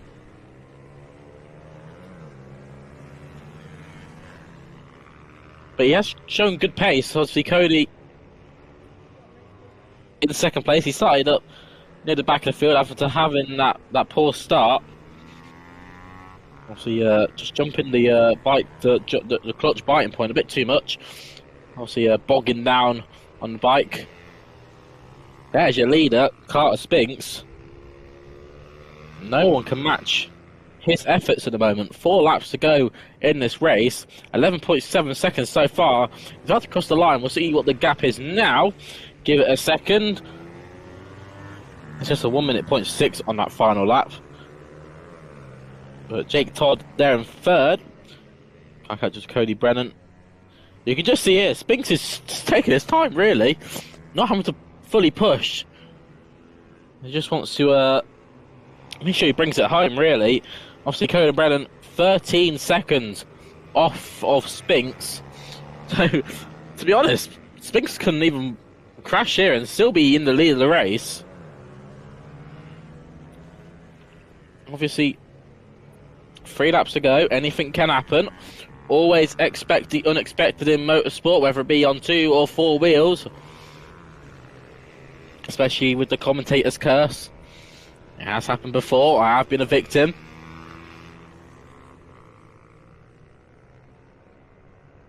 As Carter Spinks comes round the final corner once again. He's only got to do it 2 more times until the end of the race. This is the penultimate lap of the race. The 3rd race of the Junior SM90s. You can see there, Carter not even using the full track extent.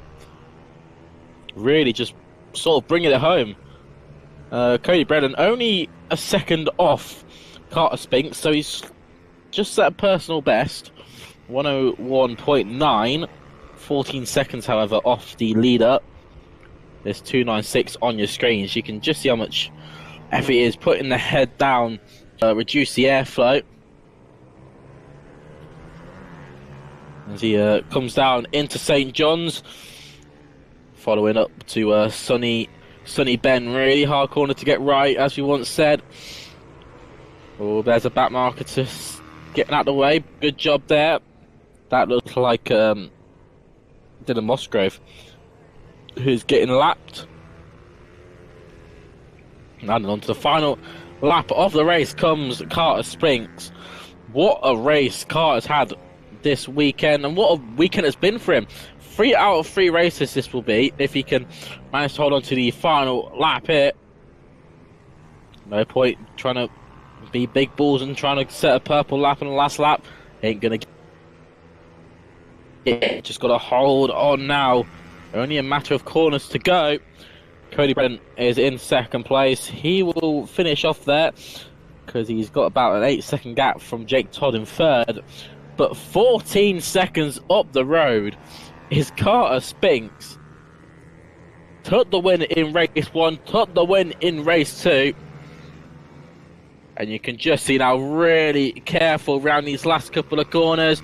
Rounds on his bed, he's already celebrating. He knows what he's just done. Round the final corner comes Carter Spinks. 3 out of 3 here at Rowrah.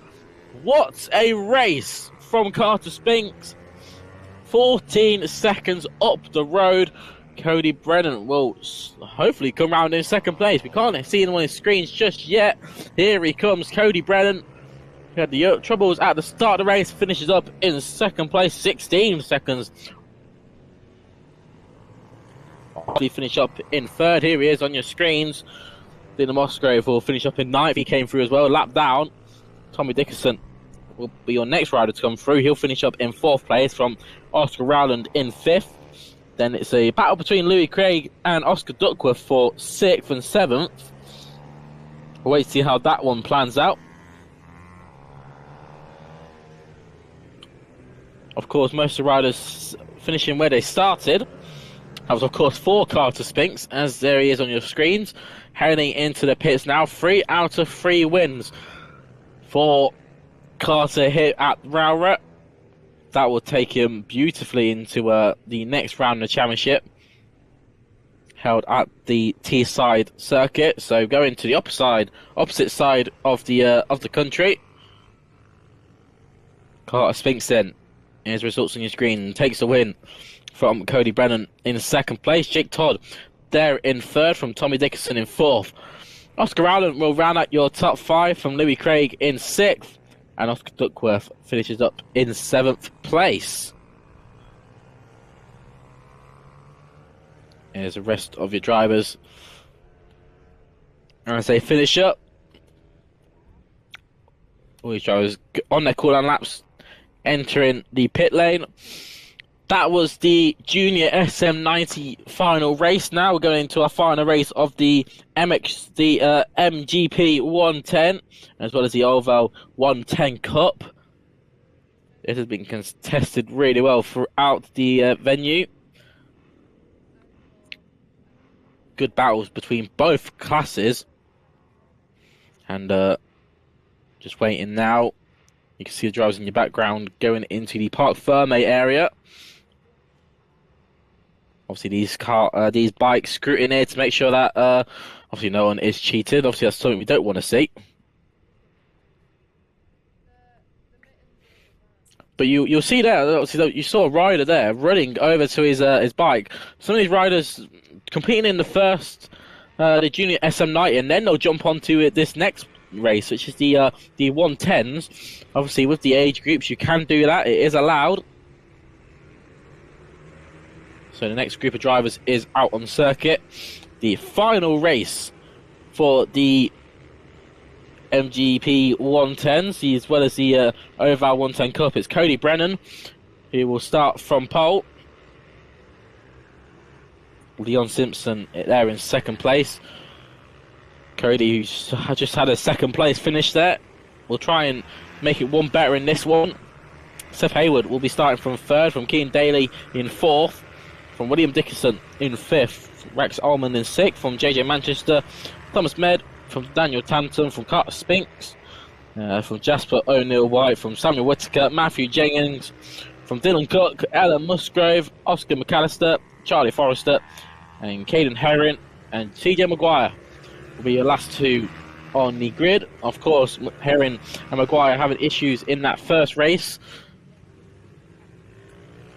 In the second race, shall I say.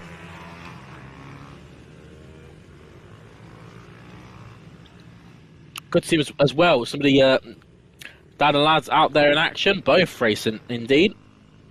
You can see one one of Dad's in his bike gear. So obviously, this is what makes it a brilliant family community. Obviously, the dads can also have a race and then watch their sons compete in the cadet categories.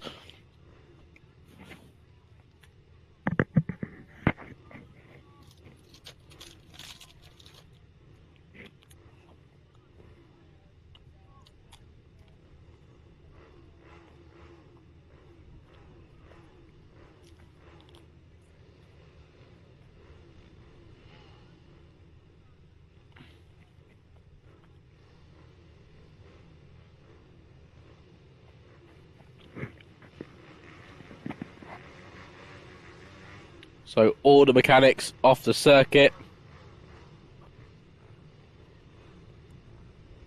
which can only mean one thing. That means we're going to get racing shortly. Of course, Cody Brennan will start from pole position. Leon Simpson in second place. The revs will soon arrive. The lights will soon start to tick off.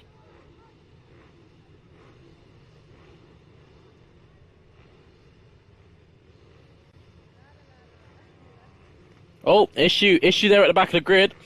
One driver holding his hand up. Don't know what's happened there. I think that might be Charlie Forrester, who struggled to get his bike going. Yeah, it's having to step off the bike now. So issues there. And I wonder what this will mean for the other riders. Oh, one rider joining up at the back of the grid there.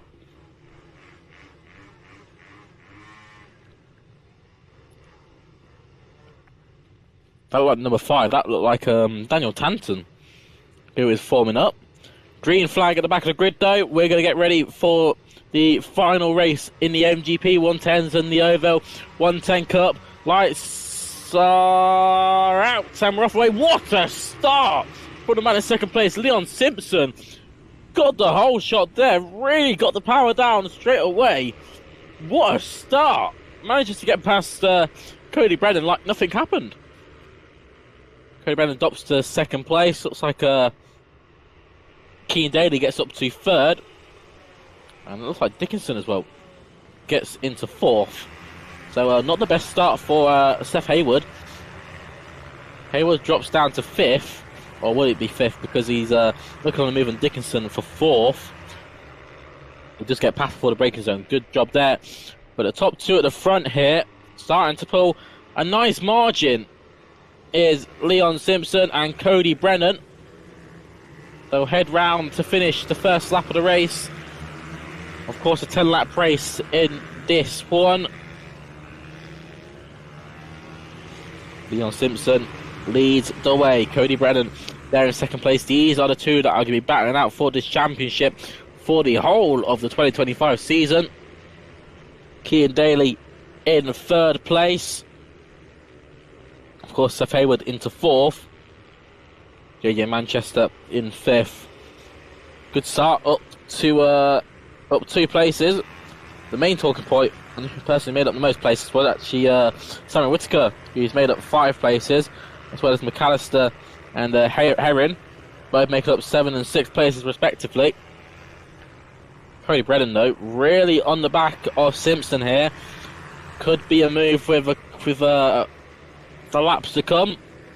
Of course, very early into this race.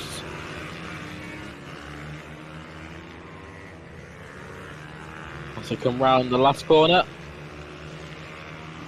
Let's see how they both get on. Brennan is faster than Leon Simpson on that last time around. Brennan set at 57.2. And actually, very interesting here. Caden Herring, who started from the back of the grid in 18th, up 8 places to 10th, sets the fastest lap of the race, 56.5. He's lapping 7/10ths quicker than the leaders. Speaking of leaders, Cody Brennan makes a move on the inside of Leon Simpson. Move for the lead. Keane Daly still there in third. What can Simpson do to fight back? We know Brennan's a very quick driver, quicker than Simpson. So Simpson's going to have to pull something out of the bag here. But one rider to watch out for throughout this race, the number 10, the number 95, who's sitting in 10th, Caden Herring. Of course, up 8 places so far. Opportunity to make up more. He's up to 8th now, up 10 places. 7 laps to go. Let's see what he can do. He's 10 seconds off the lead pack, so we probably won't see him up there. But you might have a look at a couple more moves on some drivers. So a rider to watch out for in the next few laps is Herring. Back at the front, still Brennan that leads the way. Simpson into second. Well, should we say Simpson dropped to second. Keane Daly now setting the fastest lap of the race, 56.3. But it's getting 56.5, my apologies. We're getting contested by Seth Hayward, who's there in 4th. This is for the final spot on the podium. You can see him having half a look. Wasn't enough to get past. We head down into the chicane once again.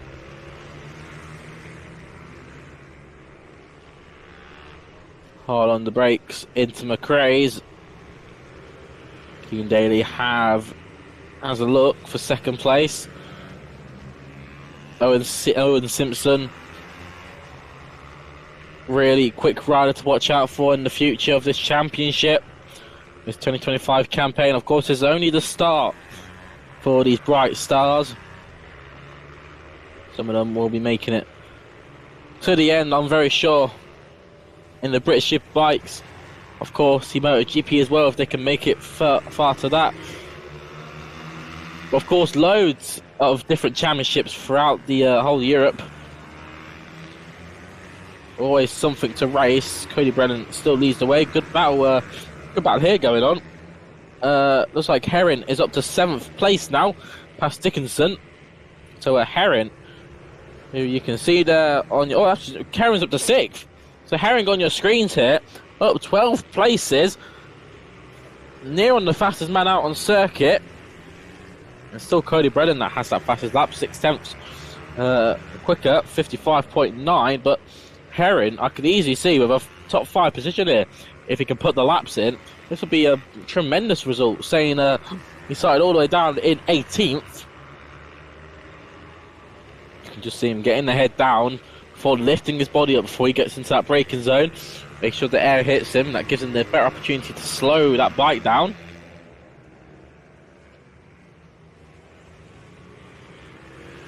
Five laps to go in this race then.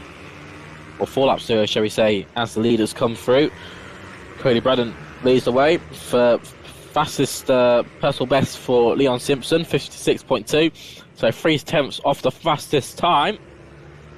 Keane Daly is there in 3rd. Now they're going to be trying to look at a move. Of course, 4 laps to go in this race. Not a lot of time left. But like Simpson running a bit wide there. Could Daly have the opportunity? Not just yet. Watch out for Hayward as well. Hayward, I believe, could have good opportunity at a final podium spot. Especially if these battles for 2nd and 3rd start to happen. Here is Herring on your screens. Caden Herring. He's behind Manchester now. He's closing a lot on Manchester on his last couple of laps. It was only a couple of laps ago. He was up in the top 15. Now looking at battle for 5th. This would be a tremendous result if he can get it done on the inside to someone. Hard overtake opportunity to get right. That's why he's decided to back out of it. Wait for another opportunity to come. He won't be able to get into the first hairpin, just a bit too far back. So I think he'll try and line himself up for the 2nd hairpin. Into Linesdale.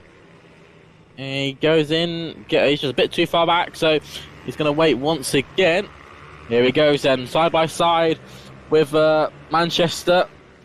And gets the move done. Good move there by Herring. Up to 5th place now. Watch this 95 on the last couple of laps. Might even have a go at Seth Hayward if he could catch up. But the gap is 9 seconds, so in 2 laps I don't think it'd be enough. Of course, this is the penultimate lap of the race now.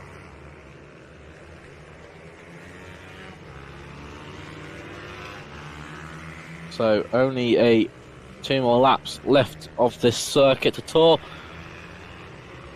Cody Brennan, though, absolutely unbelievable drive. 2.7 second gap to Simpson, who's in second place. Still putting in the laps as well is Cody Brennan, really consistent. He's been sticking a tenth to 2 tenths off his personal best, which is also the fastest lap of the race. Just showing that he's got the pace to win, and he's going to win, because unless he makes a big mistake, I can't see Simpson, who's now there on your screens, in second place. Oh, move for third. That was close. That was between Daly and Seth Hayward. That's been going on this whole race, shall we say. These past 10 laps have been absolutely astronomical for between Daly and Hayward.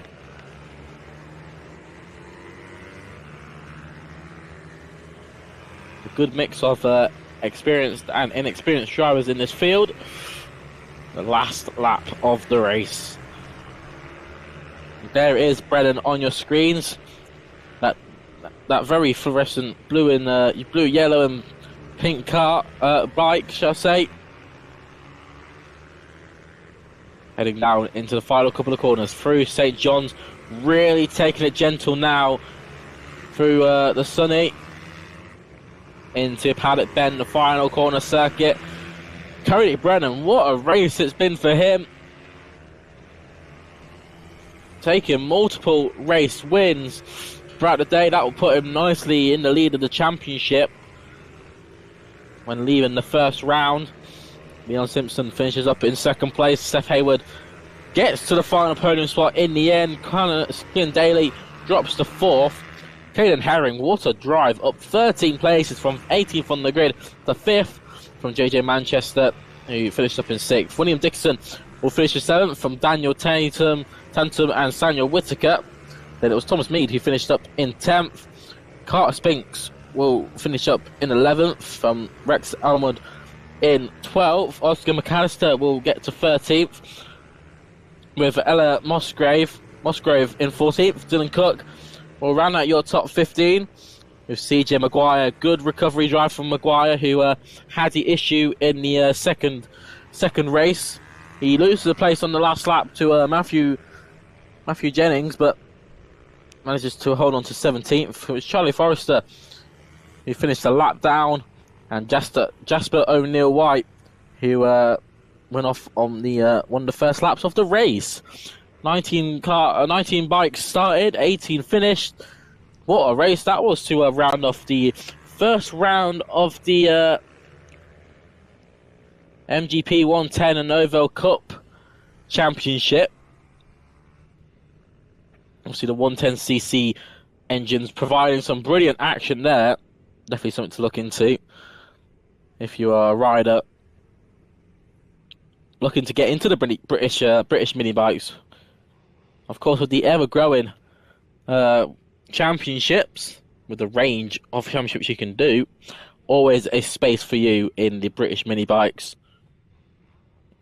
That was the MGP's 110 Novo 110 Cup finish. Here's the final results on your screens.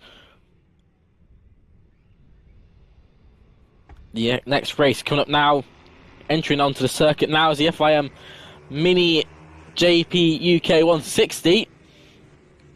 So only 5 races to go for the rest of the day. Obviously the Mini GP 160s will then be followed by the Mini Bike 160s and the Vets from Mini GP 160 and 50s, for the Mini Bike 140s to the final race being the MGP 190 and the GP 190 70s. So 4 exciting races to come up. Obviously really quick drivers surround these next 4 races. Let's have a look at the lineup for the third race in the GP UK 160s. Sebastian Guzlowski starts from pole. Matthew Thomas in second place. Of course, these were 2 riders who were really close in race 2 and 1. Good battle to watch out for in the closing stages. Joshua Herring will start from 3rd. Leon Solox in 4th from Max Robinson and Riley Robertson in 5th and 6th. Ollie Evans from Austin Wilton, from Ollie Pearson, and Kai Golder, who, yet again, didn't put a time in qualifying, so we'll have to start from the back of the grid. Golder, really quick driver to watch out for in this race.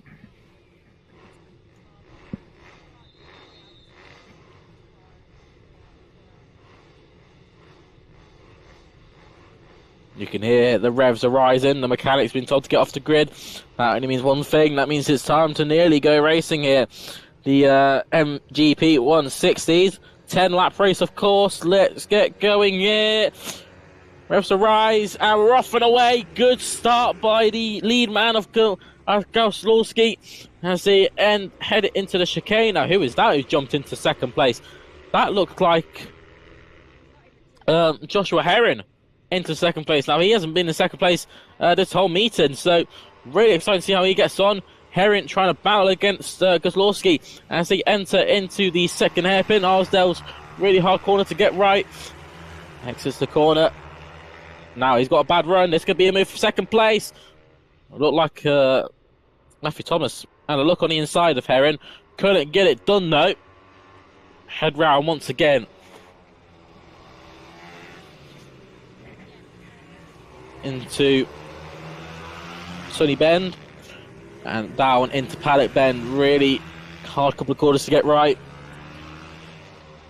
As they head down the start finish straight, boards out, stipulating to the drivers what they need to work on, any information that they can't get from the circuit.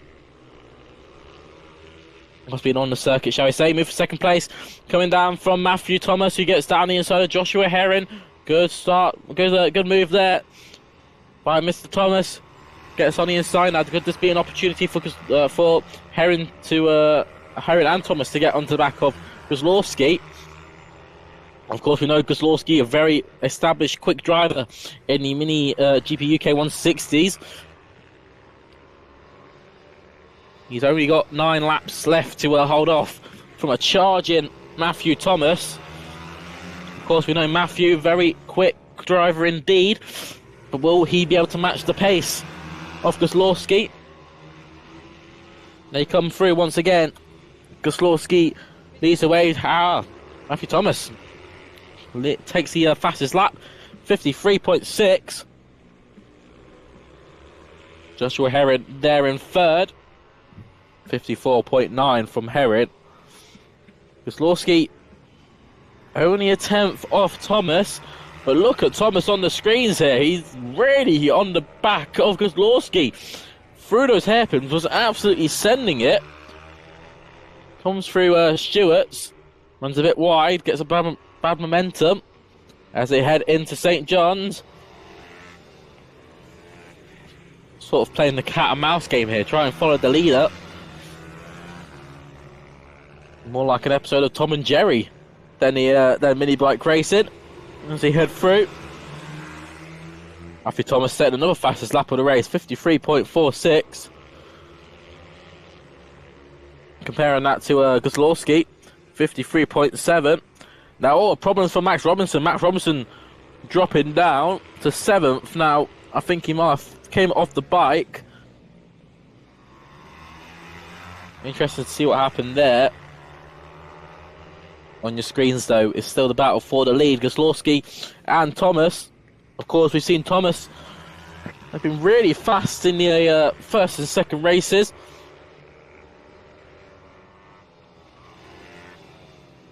So I don't know if it'll be a matter of when he overtakes him. It'll be more of an if, I'd say, because Goslawski, really quick rider.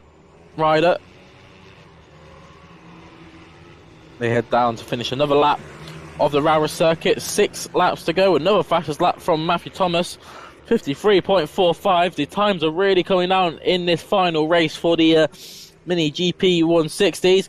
Well, you can see Thomas trying to get on the cutback there, try and get a run. Didn't manage to do it. You can see him braking later into Arnsdale. Gets the power out the corner. Just a bit too far back for the time being. They're off to sit and wait as they go through Stewart's once again. Now get the power down.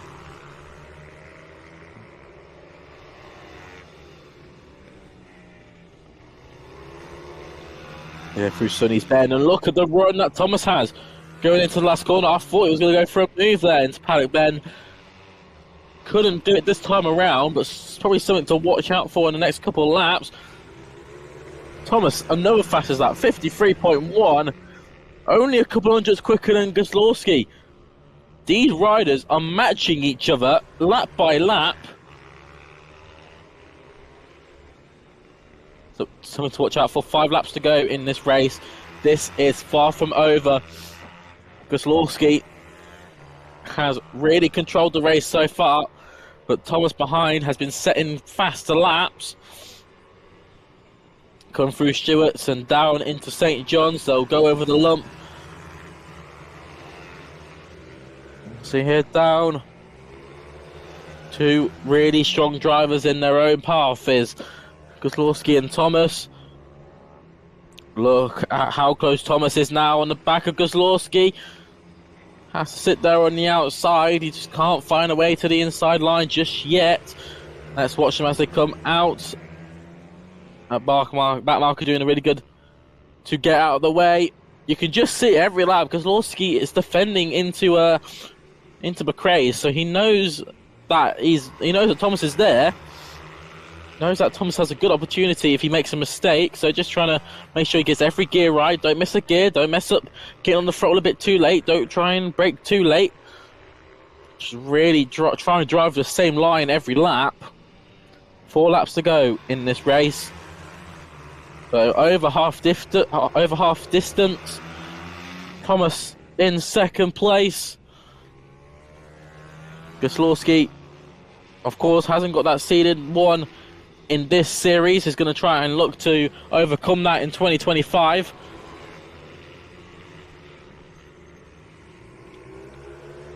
As they head down into McRae, you can see Thomas was trying to make a move into McRae's, but just couldn't get past because of Gosloski's defending. Heading down into Stewart's.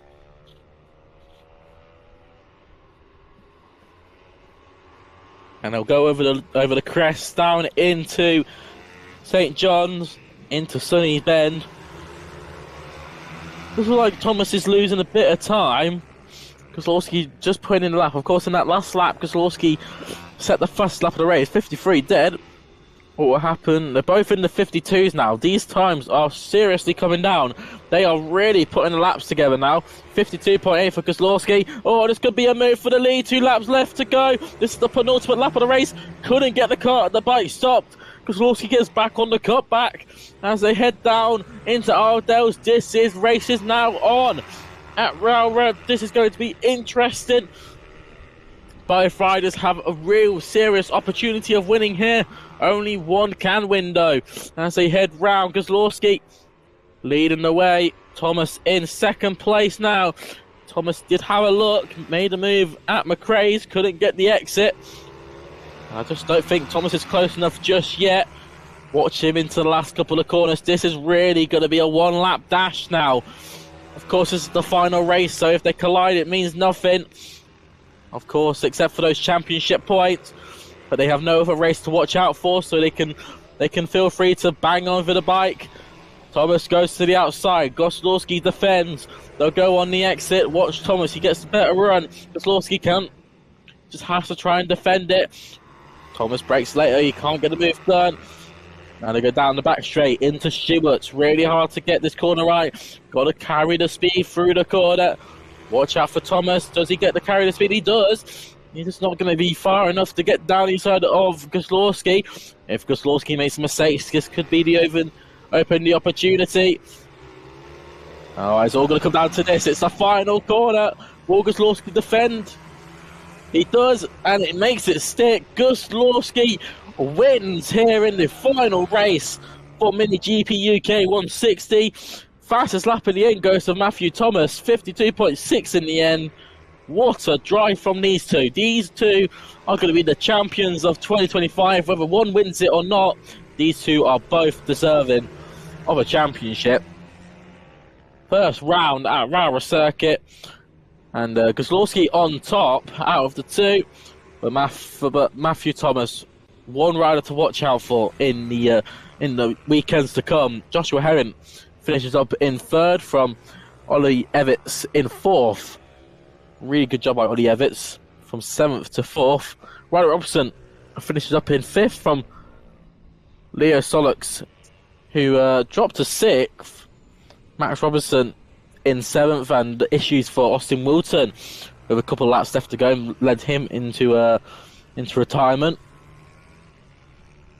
So, what a race that was then. Mini GP UK 160, their final race of the weekend. Kozlowski on top. Matthew Thomas finishes in 2nd place. Herring in 3rd. Of course, Evans finishes up in 4th place, making up 3 positions, as well as Riley Robinson up 1 to 5th. But as we said, watch out for those top 2 this year.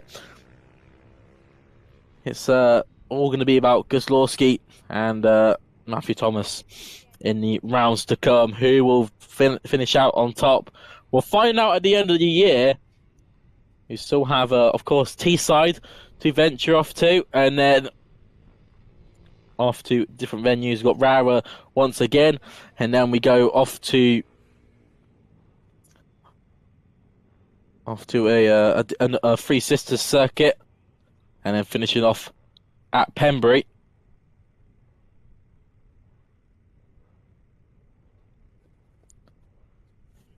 So of course, as one race finishes, another one will be ready to go out. As you can see the riders underneath the building, the brilliant facilities we have here at the Rowrah circuit, and they are now entering onto the circuit. The mini bike 160s and the vets, their final race of the day. Tim Patterson will be starting from pole position from Rick Jenkinson in 2nd. Jake Whittaker from Mike Carr and Dave Cook in 5th, from Barry Clark and Ben Johnson from Lee West, Ben Simpson and Jordan Grant from Samuel Morrison, Reese Morgan, Michael Judkins from Pete Johnson, Jamie Bunclark from Jamie Smith, Matthew Lilley, Ian Stanford from Barry Lilley, Dan Baker, Craig Luth, Ben Nixon and Aaron Parker, as well as Tommy Fielding. Now Aaron Parker, really quick driver in the first and second races. He's going to be starting from well on the back of the grid. One driver to watch out for throughout this race. Of course, we've got the top 2 at the front, Tim Patterson, Rick Jenkinson. Both 2 really professional riders in this category. Knows how to ride their 160s, it has to be said. Jake Whittaker in 3rd, another strong rider, as well as Dave Cook. Dave Cook has really showed up today, getting those podiums. So really be interesting to see who finishes out where in this race. As the riders come around now to line up on the grid.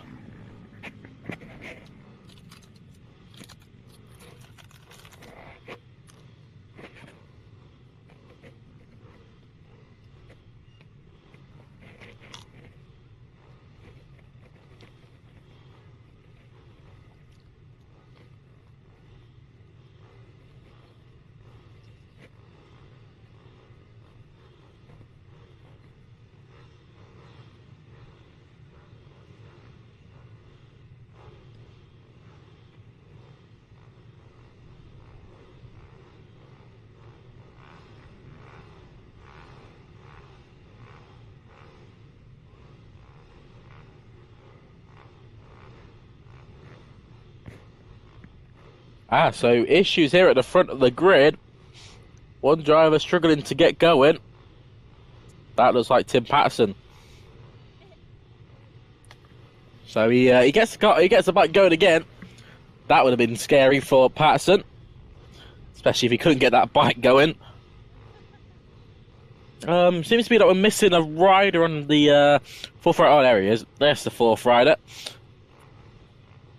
Different camera shot here. That's the 72.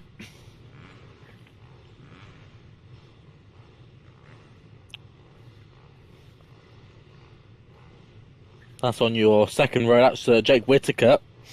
Under the 121 on the timing screens. Mike Carr alongside.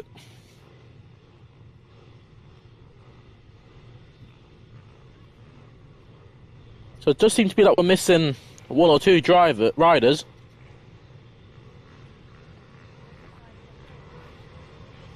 But we're going to be going at racing anyway. Watch out for the lights for the riders. Who's going to get the whole shot? It's going to be the rider in second place, who is Rick Jenkinson. Really good start by Jenkinson. As they file through, Tim Patterson into second place. Jake Whittaker in third, or is he? Because he loses out to Dave Cook, who gets up to the final podium spot.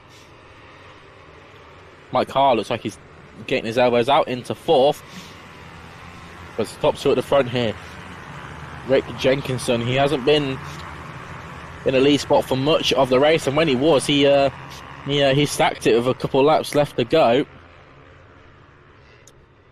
And that was, of course, in one of the races previously. Same with Tim Patterson. Tim Patterson was leading the way in the first race, and obviously made that mistake when passing the back markers. Well, you can see Tim Patterson really trying to get power down. He was doing a front wheelie as he exited off a sunny bend. Of course, Rick Jenkinson leads the way. Tim Patterson into second place, but for how long? As he entered the hairpin. Dave Cook, of course, is there in third. Dick Whittaker in fourth for Mike Carr. He rounds out the top five. Now look out for Tim Patterson. He's really on the back now of Rick Jenkinson. Found a lot of pace in those last couple of corners. Could have a look into Stewart's. He's giving a little wiggle side to side. See which way looks best. Coming through now into St. John's over the lump. Now the camera doesn't do it much justice because he always looks like he has a little look for the lead. Of course, the gap will show that he's just a bit too far behind for the time being. But these bikers really running close to each other as they enter into turn one. Tim Patterson now really on the chuff of Rick Jenkinson. Might even be a look for a lead in these next couple of corners. Looks like Dave Cook is defending third, so he feels pressured by the rider in fourth, that's Jake Whittaker. But the race is really on here at the front. Under the defence is Rick Jenkinson. Out to defend off Tim Patterson, who is there in second place. Has a little look on the inside. Is it going to be enough? No, it doesn't. Rick Jenkinson breaks just a tad bit later. But Tim Patterson sort of bailed out to say, you know what? More opportunities coming up in the next 8 laps. Might as well just wait and sit back for one of those. You can see every time Tim Patterson gets off that funny bend, lifts the front wheel, tries to get it spinning. And that shows how hard they're really working these tyres. And the bike itself. Down into the first hairpin once again for another lap of this Rowrah circuit.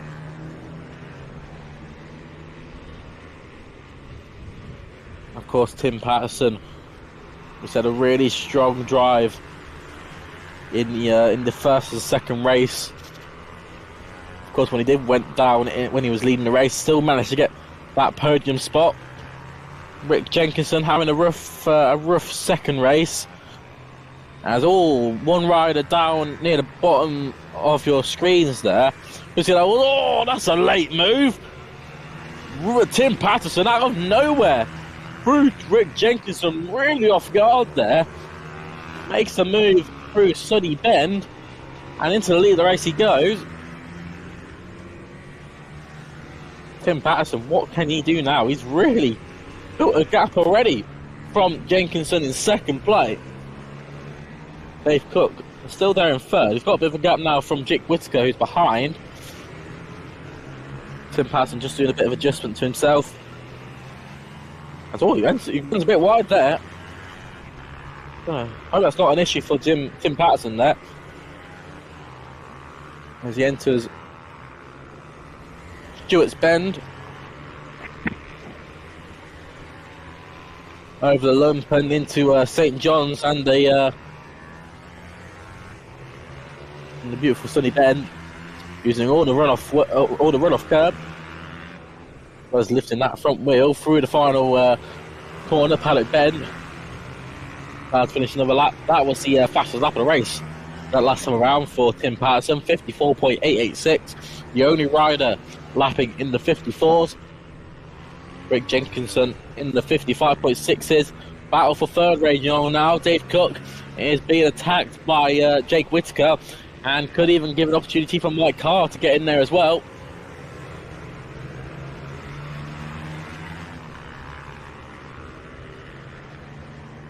Wonder if Mike Cars have had a joke. Ask Micah. No, I'm not funny. I'm not funny. Anyway, let's get back to the racing then. Dave Cook really having to hold on here, feeling the pressure from Jake Whittaker. Mike Carr in 5th, and of course Ben Johnson holds on to 6th place as well. Rick Jenkinson at the front though really can't match Tim Patterson's pace. 7/10 pace wise covers the 2. Now the 1-2-1 here of Jake Whittaker really just sitting there biding his time, waiting for an opportunity to come. 4 laps to go in this race, so already more than halfway through. Of course anything can happen in these races, always expect the unexpected. As they venture through the Stewart S's.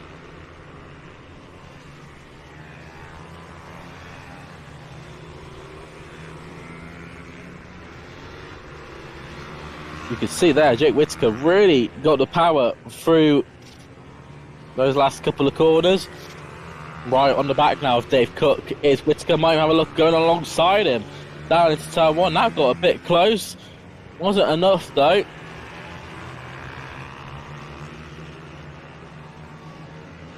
They head down into the first hairpin once again.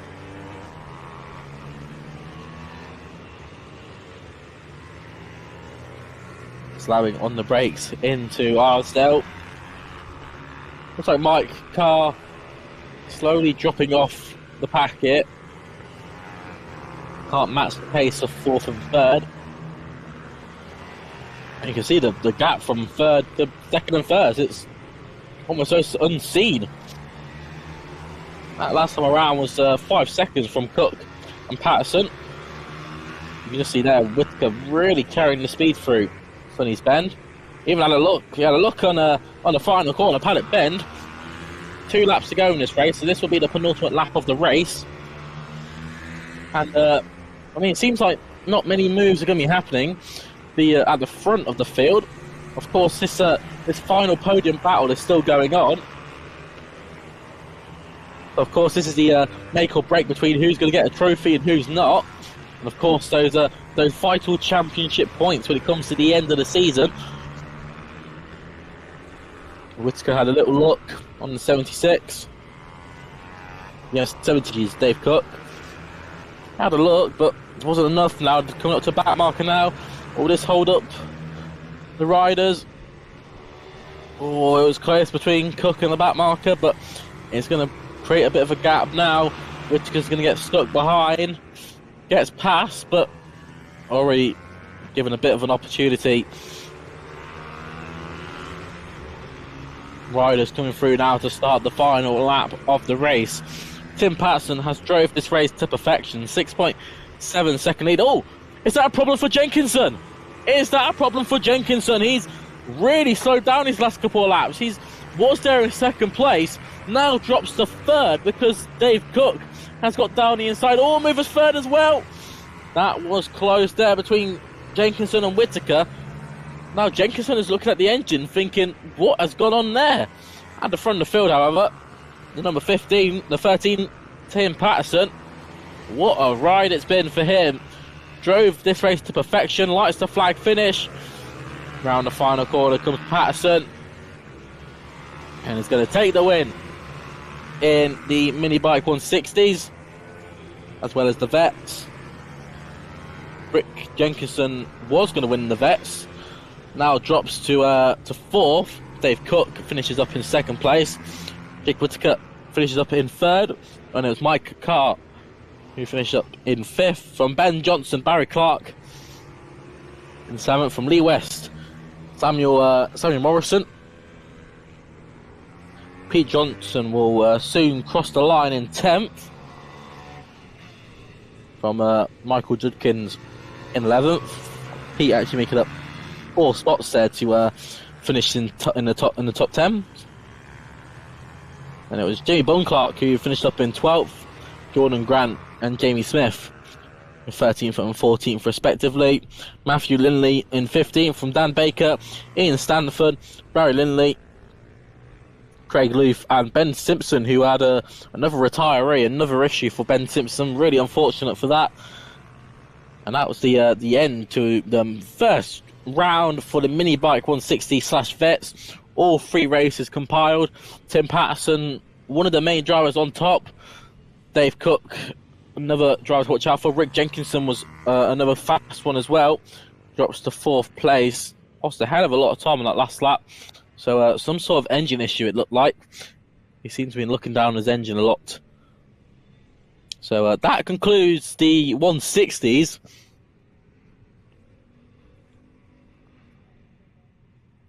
So really exciting stuff there.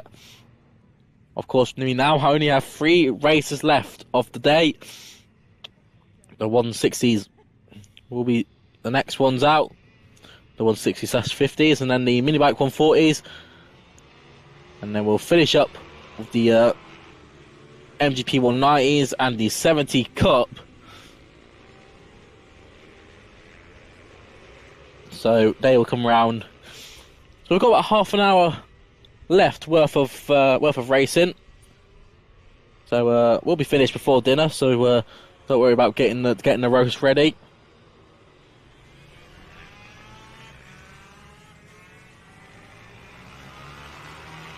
See the riders just coming round now to get this race soon started. Of course, Guslawski starts from pole. Stolax in the 2nd place, from Rex Austin in 3rd, and Caden Ratcliffe in 4th. Josh Perkins and Riley Paisley will start from 6th, from Max Johnson and Charlie Byrne. And then it'll be from Kai Golder, Max Robinson, Taylor Davies, Leon Simpson, Ollie Pearson, Ryan Robinson, and Harry Rafferty, who all didn't put times in. But Kai Golder, yes again, the really quick driver, having to work through the field, will start from 9th place.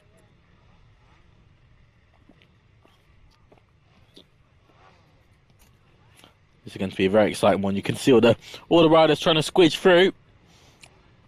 And soon enough we'll be able to go racing. The whistle blows, so mechanic's been told to get off the circuit. This is going to be exciting. Guslawski and Solex on that front row. Rex Austin in 3rd and Ratcliffe in 4th.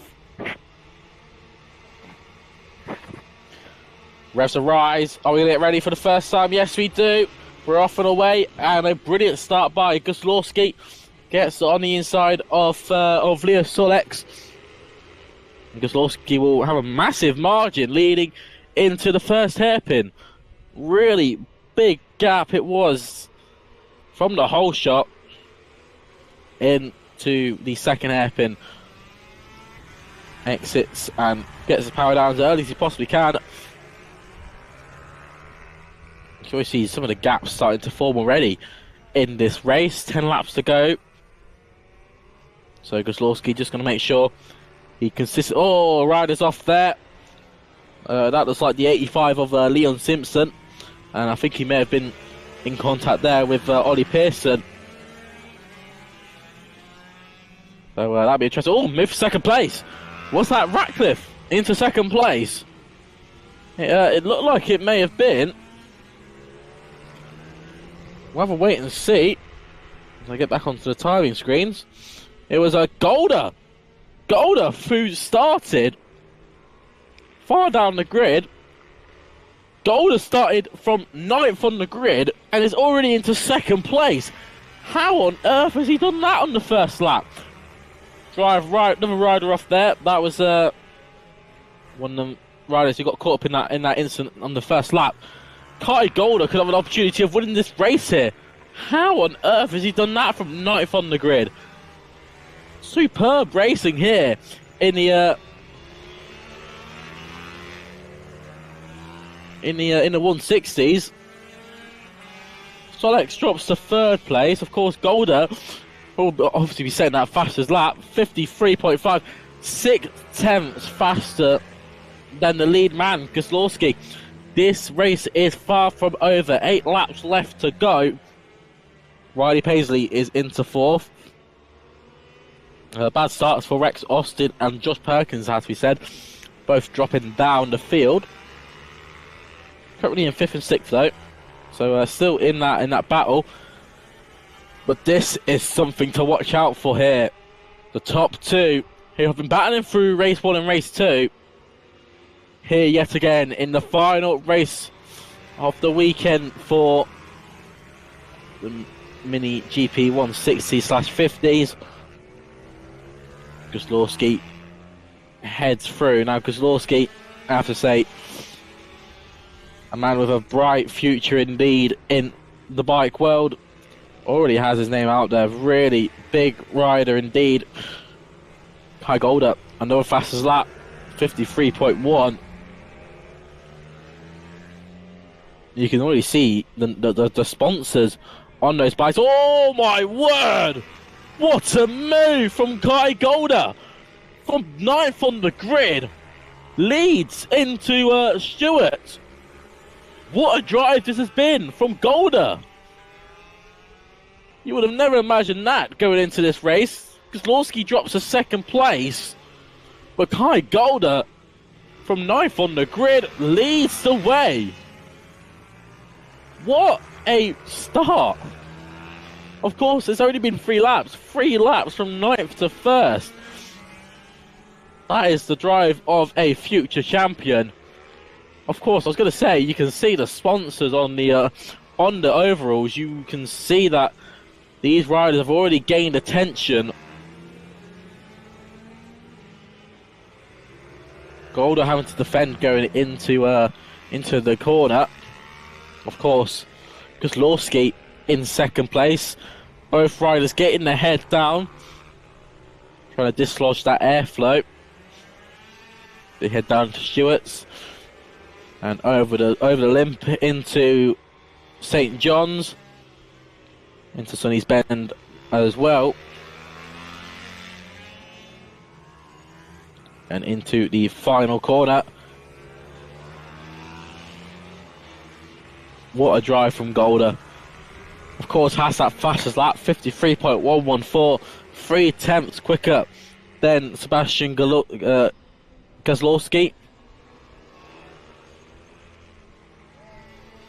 Oh, that was a twitchy moment for Kozlowski. Exited the corner, got a bit tangling on the rear. That nearly sent him off the circuit. Brilliant save by Kozlowski, but that's just opened the margin really for Kai Golder. And obviously, we were talking about who to watch out for in this race. We never really said about Kai Golder. 9th on the grid. 5 laps into the race, he's leading the way. A strong margin now of around 3 to 4 seconds.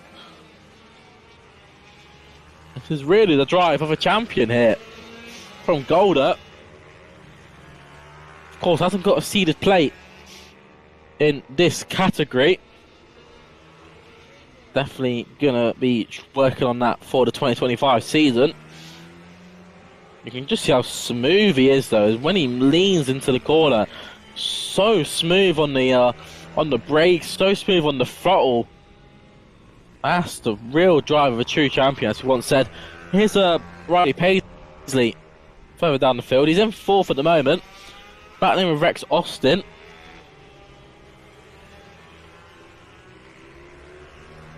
So they're battling for 4th and 5th. Of course, Rex Austin wants to be battling for 4th. To try and get past the pretty quick Riley Paisley, as we said. He's been up there throughout the day, just hasn't really been able to fight at the top of the top.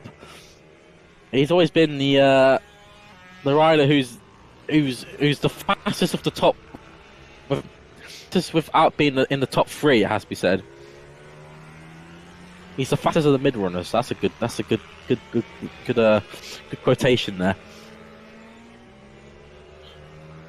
But I'm sure throughout his experience from this weekend, of course, I'm sure these riders will be doing a lot more testing as well. They'll be able to make a bit more time up. Of course, we'll be battling with the likes of Kai Golder, Sebastian Gazlowski. Really all comes down to track time at the end of the day. The more laps you can put in, the sort of more speed, more time you can shave off. You can see Rex Austin there, that sort of red and black suit. Really trying to find a way past Paisley here. Paisley in that white and green kit. Filing through.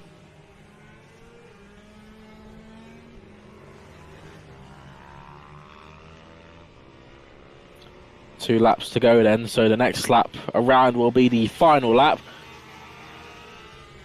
Here is the leader on your screens, Kai Golder. Started from 9th on the grid, now leads the way. And already has a pretty massive gap, it has to be said, from the other riders. My apologies, that was Solex. This is the real leader, this is Golder. Pretty much forgot about Solex this whole race. He's been sat there in third, not really battling with anyone. But the leader up front is Kai Golder. And as we said, the man who started from 9th leads the way and only has to battle around for half a lap now. Enters into Stewart's, over the limp into St. John's. What a iconic last couple of corners to venture round. We would have not expected this going into the final race for the 160/50 this weekend, but Kai Golder wins here in the final race at Rowrah. What a drive! Kozlowski gets the fastest lap in the end, 53.019, 1.8 seconds off the leader, but Kai Golder from 9th on the grid takes the win in the final race here at Rowrah. Leo Solox finishes in 3rd from Riley Paisley, Rex Austin from Josh Perkins, Max Robinson, Max Johnson, Charlie Byrne, who will soon to be crossing the line. You can see there, Kai Golder showing off to the crowd, shouting to the crowd saying, "Look what I can do. This is me."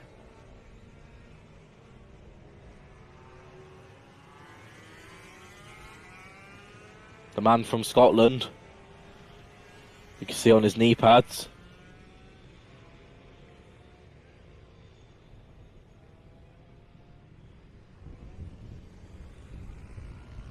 You'll probably be wanting to celebrate that win with a nice ice cold Iron Brew.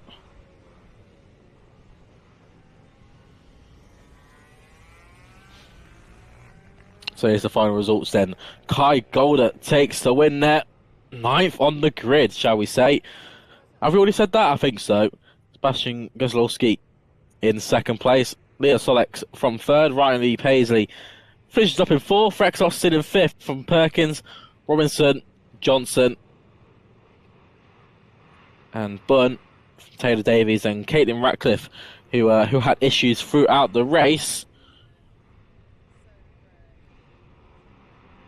There's a brilliant scenery of the facilities here at the Cumbria circuit. Obviously based up in the hills, so everything is either upwards or downwards. Now the next race we're gonna be looking to getting away with will be the mini bike 140s. This will be the second to last race of the day. Mini bike 140s, really exciting race to watch. Of course, the second and first races were pretty exciting. I'm sure the last race will be even better. Having a look at the grid now, Chris Wells will start from pole position. Arlie Carr in second place from Stuart Hardman. Tommy Oldman from Patterson. Jenkinson. Stephen Humphries from Aaron Robinson. From Ben Lord.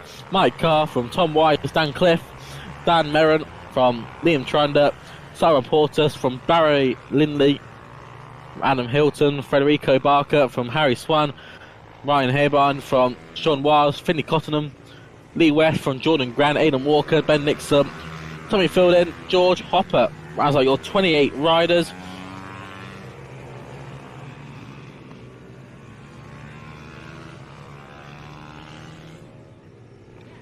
And as we said, these mini bikes really showed up here at Rowrah.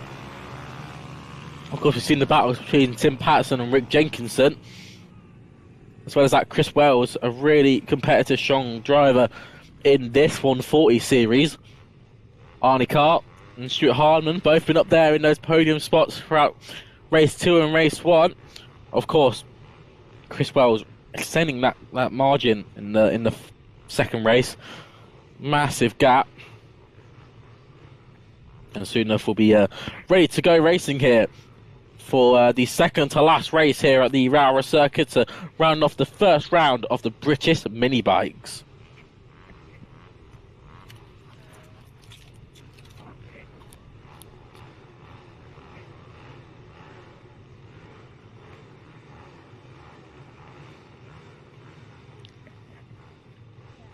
Green flag at the back of the grid. That can only mean one thing. We're ready to go racing here. The second to last race for the British mini bike series. It's the mini bike 140. Revs arise, watching the lights. Other riders, oh, we're off and away. Really good shot from the outside. That's Arnie Carr, who's going to enter into the lead. Hardman into second place, and Wells drops to third. Wells has really not had good starts this weekend here at Rowrah. Something to work on in the near future. But he's got to work on getting through this race right now. Fourth is Tommy Oldman. As Chris Wells had a little look there on Stuart Hardman. He's going to have another look and gets past him. Good move there by Chris Wells. Gets past Stuart Hardman. And these two got to try and work together to catch up to the back of the leader. That is Arnie Carr. Arnie Carr has not led a race this weekend until now.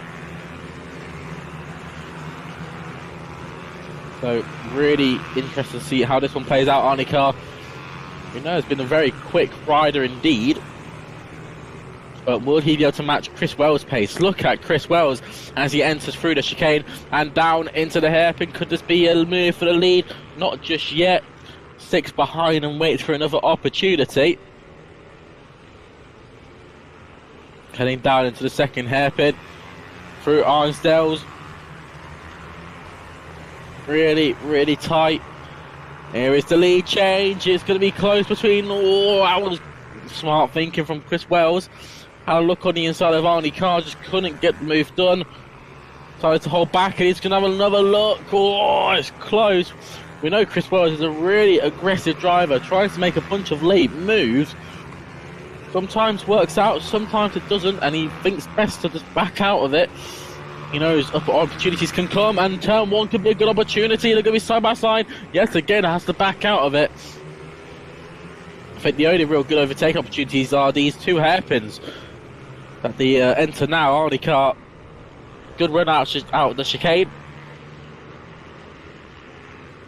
Down into Arnsdale. 8 laps to go in this race, only just started. Is this race all move for the lead once again? Could this be the move? 62 has a look on the inside. Arnie Carr has driven this race perfectly. Anytime Wells tries to have a look through, Arnie Carr just sticks his foot there, says no thank you, holds around the outside. So really it seems like Arnie Carr is here to destroy Wells' party, or is he? Because Wells makes the move, gets it stick. Good move for the lead there is Arnie Carr. Look on the inside from the 83. He has a look. But Chris Wells now leads the race. Like he's done in race 2, really. So, got into the lead of the race quite early. Managed to just extend that gap. Will he be able to do the same here? We'll have to wait and see. 7 laps to go, of course. As he enter into Stewart. Of course, Wells has that fastest lap. 53.254. 3/10 slower. 3/10 quicker than Arnie Carr. As they get past their first back marker. Interesting to see how these lot get on. Of course, behind them, Tommy Allman is there in 3rd. Stuart Harmon into 4th. Tim Patterson in 5th. Rick Jenkinson in 6th. Arnie Carr really on the back of Chris Wells as he entered the hairpin. Nearly kissed his rear end. As he X's lines there. 62 has a look behind. Just to see that he's still there. Of course, no mirrors. So, gotta do it all manually. all manually, they say. As they enter around St. John's into Bunny Bend once again, using all the runoff curb. Might as well use it whilst you have it. Into Paddock Bend, getting past another back marker. Will Carr be able to do the same before the first corner? Yes, he does, but it'll mess him up through the chicane. Chris Wells still leading the way here. In 2nd place is Arnie Carr. These two really battling out here. All it's going to be is the back markers really trying to slow him down. Trying to just catching one back marker in one bad spot could really mess these riders up. 62 going to go over. Oh, he had a look for a move, but the back marker's holding him up. Look at what it does for Arnie Carr. Really is able to close up on the 62. The battle against 83 and 62. Mr. Wells and Mr. Carr, both respected drivers in this class. Both established mini bike riders. Entering turn 1 once again. Tommy Ormond still there in 3rd.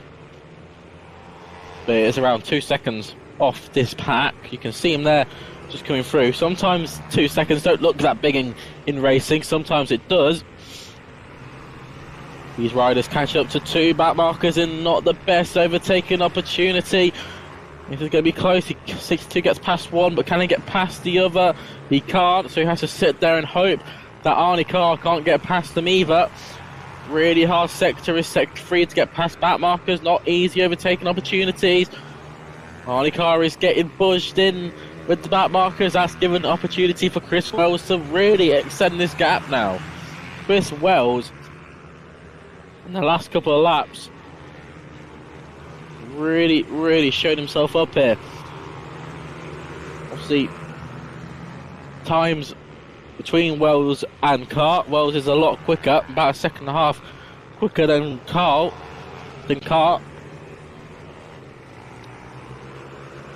Entering into Lonsdale again. Passing the back marker is Chris Wells. 3 laps to go in this race. Now Arnie Carr is trying to get past the same marker. Gets a bit slowed down. Wasn't much though, but loses that momentum. Of course, momentum in bike racing really a key factor to take into consideration. Really hard to keep putting in the same lap after lap, especially when all these back markers are in the way. 2 laps to go then in this race. Arnie Carr there in 2nd place. Chris Wells leads the way. I just don't think Carr's got enough momentum to catch up to Wells. It would really have to be a big mistake from Wells to allow him the opportunity. Battle for 3rd still going on, and Hardman's got past Patterson. What happened to Ullman? Ullman has really dropped off here into 5th place. Past goes Hardman and Patterson. Really unfortunate that is for Allman, who was running in that podium spot, had a bit of a gap, was really looking forward to taking a final podium spot. But unfortunately had to go to blow. Drops to 5th. Allman and Patterson now in 3rd and 4th. Really opens up the opportunity for either Harman or Patterson to take the final spot on the podium.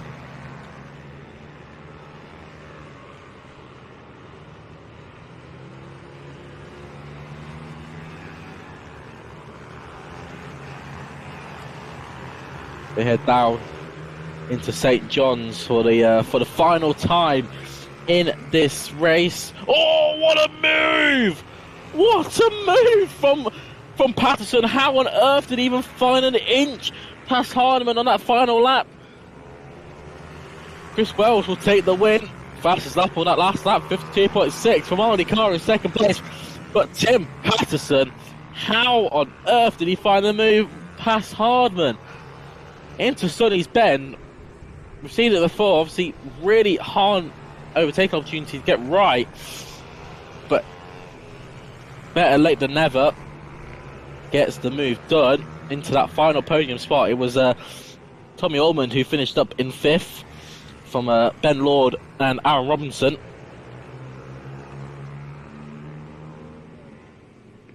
Of course, Rick Jenkinson's drops to 8th. Unfortunate that really. I was thinking he'd be a lot higher up than that. Stephen Humphreys in 9th from 10th. Tom Wise in 11th from Lee and Trinder. Simon Portas from Adam Hilton. Barry Lindley from Ryan Haybarn from Sean Wiles. What a final lap that was then. Well set in the fastest lap, and Patterson, full send mode, somehow found an inch past Hardman. Got into that final podium spot. What a way to round off the first weekend in the Mini Bike 140 2025 season. Their final race, and pretty much is going to be Chris Wells who leads the championship after the first round. Of course, Adam Carr, Tim Patterson will be up there as well. But of course, Mini Bike's going to be really an interesting championship to watch throughout this year. Obviously, we've seen there, big grids, a lot can happen. What a way to round out the Mini Bike 140s then. Now we're going to head into our final race of the day. The Mini GP 190 and the 190-70 race.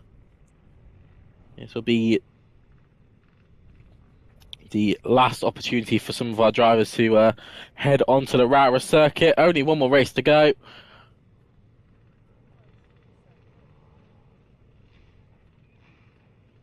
So here is your final results. See the Mini Bike 140 series. Chris Wells wins. Hardy Carr in 2nd place, 4 seconds. The gap was in the end. Tim Patterson in 3rd. Now here is the final group out for the final race of the weekend. What a first round of the British Mini Bikes has been. Range of categories provided so much action, so many talking points, some big names to watch out for.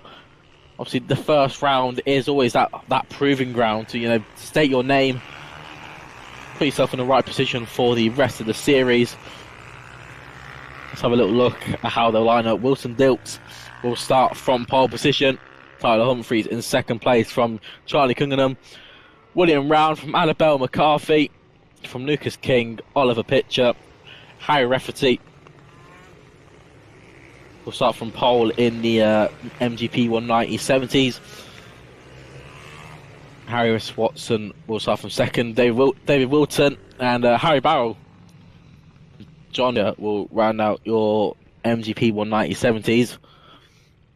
In the FIM 190s, obviously we have 7 riders. So Wilson Dilks, really strong driver. one to watch out for in this final race. Watch out for Humphries as well. Humphries really was battling against Dilks at the start of the race. Dilks then won over pace-wise. All you really need in these bike races is just 1 or 2 laps to pull a margin.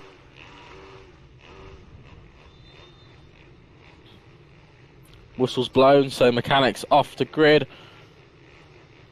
Obviously, split grid start, so the FIM 190s will go first, and then halfway through the lap, the MGP 190/70s will go.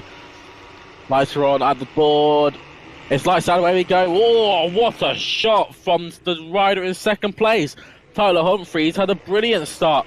You could see the front wheel was going all over the place at the start, but manages to get into the lead of the race. Battle for third going on as well. Charlie William Round seems to have got into a third, but the battle was really starting to shake up here at the front. Of course, Wilson Dilt, really quick driver in the first and second race. Tyler Humphries has always been up there in second place. This really is the opportunity for him to show what he's like as a winning driver. Oh, it was really close there, Dilks. And that was a brilliant move by Dilks. Dilks doing what he did once again. He's set up that switchback manoeuvre that he did in race 2 to get past Humphries. Tried again, but Humphries has learned from his past mistake. Holds it round the outside. Brilliant stuff there by Humphries. Heading through turns 1, 2, and 3. Late on the brakes. Oh, what a move! That was perfect from Dilks. Manages to get past Humphries. What a drive that was! Brilliant stuff there. Parks it on the apex at the Arsdale corner, and then shoots off afterwards.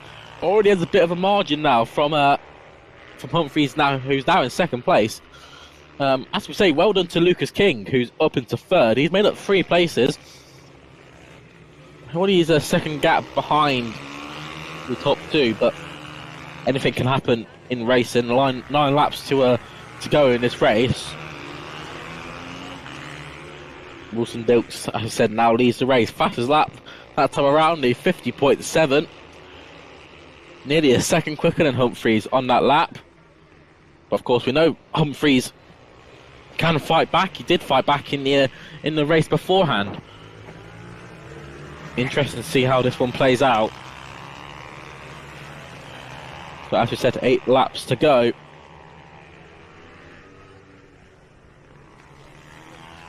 They head round Stewart's, down the dip into St John's, follow it round into Sunny's Bend,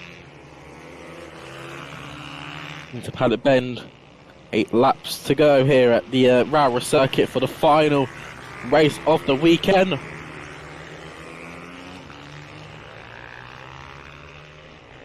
You can really see Dilks here using all the circuit,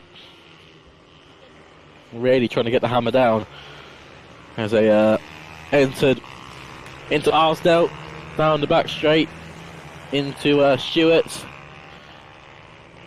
As we said, there's been a really hard overtaking, a really hard opportunity to get right.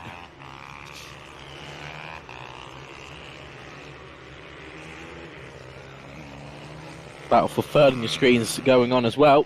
Lucas King is having a brilliant battle with the rider in fourth. That's Charlie Cunningham. These two have been at it all weekend. Really good to see. Of course, Cunningham got really close to King on the first race. Of course, second race, King had an issue. They head into the hairpin once again. Let's see what Cunningham can do from fourth. Lucas King wants to try and defend this final podium spot. Of course, only three riders can finish on Charlie Cunningham wants to be one of them. So does Lucas King. The top 2 are pretty much spread apart, so they've set their deal either in first or second. Dilks setting another fastest lap, 49.52 that time around. Tyler Humphries could only do a 50.3. Lucas King there in third. On your screens here, Charlie Cunningham in fourth.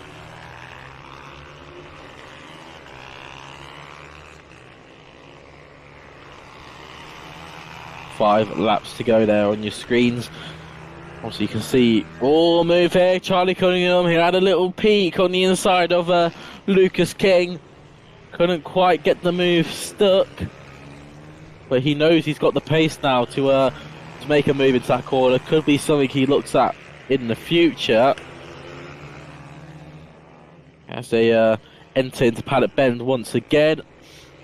4 laps to go now in this race. The races are really ticking down quickly here. I mean, obviously, there's so much action going on. These tracks really tick down straight away. 4 laps to go, as we said. Wilson Dilks leads the way. Tyler Humphries in second place. Of course, they're catching up to a back marker now, so back marker does a really good job to get out of the way. Lucas King in third. On your screens here, that battle for fourth and third still going on. I'm feeling Charlie Cunningham could really make a move here in the next couple laps to go. Of course, we've seen him very late on those braking zones, and if he can just get the bike stopped correctly, it could pretty much mean a podium spot for him. Just got to get the momentum, find the opportunity. As they enter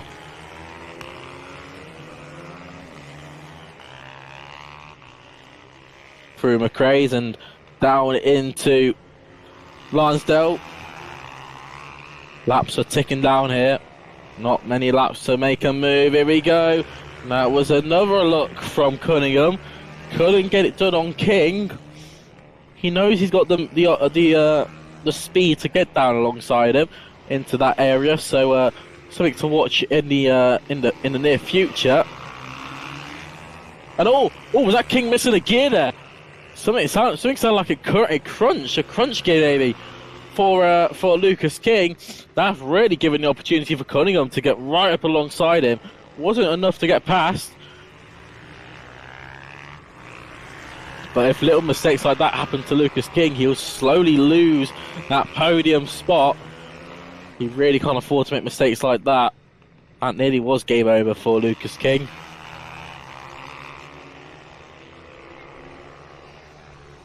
Of course, both of these riders trying to gain as many points for the championships. Of course, it's so early in the season to even think about the championship, but every point matters. Every point does count when you're racing here in the British Mini Bike Series. On to the final lap goes Wilson Dilks. Of course, that's that fastest lap, 49.52. But this is the main battle that's still raging on. The battle for third place. Of course, Tyler Humphries will hopefully finish up in second place if he can get round for this final lap. Down into Arsdale for the final time.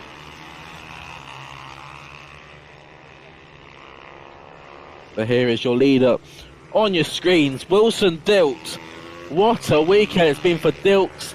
3 out of 3 wins here in the FIM MPG 160. Takes the win in the final race here at the Rowrah circuit. What a job from Wilson Dilks.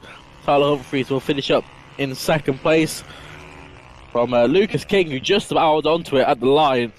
Charlie Cunningham here in fourth. Of course, William Round finishes up in fifth, with Annabelle McCarthy in sixth. She's a couple of riders celebrating the win there. Of course, Wilson Dilks popping a couple of wheelies for the fans, for the crowd. Always a good reason. Always a good reason too. Of course, looking back at the MGP 190 and 70, Harry Barrow finishes up in the first spot. Harry Rafferty, my apologies. Harry Battle finished up in second. Harris Watson in third, and Dave Wilton finished up in fourth. He was the last driver to cross the line. 10 riders finished that race. But of course, a really good talking point, Lucas King. Lucas King hadn't had a podium so far today. Got that podium in the final race. But Wilson Dilks 3 out of 3. So what a weekend we've had here. Of course, Friday practice was interesting, followed by Saturday qualifying. Some really quick names at the front of the field. And then throughout the races, of course, some riders had to work through from the back of the grid. But that has been the British Mini Bikes first round of the championship. My name's been Charlie Ellis, and I've been really proud to bring you all the action today. We'll see you at the second round of the championship at Teesside. We'll see you there. Have a good one and have a good evening.